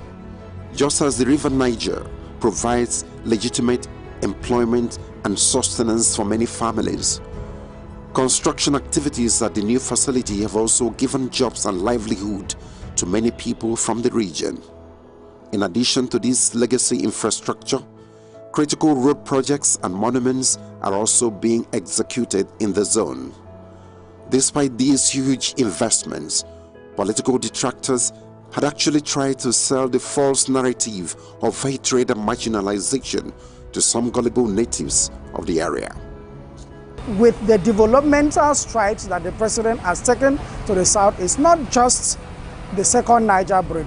What about the Enugu-Port Harcourt Expressway, which the president made sure that that rehabilitation of such road is completed? Other giant projects that the president has started and also completed in the southeast is an evidence that the president indeed does not hate the southeast. Don't forget that time was when southeasterners people of Igbo extraction were controlling the levers of development. I'll give you an example. The Deputy Senate President from Southeast, Deputy Speaker from Southeast, Chairman Senate Committee on Works Southeast, Chairman House Committee on Works Southeast, Minister of Finance and Coordinating Minister of the Economy Southeast, Secretary to Government of the Federation Southeast. And all through those periods, not 1 kilometer of our roads, federal roads, that were in terrible state, not 1 kilometer was addressed. And all these people I mentioned are from Southeast. Now it took somebody else who is not from Southeast to now address this infrastructural decay. Now face the reconstruction of these roads, this critical infrastructure. Just to mention a few of the things that this administration has done in the Southeast. And then somebody goes back and says he hates Southeast. How do you demonstrate hate? This president bears malice to nobody. And he has cared for the Southeast as much as he cares for other parts of the country. The second Niger Bridge is an important national asset. Aside easing traffic on the old bridge, it is an inter-regional integrator with the capability of boosting economic activities and development in the Southeast. Already, the people are beginning to tap into the huge investment opportunities that come with the bridge. You know our people, we are business people. We understand the dynamics and we take advantage of opportunities. It will bring a lot of development to the Southeast, a lot. And even South-South, because the bridge is coming from Asaba to Onitsha and vice versa. So the development is not only for South, it's also for South-South. Truly, when the story of the Muhammadu Buhari administration is told, the second Niger Bridge will be recorded among its greatest achievements. When President Buhari would have been done and is gone to have his due retirement, and the story is being told, what would never be forgotten will be his footprints on the sands of time in terms of infrastructure.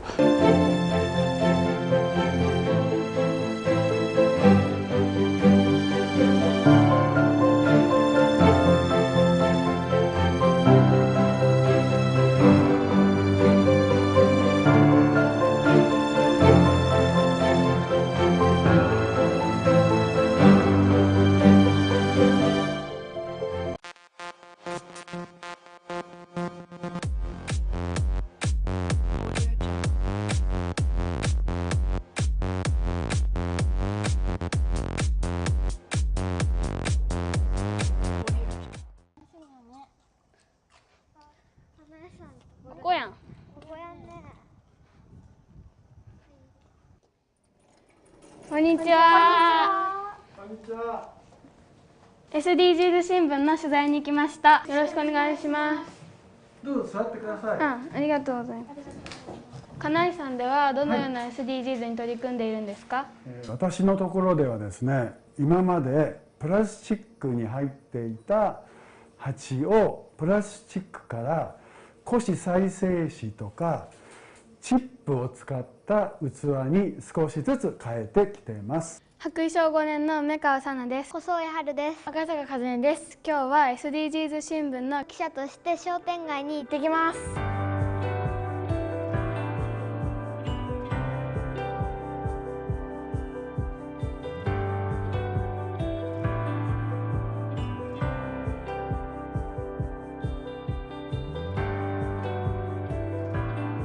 ここ浅尾さんのところではどんな SDGs に取り組んでいるんですか？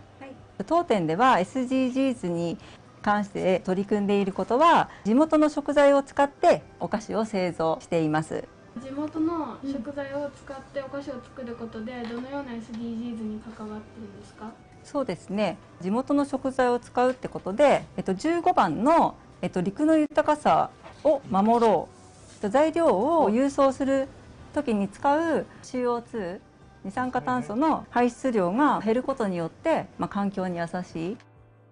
日はありがとうございました。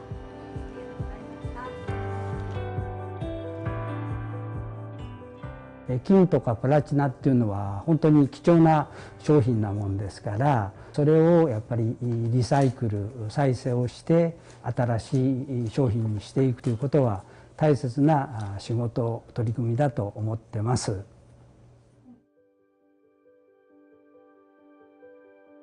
金井さんはさ、14番と15じゃない？15番が土に帰るポットで、14がゴミレジ袋やね。浅尾さんのところやったら元の農家さんの思いを生かしてお菓子を作るって書いてあるから、住み続けられるまちづくりを入っとるんじゃないの？この新聞は金井さんのことを書いています。今までのポットはそのまま残ってなんか地球にマイナスなことをしとったけど、これは地球にとっていいことをしとったから、そういう驚いをいろいろ書いてみました。それぞれの思いとかがあっていろいろことが分かったので、私も SDGs を身の回りでどんなふうにやっているのかまた調べていきたいなと思いました。相手の気持ちを考えたり環境に優しいものを作っとったり、これから私も積極的に SDGs に参加したりしようと思いました。